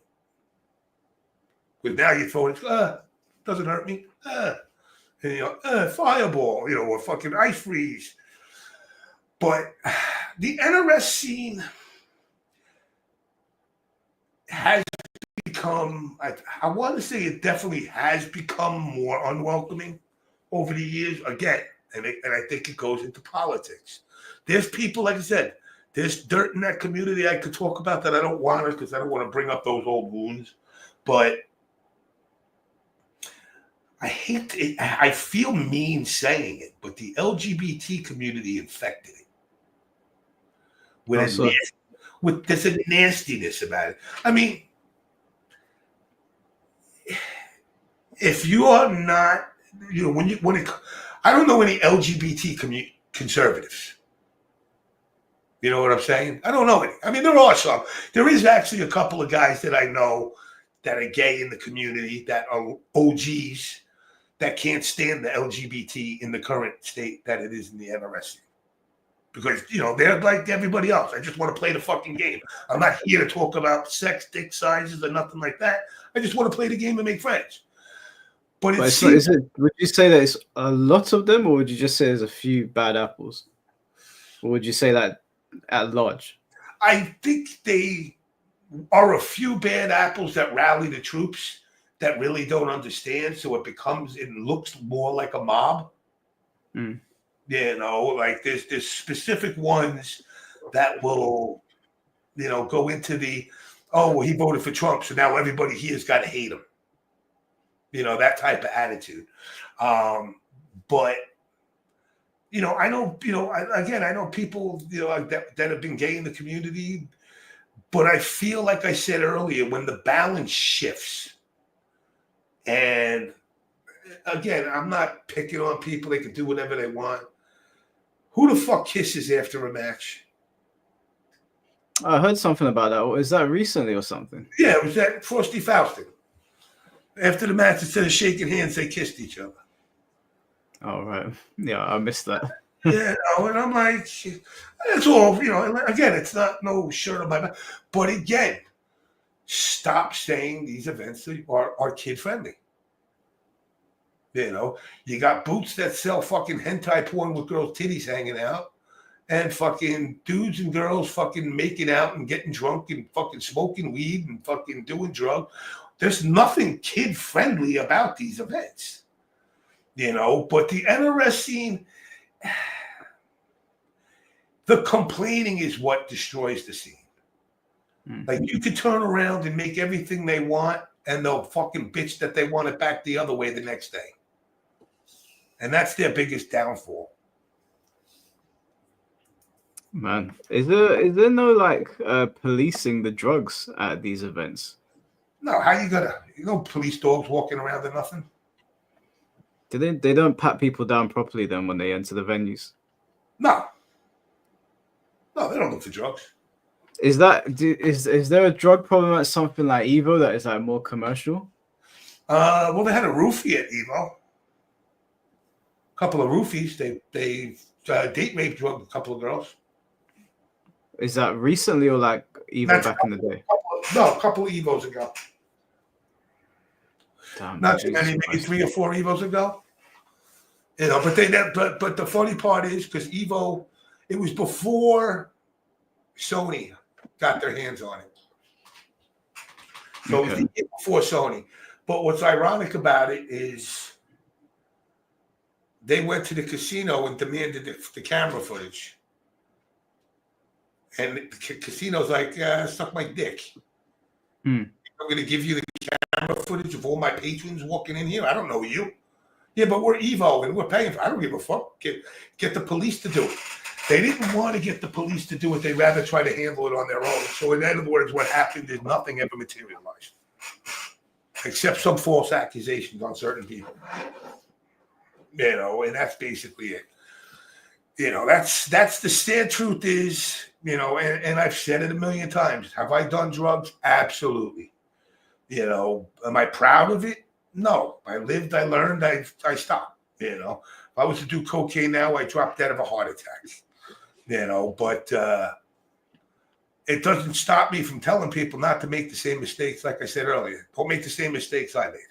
You know, people ask me all the time, would I do it all over again? Fuck no. Fuck no. I would never do it again. I mean, theoretically speaking, I started doing FGC / fighting games in 87 with Karate Champ and Ring King. Those are the first two competitive fighting games. Traveling around doing all of that, even before Street Fighter was doing it. You know, I was one of the assholes playing Street Fighter 1 with that piece of shit fucking one button game where it only had the 2 buttons. But the friends that I've made, which are very limited and very few, that like I could say, like to me, in the NRS scene, I can count on my hands, I'll say, that I consider friends. I got a million acquaintances. Mr. Brady, Slayer, Michelangelo, Star, Denzel and Malik. I'm trying to move west to east. Who else from there? Zaf from Canada. There might be one or two that I'm missing, but they all got that for one reason. They've called me up in their lives to say, hey, what's going on? Not, hey, can you help me out and get me a code for Mortal Kombat? Or can you get me this? Just to call me up, hey, you alive? I know COVID's going on, you know. And that's it. The rest of them, you know, again, I'm not trying to rip into people, but like people like Pig in the Hut have been the most fucking toxic people I've ever seen in the scene, period. Period. You know, in fact, I attribute 90% of the FGC's downfall to him in 16-bit or Stephanie. The FGC's downfall or MK? MK's. Oh, okay. You know, they when I left, I thought I was leaving it in good hands. You know, I did the bounty on PL and you know, brought Mads in from Germany over here to MLG. You know, paid for a lot of players, did a whole bunch of shit, put a whole bunch of pop prizes. These guys are going to take the reins. And the first thing I see them doing is during Injustice, telling Gross that he's a horrible player, that he's not even worth playing against them. That whole, like you were asking, that whole gatekeeping attitude, like you're beneath us. And I was like, you're no different than him. Why would you, if you're so much better, beat his ass. Yeah. You know, don't like humiliate him. And from that point on, I started to step back because it was just like every time I came back, you know, I didn't even know I knew Tom Brady. When I came back to the scene, he was a kid that used to come into the arcade that I ran. I had no idea who he was. Then the community attacked Long Island Joe, who was one of my the youngest MK player that I've ever came across. He was 8 years old playing MK1 back in the day. You know, like I watched that mean side of the community. You know, the minute Street Fighter gets any play, the NRS people are going, this is bullshit. Why do they get? We should have. And don't get me wrong, it goes the other way too. You know, the minute NRS came up with their NRS Cup, the Street Fighter players like, why the fuck do they get that? You know, there's always a back and forth with who gets what. But they just exasperated it with like starting wars with people. You know, I had my own run-in with Pig of the Hut as well. I don't know if you remember. He really didn't like some of the things I had to say, and he was advocating for myself and Tom and some other people to go on a list to be banned from getting handouts from Warner Brothers. And I said to him, like, where did you get the impression I was looking for like a handout or something? And he kept on going. And it got to the point where I told Tom, tell him to jump on the podcast so we'll talk out in front of everyone. And he declined. So I haven't heard from him since. Yeah, he won't. He'll give to the line. I'm too busy. I got Evo medals. That used to be his thing. I got Evo medals. I'm like, all right, you never won. Yeah. But, again, and it's not. I don't want to go on a pick on Pidge thing, but the fact is, he was definitely instrumental in turning me off from the scene. Everybody's, he's just a fierce competitor. There's a difference between being a fierce competitor and just being a bully. What did Stephanie do to turn the scene? All right, so Stephanie rigged brackets. Stephanie and Pig conspired on other people, to basically gatekeep people that, like Stephanie's big thing was she was a katana main. The best katana during MK9 is one person and one person only, and that's CD Senior. He was the best. And it was one of those moments where I beat you 1,000 times. And then the minute I let my guard down and you win once, you're doing I'm the champ. That's it. Never playing you again. And that's literally what Stephanie did. But by that time, CD Senior was kind of done with the game in general. So it was like, and it was that obsession, and Stephanie admitted to me like how obsessed they were to rig the brackets just to make relevance. So what Stephanie did with the brackets is made sure all the other katanas knocked each other out. So she'd be the only katana left, and got caught. Because the bracket runners were like, because Stephanie came from Chicago to Philly. And when she came to Philly, she threw a fucking hissy fit in the lobby about the bracket. And again, this is also why I don't believe in seeding. You're at a tournament. Like, listen, if I'm your neighbor and we play every day, and my first match is against you, fuck you if I'm better than you. Mm-hmm. I'm here to win. Well, no, but we're neighbors and we traveled all the way across the country. Well, then you should be able to rub it in his fucking face all weekend that you whooped his ass in our country and on another country. Yeah. But they didn't like that. It was like they wanted to carry, a lot of these people like to carry their whole team as far as they can in the brackets, not realizing this isn't a team sport. It's based on individuals. Yeah. And that's the problem with these guys, especially back then it was bad. Because back then we were very geographically encompassed into, we had a Houston group, we had a California group, we had the Florida guys, we had New York guys, we had the Toronto guys, which actually lumped all the Canadians. We had the Chicago guys. And then we had the Northwest guys. So there was all these areas in the Vegas guys. What changed was when Yomi came around and took the best of the best and made one team. Like basically for us, it's the Yankees. I guess for you guys, it's what, Manchester? Where they just spent the most money, brought all the best guys. So it was a team of Michelangelo with his fucking MKX Quanchi. You had Denzel, DJT, Malik, Rio, Brady, Slayer, Forever King. I don't know if I'm missing anybody else. But that's 8 of the best players all on the same team.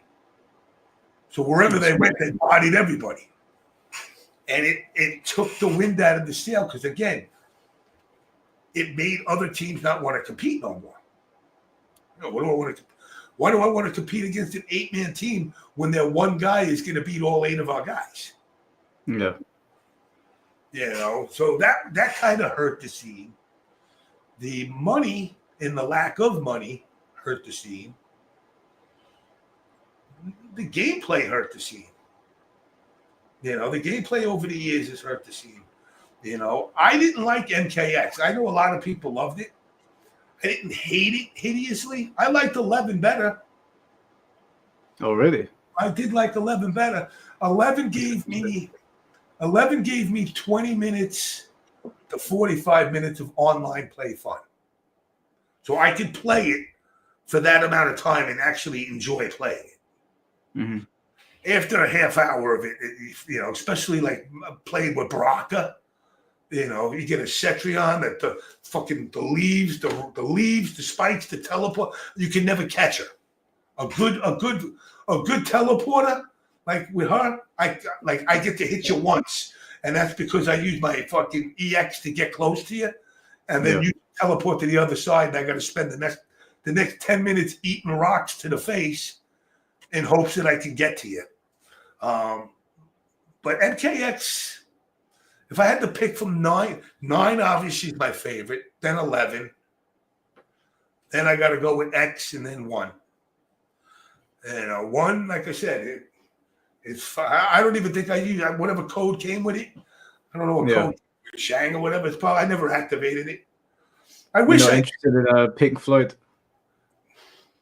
Listen, all right. No, I don't give a fuck about Pink Floyd. I don't give a shit about Prince. I don't give a shit about Pink Floyd. I don't need Deep Purple. I don't need fucking Black Sabbath or whatever else they want to make up for ninjas. You know, just put fucking Cobra in there, playable. You know, I'm surprised they haven't put Chrome in there. All right. Do you know the story of Chrome? Very, very, very vaguely. Like, I don't know the entire history behind it, but I know people are talking about Terminator potentially turning into Chrome. No. All right. Chrome is a disaster. All right. So there was a player who made Chrome.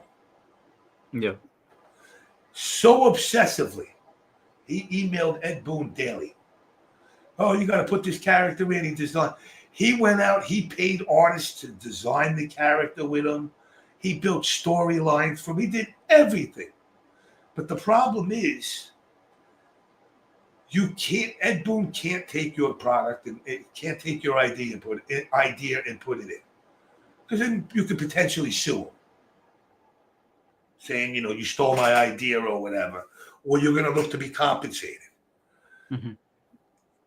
And this guy went to the level, like I said, he used to email me daily, new artwork. And he did all these 3D renders of them, looked like fucking Fulgor meets a ninja, like I was like, or Glacius. And I was like, it looks cool. I mean, I said, it looks cool, but I'm trying to stress to the guy, it's never going to be in the game. Listen, I will eat that CD-ROM of MK1 if Chrome appears as a playable character ever, because I think he made Boone so mad. Like he was obsessing like every day. Mm-hmm. Where's Chrome? Where's Chrome? Where's Chrome? Where's Chrome? I forgot what the guy's name was. It wasn't Justin Deering, whatever his name was, but it was so bad. And I felt bad because I'm like, listen, they don't work that way. Yeah. Nobody told them to do Pink Floyd. That's why you got Pink Floyd. It always comes from the internal. Now that makes sense. I mean, I do have Mortal Kombat Nitro still. I'm the only one with a copy. Everybody keeps asking me to download the ROMs so I can let people have it, but it's not finished. Mm-hmm. And it's that, unlike the shirt might be worth money when fucking maybe in 100 years, that's worth money now because it's the only actual copy out there ever. Basically, it's the SNES version with blood, original fatalities, plus new fatalities. It had the potential to do something, but it obviously got canceled. But that was also because I was working on it. at the time.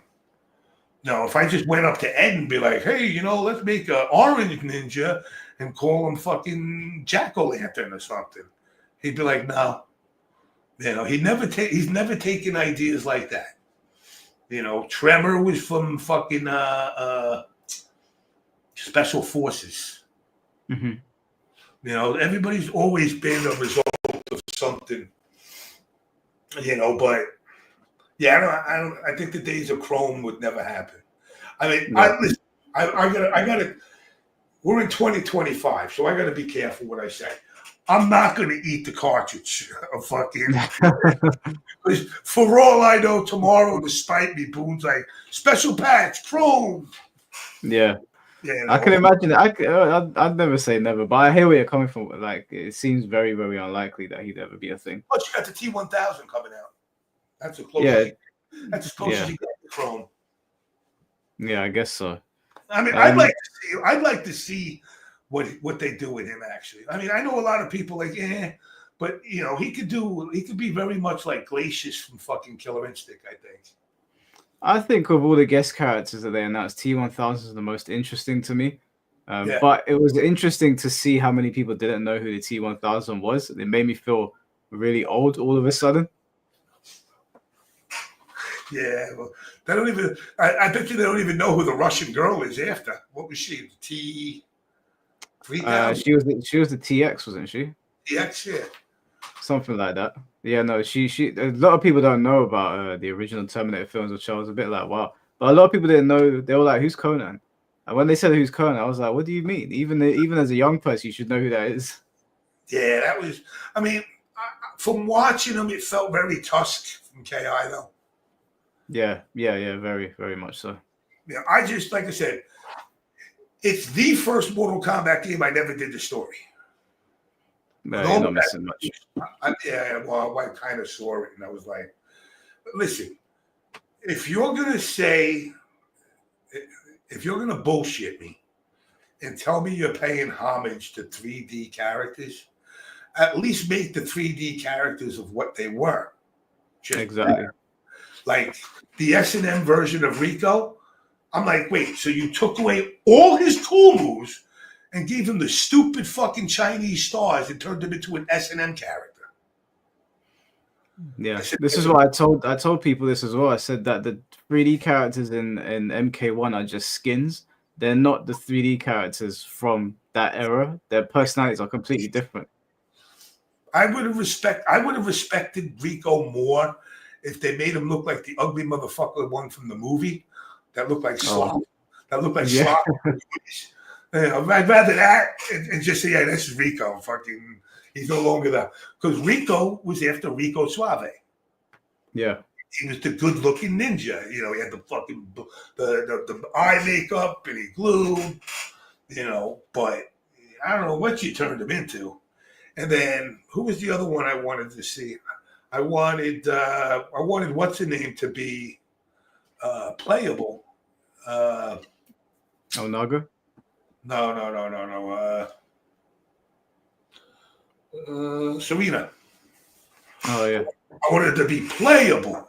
I would have liked that, but she would have been cheap as fuck if they gave her the knives again from like the 3D era. Yeah, Serena was very cool. Or I would have liked to see the black chick that was with them in Mythologies. It was Serena, not Kira. It was Serena. Kira was the thief from the TV show, wasn't she? Yeah, no. In Mythologies, this Sonya's is the girl Sonya plays is fuck. Damn, I'm getting old. And you know what was funny? Someone said Jatika. Yes, she was the black chick that they had. It was her, Serena, and I can't remember. I thought it was with a K. The other one that Sonya played, but that girl never got any play that I know of. I think that's probably the only NPC character in the franchise. Unless I'm wrong and I missed her in one of the 3Ds that I don't remember.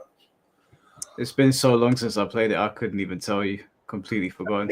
Can't even load it up on a fucking TV anymore. I got every system. I've got every video game system from 1976 to present day. Mine is a couple of the new ones, so up to PS5. I didn't buy the Pro. I'm like, I got no reason to buy the Pro. Yeah, it's not worth it. And I haven't bought an Xbox in a while because I don't think they're going to last much longer. No, it doesn't seem like much is coming out on it, and everything is migrating over to PlayStation anyway, and it's all on PC. And that's the thing. So PC wise, I mean, 5,000 video cards, nice fake frame buffering, the AI frame generating, but I don't see it taking off and making games that much better. So I'm hoping people just still keep games at the max of like for 4,000 series. But at this point, there ain't much. Like I said, there ain't much coming out that's got me like, oh, I got to get that. There's a lot of games. You know when I play Rocket League? Oh, I can't stand that game. I fucking play the shit out of it, dude. You're not looking forward to Virtua Fighter? What's that? You're not looking forward to Virtua Fighter? Yes, but I don't like PC. Believe it or not, I like the console. So I'm waiting, but I see PC and I'm like, I should. Then I'm like, nah, wait.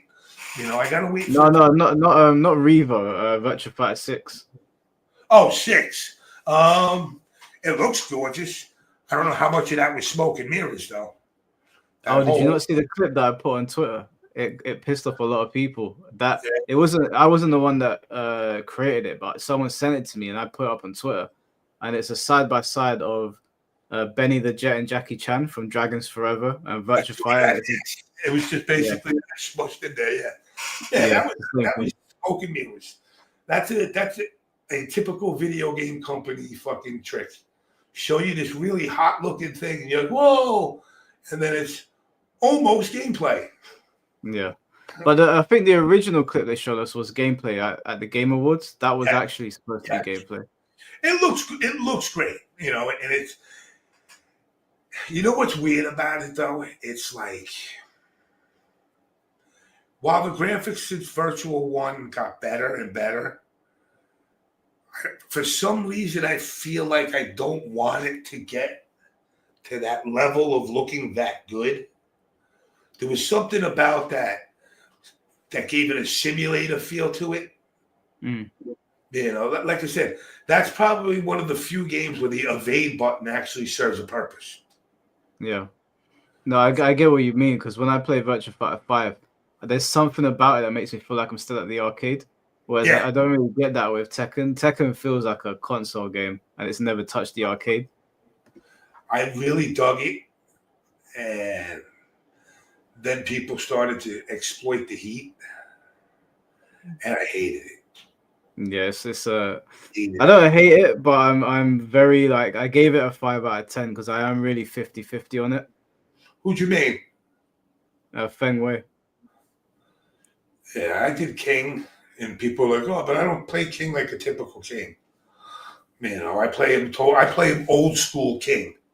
I do counter grabs, which are a lot harder now too. The counter grabs are a lot harder. I don't like that heat dashing shit, but now in order to progress a little bit, you have to learn it. Yeah, you have to use heat. There's no way to avoid it because your best moves to put you in heat anyway. Exactly. So but it was like, I like when it originally came out, I liked my heat, activate smash, and then activate fucking pile drive you as 2 separate moves for the heat. Yeah. Now I chase you down and fucking add shit in. That propelling forward shit, because now you see people like the Bear fucking with the traps and shit. You're like, dude, really? Yeah, well, Kuma can now go from Kuma can do his 4 forward to the uppercut, and then go into his heat smash while you're in the air, and then dash in and go straight into his super attack, his rage art, so he can do all of it at the same time, and then you just lose a whole bunch of health. I mean, I'm lucky. I'll say I played it maybe a week ago. I got a rule when I play my Rocket League. Before I shut my system off, I'll say, okay, let me play one match online. If I win, I stop. If I lose, I go one more. Lately, I've been lucky. I've been getting my win. But again, because I don't play, I use all his power moves, not the fucking throws, not the tricky fucking, the tricky shit. I come in with the shoulder. I come in with the fucking overhand axe. I come in with the clothesline, the back, the spinning, whatever the fuck kick that, the lariat, the down, where you spin. I hit you with those, and it pisses people off. Because especially the unblockable double axe jump, because you see it. But by the time you realize you see it, you're fucked. Yeah, it does a lot of damage as well. And it does a mad damage. Now, if you're good, you poke that shit out the air, and you know how to manipulate your heat. I get my fucking back blown out. Is this someone you know from Chicago? Also, thank you for the $2. What's up, man? But I definitely I was into it, and then I got out of it, and now I'm kind of like, I play it once a week with the community, but I think I'm gonna try and make a run for God of Destruction because I was one win away and someone rage quit me. I've never gone back, but yeah, I think I'll do that, and then I'll wait until season 2. Yeah, I don't know where I am. I'm not high at all. I'm like in the light blues, I think. Yeah, I'm at Tekken God right now, right? Like just about to hit Tekken God C3. Oh yeah, no, fuck that. I don't know how many hours you put into it though. Yeah, I don't know because on my console it says that I've played it for 900 hours, but I obviously like stream it on Sundays and I let people play for like 8 hours a day. So myself is probably closer to like 300 hours that I've probably put into the game, which is not a lot considering. Just on ranked, I reckon. Probably like overall, probably like I don't know. It's hard to tell because I play the community so much, so I don't know how much of it is me. And did you do the story? Yeah, I did the story. I liked it. I thought it was a bit goofy. I would have preferred if they didn't go as crazy as they did. Wacky. It was definitely a little wacky, but like, and it's funny because like I was talking to Bill one day, and I'm like, none of you motherfuckers do the stories. You just go right into everything, and I'm like, half the experience. It's like going to a movie and watching the end credits. Yeah. No, I like the stories. I've always enjoyed going into the stories and playing them. But Tekken always had a good story. Now though, I think fucking let the girl fucking come and kill the fucking father, son, grandpa, everybody. Let her kill them all. Throw them all in one volcano and let them be dead. And have have Roger come out. Yeah, what is your what's your favorite fighting game of all time, or is it MK1? MK1.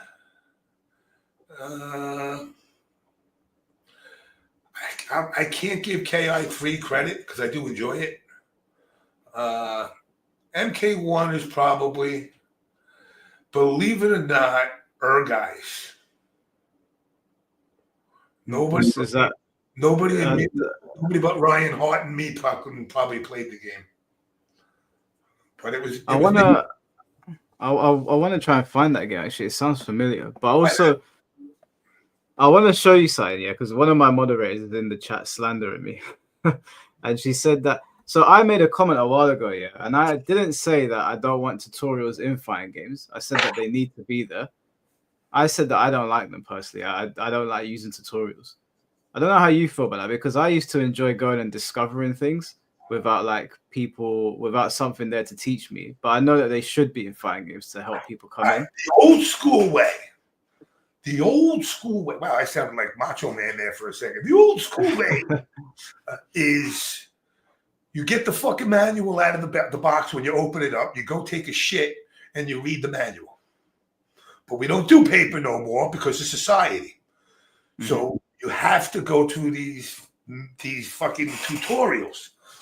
I used to have a little basket full of every fucking manual of every video game I ever played, right next to my toilet. You know, and I like the tutorials because I like to see, you know, again, when I look at a lot of games, I look at it from almost like a developer's eyes. And when I do that, I like to see what's incorporated. Now, I'm not going to lie, I got some friends that worked on that Star Lab shit and Injustice, and I was like, ugh. Yeah, I was just like, punch should not be a mission. Mm-hmm. You know, but looking at it on a developer side, little Billy, the 8-year-old up your block, he don't know punch. So it does need to be there to help them, you know, because like I said, you don't give the manual no more. Remember, they used to give you in the manual, they would give you the basic moves. Yeah. I remember it had like a little biography of the character and then their signature attacks. You know, and then they would never give you the fatalities that you had to figure out on your own. You know, or, you know, once they started doing in the 3D fatality training, you know, but I like a tutorial, but I don't want the tutorial that turns around and makes it to up the amp. Like, I need 1 to 10. Teach me the basics. Don't give me 11 to 30, which is like how to do a 750 hit combo. That you need to figure out. You know, that's a part of that's one of the turnoffs from the last couple of Mortal Kombat is you took the creation of combos away from the player. You basically made them predefined. But even with the cameo can only serve the purpose of whatever you brought him in to do.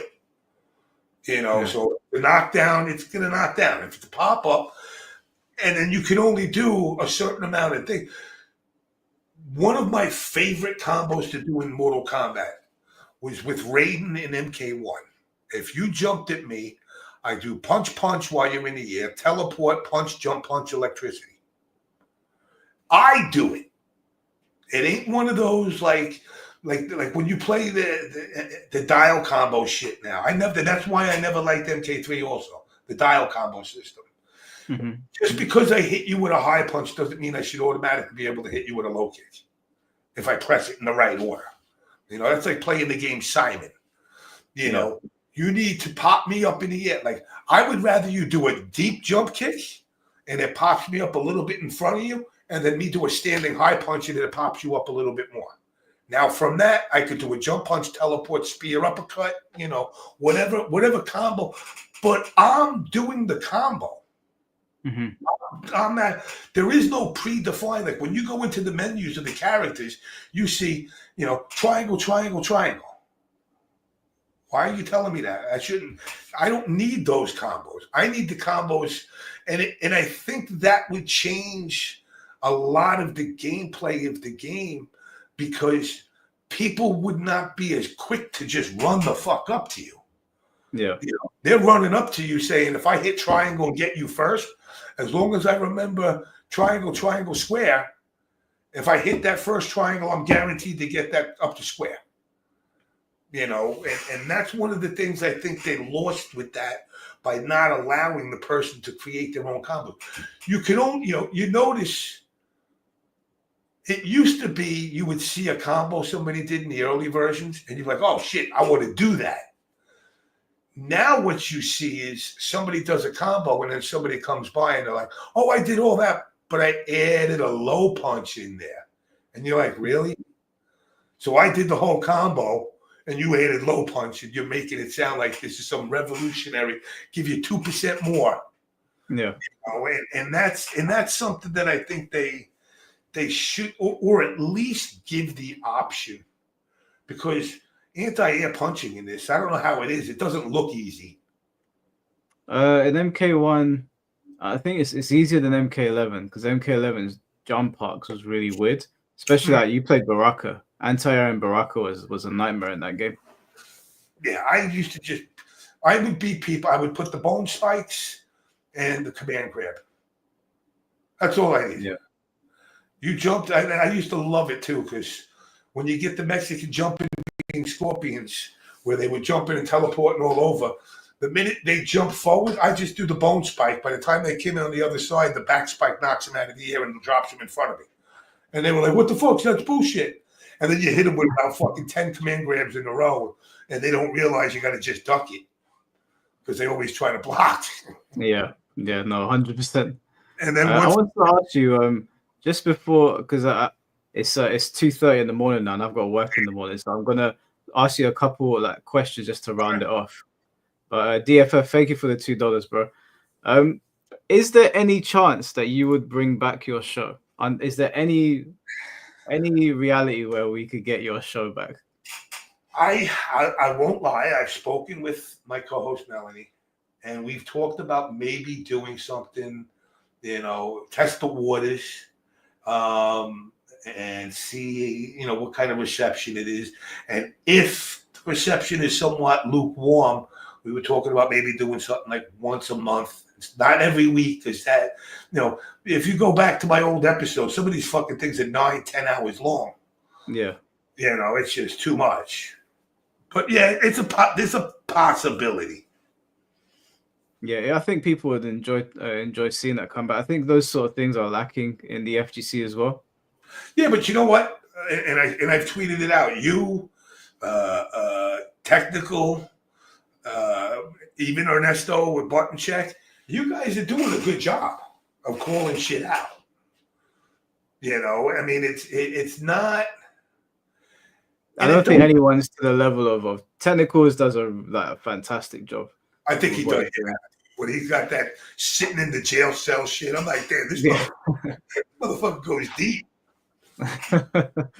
But yeah, even Ernesto is one of the reasons why I wanted to come back to YouTube as well, because I watched his show and I really liked the way he did it. But I knew that I was super opinionated, and I like the way Ernesto sort of presents it, and then he asks the crowd, what do you guys think? And he moves on to the next. And when I watched it, I was always like, I can't do that. I'm gonna have to tell you exactly how I think, and then just go from there. But yeah, Technicals and Ernesto, I think their show's pretty awesome. Technicals goes super deep, so I don't even know why people dislike him, because I don't even. That baffles me. I'm like, yo, he ain't lying about anything. It's like I could understand if he was making shit up, but everything he does, even the interview with Noel Brown. The interview with Noel Brown, I was like, you know what? That was cool, because it was an actual one-on-one sit down. Yeah. And he did it with that like interrogator detective type atmosphere in the room. I think it was the same studio they used to do the one when he was in the jail. Yeah. Yeah, I mean, with me, like I think mine's is less structured. It's pretty random. Sometimes I want to like debate and argue with somebody, and sometimes like when I brought you on today, I just wanted to listen to what you had to say. But I think some people, because they're used to seeing me fight with people, sometimes they're like, oh, tune in for a fight or whatever. But I'm not always looking for arguments. I don't really structure mine. It depends on my mood. Watch out. You might get a bunch of hate mail saying, how come you didn't call him a fucking Nazi adjacent guy? Yeah, no, it's not every day. Sometimes I just want to listen to what people have to say. There's not always a reason to argue over something. Like I've got True Underdog is going to come on here on Thursday. And when are you going to get Cherney on? Cherney came on already, and he said a whole bunch of dumb shit. Well, he attacked me the other day. I was like, "Why?" Me and Cherney don't get. I don't like Cherney. I'll be real. Listen, I've always had a soft spot for him, and it's like, but now you're making my soft spot disappear. Like because he's basically doing the same thing, the Nazi shit, and I'm like, what makes you think your opinions are right? because they're called my opinions. Mm. Obviously, if they're my opinions, I agree with my own opinions. If Yeah. you disagree with them, show me why. Yeah. You know, and then it just becomes a shouting match. But the one thing about Ernesto I liked is when he covered the whole Twitter comment, you know, he even said, like, listen, I don't agree with the guy, but he says, you know where I agree? My right to carry a gun. And he even said, you come to my house, I'm letting you know there's a gun there with your name on it, and I will use it to protect my family.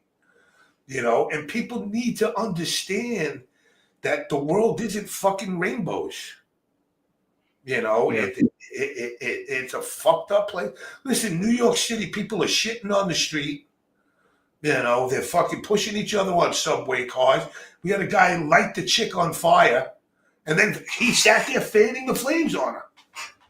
You know, so it's like, you know, the world is fucked up right now. I saw that. That was one of the most bizarre videos I've ever seen in my life, because the police were just walking back and forth. Now, there's a reason to that. The reason to that is because you've now told the police they can be sued personally. See, there used to be a rule: police are doing their job, you can't sue them. I mean, even if you do something, like if he kicks you in the head, you sue the police station, but the individual cop couldn't get sued. They've now changed the law in New York State where the police guy can get sued.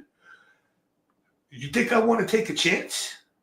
But how can they sue them for stopping the woman being on fire, or like at least stopping him from fanning the flames? Let's just say, and again, this is a hypothetical, but while she was on fire, he threw her down on the ground, put the flames up, broke her nose in the process.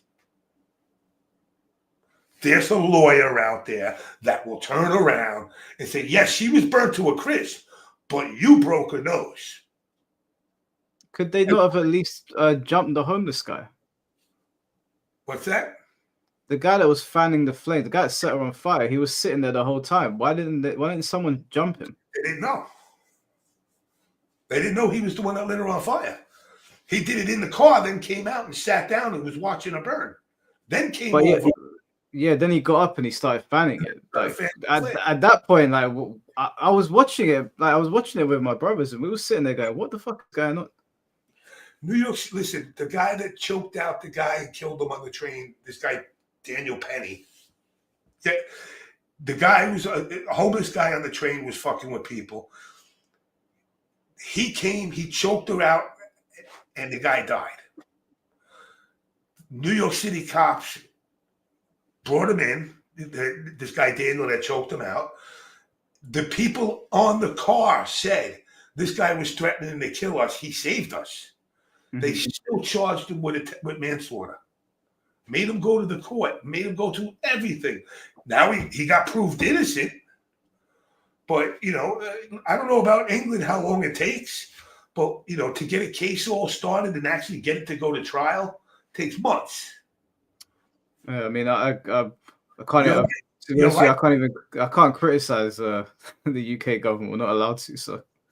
Oh yeah, that's right. But yeah, I can't say anything. But the thing is, it's like now his life is flipped upside down for what? Trying to do the right thing. You know, they were calling him a vigilante. Okay, and what if I just let him kill the fucking old lady that was there? Yeah. Now I'd be like you said. Why did he do nothing? Well, now that you see what happens when you do something, people are less apt to. I mean, it's so bad. I want to say the last 3 weeks, 4 or 5 people have gotten pushed on the train tracks. You know, that's terrible. And now people, you know, because you got the tracks like in front here. Now everybody, like, because we put congestion pricing. So if you drive your car into the city of Manhattan, you pay $17 to go over the bridge. When you get into Manhattan, it's another $29 to drive on the streets. That's ridiculous. And then it's going to cost you $50 to park your car. And then another $17 to go home. That's a day. So now people are starting to take the train a lot more, but the trains aren't safe. So now you just gave fucking nutcases more targets. So now basically everybody like at the subway is sitting like this against the wall. Nowhere until that train door's wide open, they don't move. Yeah, I don't blame them. That's crazy. I don't even like in central London. We don't have that much of a. Well, we've had people push people in the tracks before, but when I'm getting on the underground, I'm standing all the way back. Like I don't go anywhere near that. Just because once they push you, it's over. It's over. It's over. Well, actually, there's a guy that survived the last pushing, but he's got one leg's gone. Oh, jeez. And that's, I mean, between me and you, I've told people already, off me. Yeah. Shit like that happens, off me. I'd rather not be. But that's New York is a different animal. Chicago, when it comes to guns, Chicago's king. Chicago fucking, like 8 people die every day by guns. Yeah, I heard it's like the murder capital. But somebody was telling me St. Louis is now, but I'm not sure which one, but it toggles between, New Orleans and them. It toggles between. But still, you fucking send your kid out to go to fucking school and he gets shot. Yeah. That's the one thing with New York that's not as bad.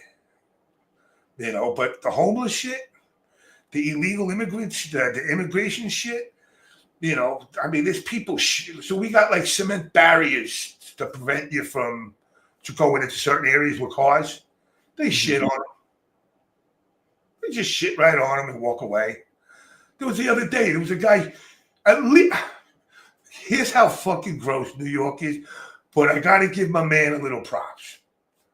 He hopped up on top of a garbage can and shit in the garbage can. At least he shit in the garbage can, though. I think I saw that on Instagram or something. Yeah. And people were just walking past like it was a normal day. At least he took the time to shit in the garbage can. He could have did it on the floor. That's crazy. That's New York City, man. It's a zoo. Georges, I have more questions for you. But I was going to ask you, would you be up for coming back on again at some point? Yeah, anytime. Would you be up for doing a stream with Tom Brady? What? Tom Brady? Yeah. I don't know if he'll handle me. I'll ask him, but I saw people in the chat saying it'd be nice to get them both on the same stream. You got to read the book. You got to read the book that me and him are in. What the fuck's the name of the book? I got to fucking. It's a great book. It's got this guy Craddock.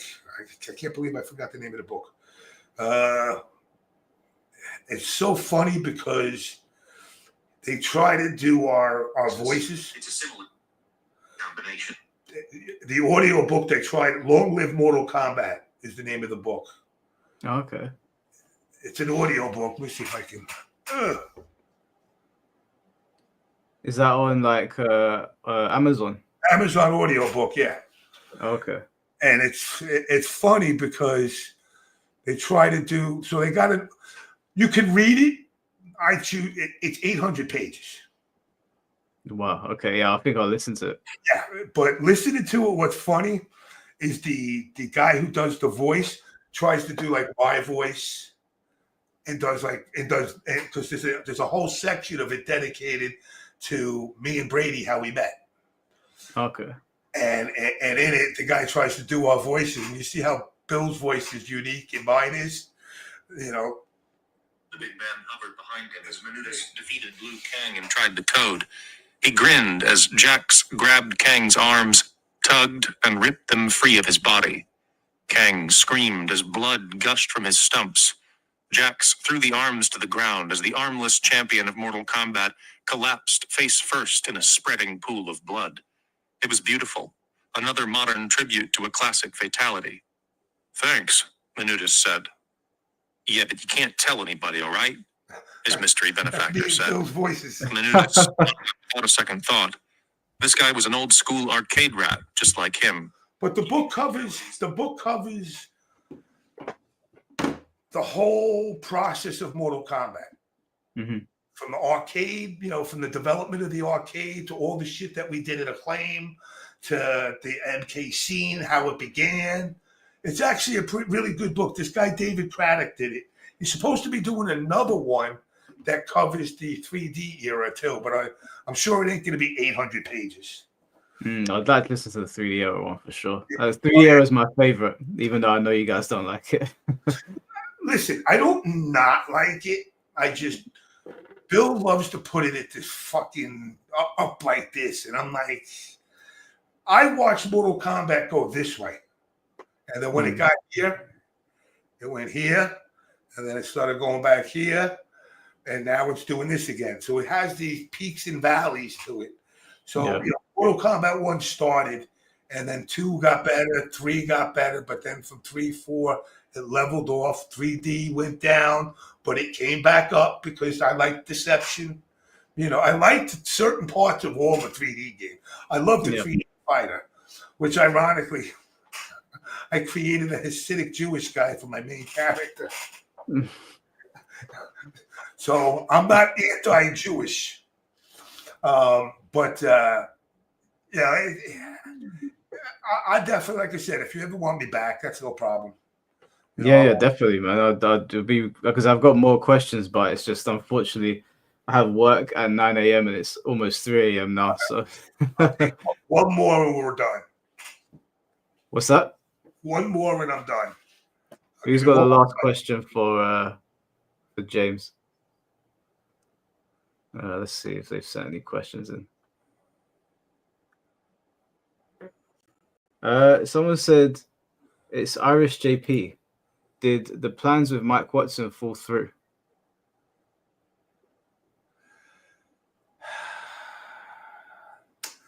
No, nothing's falling through.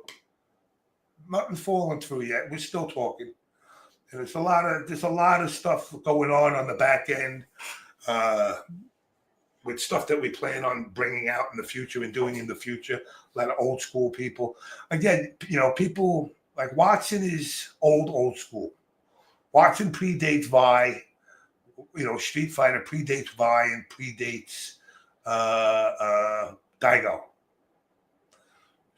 So like a lot of those old school guys and us are talking now, and I don't know. A couple of people want us to do some things together. I don't know how it's going to turn out, but nothing's in stone. It's basically all I can say with that. But it is what it is. So like I said, let me know, whenever you want me to come back on, just DM me. I'm around. Like, my hours are wacky. Now you know how I feel doing my shows. 250 episodes of this. 9 o'clock, getting up at 9. I was actually going until 5 in the morning, 4 in the morning, turning this off, going in the shower, going to work and doing an 8-hour. Yeah, no, fuck that. And let me tell you something. I lost so many accounts because I'd be walking in like this. I'm awake, falling asleep on the train and waking up in a different town that I'm not even supposed to be in. The best, my favorite one that I ever did was Cary Tagawa, the guy that played Chang. The one that I did with him at 9 hours. Damn. He sat with me for 9 hours. That must have been fun. Damn, motherfucker. Actually, you know what was funny about it? When I went and met him, I take him out to eat. Motherfucking guy eats liver rare. Thank you. That's mad. Why? And he's like, oh, yeah, extra onions. I'm like, I'm a fucking extra fire, dude. I won't eat liver in general. So let alone rare. I'm like, yeah, no. But he's a good dude. Yeah, no, I mean, we could definitely talk about that more. But was there anything that you wanted to close on? No, like I said, I just want to make sure everybody knows I'm not telling people to go to events to shoot each other. I don't want to see people go on these tangents. I want to see people actually engage with each other, not at each other. The FGC, you want to grow it. No matter what, it's got to burn down. But if you burn it down and build it up together and stop trying to make one side the predominant side to dominate over the other one, you'll find that you can actually build a really good community, and people will be more interested in looking at something where everybody gets along. Everything doesn't have to be a fight. Not everybody's a Nazi or a Nazi adjacent, and to the people that say dumb stuff, your message gets diluted when you say things where you're anti any group. Yeah. I mean, you should know, basically basic math. You tell one group they suck, and you can't expect them to be an ally. And that's it. Be good to each other. And, don't forget your blood pudding. All right, bro. Well, I really appreciate you coming on. We'll definitely do this again soon, but I'll speak to you in DMs anyway. Yeah. All right. We got it. All right, bro. Take care of yourself. You too. All right, guys. That was JamesMK. That was a really fun talk. I really enjoyed that. I thought I had a good time doing that. I hope you guys had a good time as well. Thank you all for the donations and the new members. I really appreciate that once again, guys. Tomorrow, we're going to have Perfect Legend and Tom Brady on here. Thursday, we're going to have True Underdog. Friday, I'm going to be on somebody else's podcast, a YouTuber called Atreus. So I don't know exactly what he's got planned, but he's part of like Hypnotic's crowd. So I'm going to be on there. Saturday, we'll probably do another Shambolic Showdown, play some Tekken. Should get back to making some video. I haven't made proper videos in a while. It's all been all live streams, but they're a lot of fun with you guys. I really appreciate you showing up all the time for them. And to the people that came in, let me just address this before we close the stream off. To the people that came in here saying, trying to police who I'm talking to, I've made this clear 100 times. I'm happy to talk to anyone, okay? And there's no point in trying to police who I'm going to talk to. It is a waste of time. Just enjoy the conversation, and if you're not really into that person I'm talking to, then you just tune out. But I don't think a podcast should be an echo chamber. I think you should have people on that can be controversial, that you disagree with, or you just want to listen to. Today, I just wanted to listen to James because I know he's been in the scene for a long, long time. I knew that he had a hand in Mortal Kombat. I knew that he knew things behind the scenes that other people didn't know, and I just wanted to sit and listen. I didn't want to. Yesterday, we were here talking to Chilled Scrub. That was more of like a challenging each other type of stream. So it really depends on the person. But I'm going to have all kinds of people on here. Even people that look, listen, we had Fate on here. And me and Fate don't get along. And I'd probably put Fate back on here again if I felt like talking to him on the day. And there's going to be people on here that people really don't like. Like Arturo Sanchez is quite a controversial figure right now. And I certainly don't agree with a lot of what he says, but he has had a massive hand in the fighting game community. That's undeniable, and I want to hear what he has to say. That's another situation where I want to hear what he has to say. So I'm going to sit here and talk to him. That's how I think podcasts should be anyway. I saw some people like saying FGC Joe Rogan. I'm not trying to be like Joe Rogan. I'm not trying to be like Joe Rogan, but I do think it's fair to point out he does just let anybody on and they have a chit chat. I know some people don't like that, and you're like, oh, why are you giving so and so a platform? It's my platform. Make your own platform if you don't like it. That's just the way it is. I don't mean to be rude, but yeah, it's more fun to have conversations that way. Anyways, guys, I really appreciate you all rocking with me. Again, all the super chats really means the world. It makes doing the live streams a lot more fun, reading your super chats and that, and obviously with the new members. We're like 5 members away now from 100, which is absolutely crazy. There'll be a members video going up on the channel as soon as the live stream goes down, which is about 2.5 hours long. It's me and my friends talking about life and bullshit and then playing a horror game. So if you're into that. But other than that, guys, have a good night. I will see you tomorrow with Tom Brady and Perfect Legend. And then, yeah. Take care. Have a good day and peace.